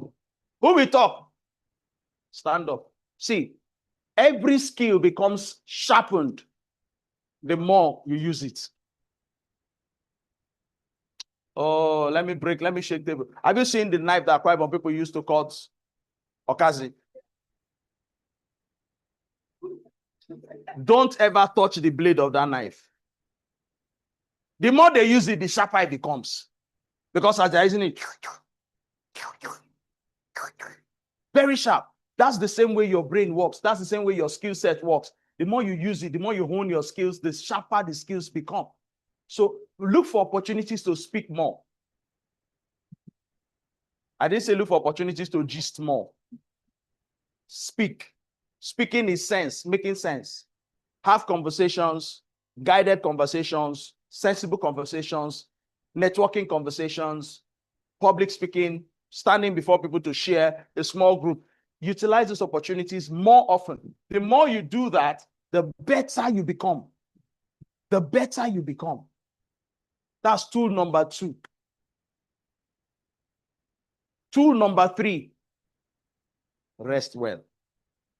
You may not agree with that one, but I'll tell you to shock you. Stress can mess you up. Don't joke with it. I'm a victim, but I know better now.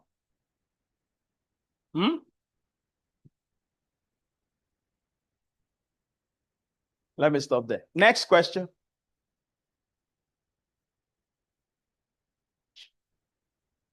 You wish I had answered your question, right? For the training so far, I want to ask something. I'm actually interested in podcasting. Like for a starter, how many minutes is good for someone to actually have a podcast? And which of the platforms do you recommend that we should start with? Spotify, 100%. Spotify for creators. Go there. Before now, it used to be Anchor, right? Anchor was free. Spotify bought over Anchor. Now, when I started podcasting some years ago, 2022, my first podcast, I abandoned it. I actually could use my phone to record and put a music to it and do a design and post it.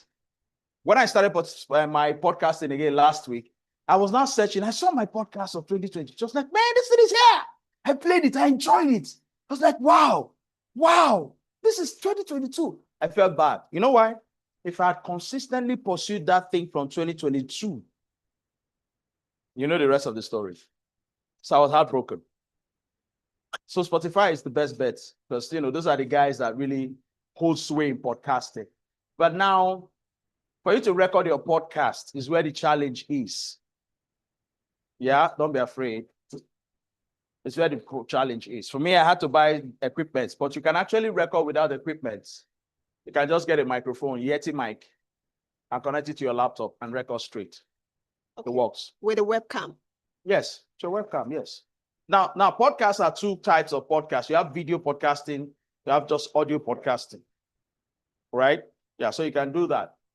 Choose the one you want. You want audio, you want video. You can do both. Spotify allows you to upload both video and audio. That's why I recommend Spotify. It allows you to upload either video or both. So if you want to do that, just do a little bit of research. I don't have all the time to give you all the nitty-gritty now, but that's a starting point. You just get a device, put your earpiece. If you get the right app, you can record with your phone. But for me, I had to buy gadgets because I'm trying to upgrade to certain levels of, I do transmission to my radio station from my office, and I need those gadgets. I had to buy all of those kind of things.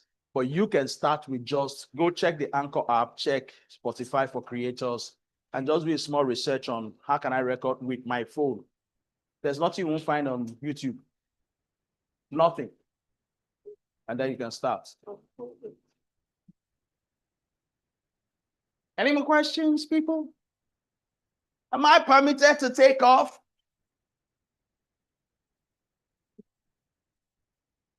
If you have a question, ask. Okay, there's a hand over there. Any other hand? Let me count so that when I take the number, I run. Thank God. Okay, sir, good afternoon. My name is Hope. I'm trying to hear you. And that's why I didn't come to the front, because you don't speak up. So I want to stay here so I can hear you. Okay, good afternoon, class. My name is Hope. I wanted to ask, though, with what you've explained, it's actually what we do in day-to-day activity, either you're doing a business or thereabout. And some things you said, yeah, I actually practice them. But then there are some people, as a course of business, on customers that will never want to understand to a certain point. Then at that point now, you now see that this is not working. And then you leave the business. Perhaps you leave the business and then you go, knowing that this business is a gateway to do better. Just because this person do not understand what you are saying, even when you've used any language you want to use. This kind of person, is there any way you can be able to navigate through him? I'd like to understand your context so that I don't answer wrongly. Okay. When you say the person does not understand or doesn't want to understand, is it price? Is it that your pricing is not, you're not reaching equilibrium price? The guy is telling you is offering you what is not good enough? Or is it that you're trying to explain your processes and is not accepting your processes? He wants you to do it his own way. I need to understand exactly. Yes, the processes. Your processes. Yes. Okay, now, technically, there's something I always tell people, my clients particularly, I tell them there are two ways to do a job. You can either do it the professional way or the client's way. Are we together? You can either do a job the professional way or the client's way. Now, if you want to do it the client's way, you have to let the client know that if anything goes south, he will take responsibility. Transfer responsibility to the client. Sir, I'm going to do it the way you want it, but if anything goes wrong, I won't take responsibility. Nobody likes responsibility.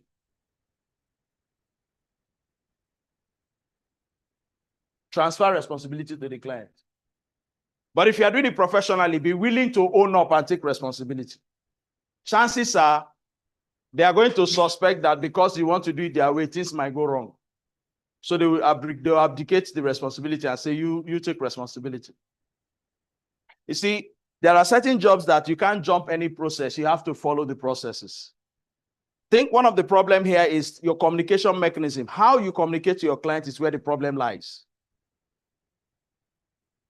You know, there is a way you tell somebody something and the person will agree with you.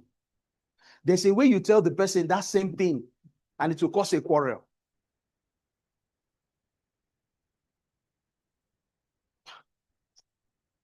You can tell somebody this thing is 10,000 naira. That's the price. And the person will walk away.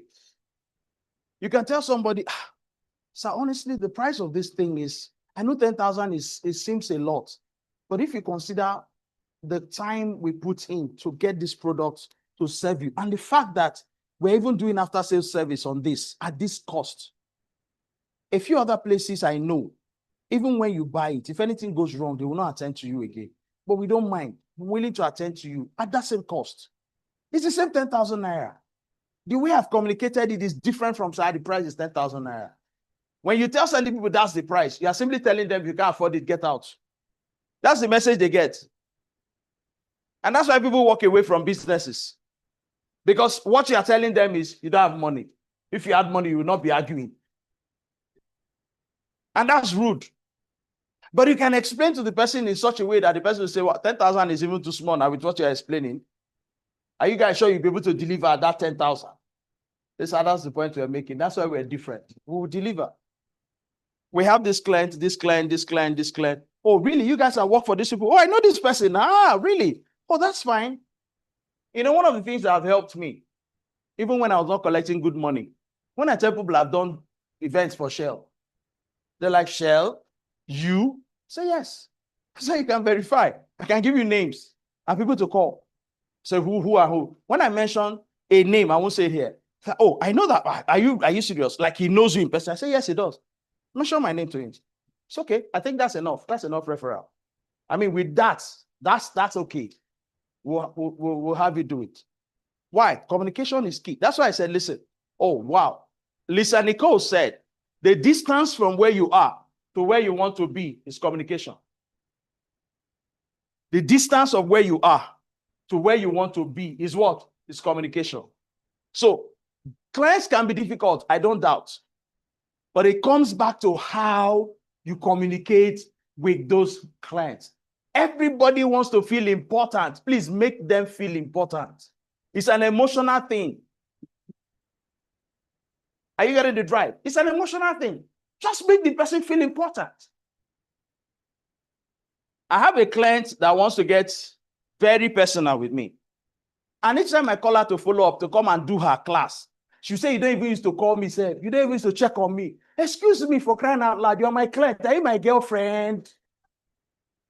You don't even used to check on me. Say, they used to check on somebody. Is that how you used to?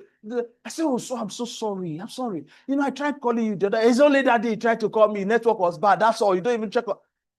I say, God, I hope I'm not putting myself into trouble. But I need this money. Oh. She's paying well. I need this money. I said, okay, you know what? I'll call you tomorrow. Don't worry, I'll call you tomorrow. So that's how I used to say that. I'll put it on my call list. following their call. How are you doing? How's work? Say, you see, now that you call me, what happened now? Is it not I will check on somebody? So when are you coming for your class? I mean, I can tell the person, I bet to her, what is it? How much are you paying me? No, I'm building a brand. I must be ready for all of that.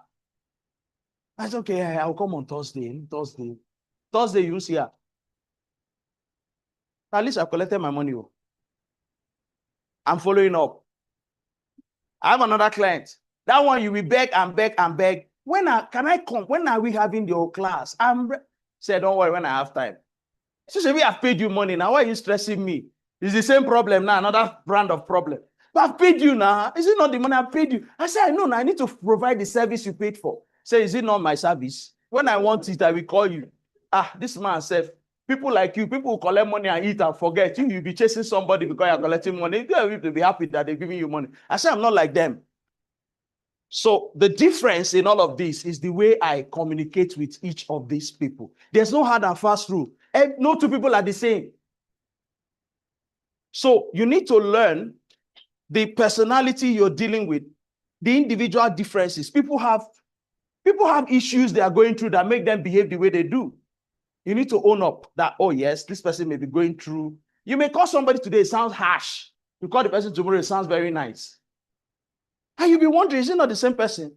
No, it's the same person, but you called at a time when that person was going through hell and Satan was standing next to the person.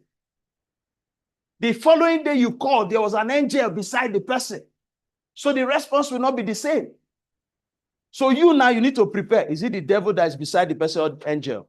Whichever one, get ready to handle it. So when you talk about process and the way clients behave, there are so many factors around it. What you need to do as the person providing the service is to prepare your mind for any eventuality and manage that process by communicating in a manner that puts the client. Let me tell you one shocking secret. Some people can be very nasty. And when they finish that call, they will tell somebody that I see that guy is a very good person. With the way I was even insulting him, he didn't even respond. He didn't respond harshly. If I would do business with the person, you will be shocked. You will be shocked.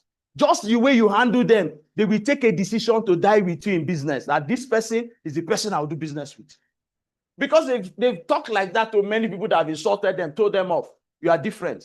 Now that thing you are complaining of will not be a reference point for you. They'll tell their friend, this guy, shop log. Give him I know the guy. They don't know you.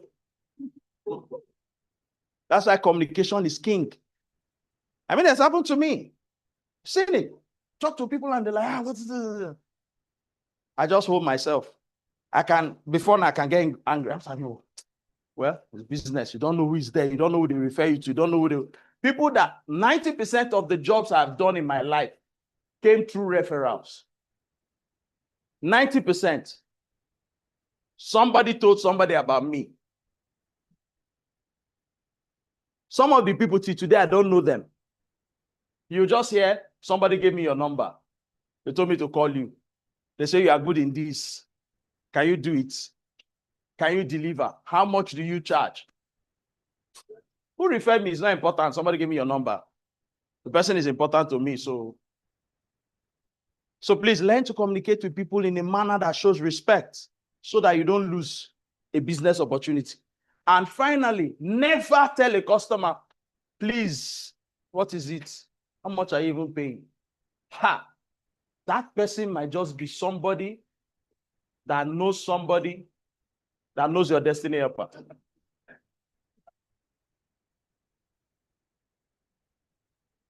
Let me paint a scenario for you before I walk.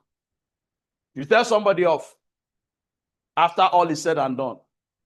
You walk into an office to discuss a project. Sitting close to the MD is that person you told off. And it's the MD's paddy man. Oh, brother. As you walk in, you see the person.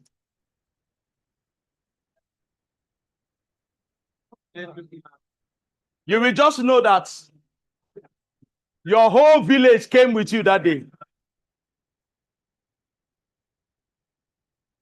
As you enter and see the person, You just say, sorry, sir, I'm coming. And truly you will be coming. Because you know that I have nailed myself. But imagine you had the person talked to you rudely and you were nice, persuasive, and all of that. And then you finish and you walk into the room and you see that person sitting. The first thing in your heart will be, oh, bless God. I have hope. As she goes, how are you doing? Are you? Bros, is it the guy you're talking about? I don't know, this guy is correct guy. You know what I mean? We don't talk to, no, correct guy. Right? Is this guy? No, it's this guy correct. Bros, give up. Say, what do you mean? Let's go through the process. When you finish, we'll talk. And then you walk and say, bros, that guy, oh man, the guy. You know that guy what I tell you now? I finished the guy. The guy was still apologize. Are you serious? I said, the guy humble like that. But the guy sabi walk. I shot. The guy no respond. So are you serious? Now that can't be fine. Your destiny helper has just finished job for you. It's all communication, no? It's all there are things I have swallowed in the name of this thing I have learned to communicate with people that I will not take outside. I won't take it from certain people, but I take it. I'll get upset too. I will banter inside of me. But I have learned in life, not because of money. When you are building a brand, one negative statement can ruin the effort you have made in 10 years.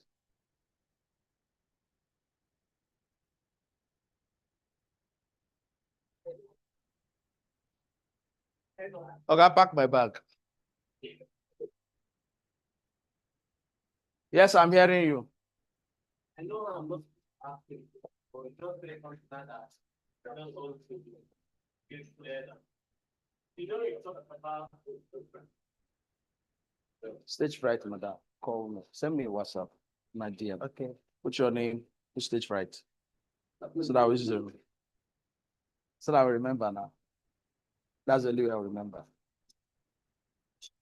Then let's see what we can do to help you out.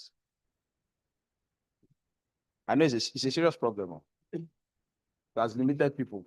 Okay. You know, you talked about self-worth the other time. Yes. We shouldn't be so humble that people will be taking us for granted. Oh yeah. And now you talked about building a brand and how we should I say, tolerate what our clients say or do. So how can we actually relate the two? Balance, create the balance. Simple. You know, what I have said here, let me establish it. Don't insult your client. That's the package of humility. But at the same time, you see, some of the reason why our clients behave the way they do is because we don't educate them. In humility, educate, provide value, inform them about the process. This is what we do, sir. Do it with humility. Listen, there's a way you talk to somebody, the person cannot deride you. Self-worth and arrogance, there's a thin line. Don't cross the line. Stay in this gang. Tell the person what obtains with respect. Now, there's a tendency for you to say, why are you talking to me like that? You have crossed the line. You see, especially in Africa, the moment we are paying you money, we believe that after I'm paying you, there's that mentality. So the moment you tell the person, what is it? By the way, after all, you have told the person to hell. The way we interpret statements in Africa is wonderful. And all I'm saying to you is that while you're having a conversation, do not insult the clients. The business may not work today. That person may bring you a big deal tomorrow.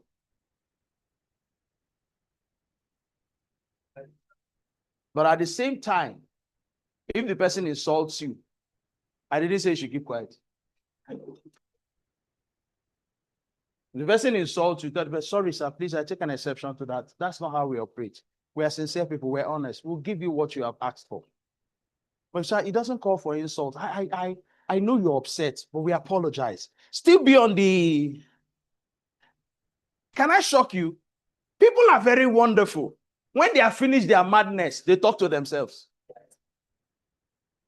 I have seen that over the years. When the madness clears, they will come back to their senses and say, I know I didn't do well. They may not tell anybody else, But they know. But that guy, despite the way I insulted, the guy was still, they will note it. Even Satan too will note it. So self-worth, hold yourself in high esteem. Don't insult. When they insult you, please make it clear that this one is an insult. But don't respond in that manner. Now let me give you a closeout. The way you respond to people will determine how they talk back to you. If somebody is shouting, don't shout. Bring the voice down. Let the person be shouting, be talking low. The person will strain to hear you say, what did you say? So no, sir, I'm actually trying to explain to you the process.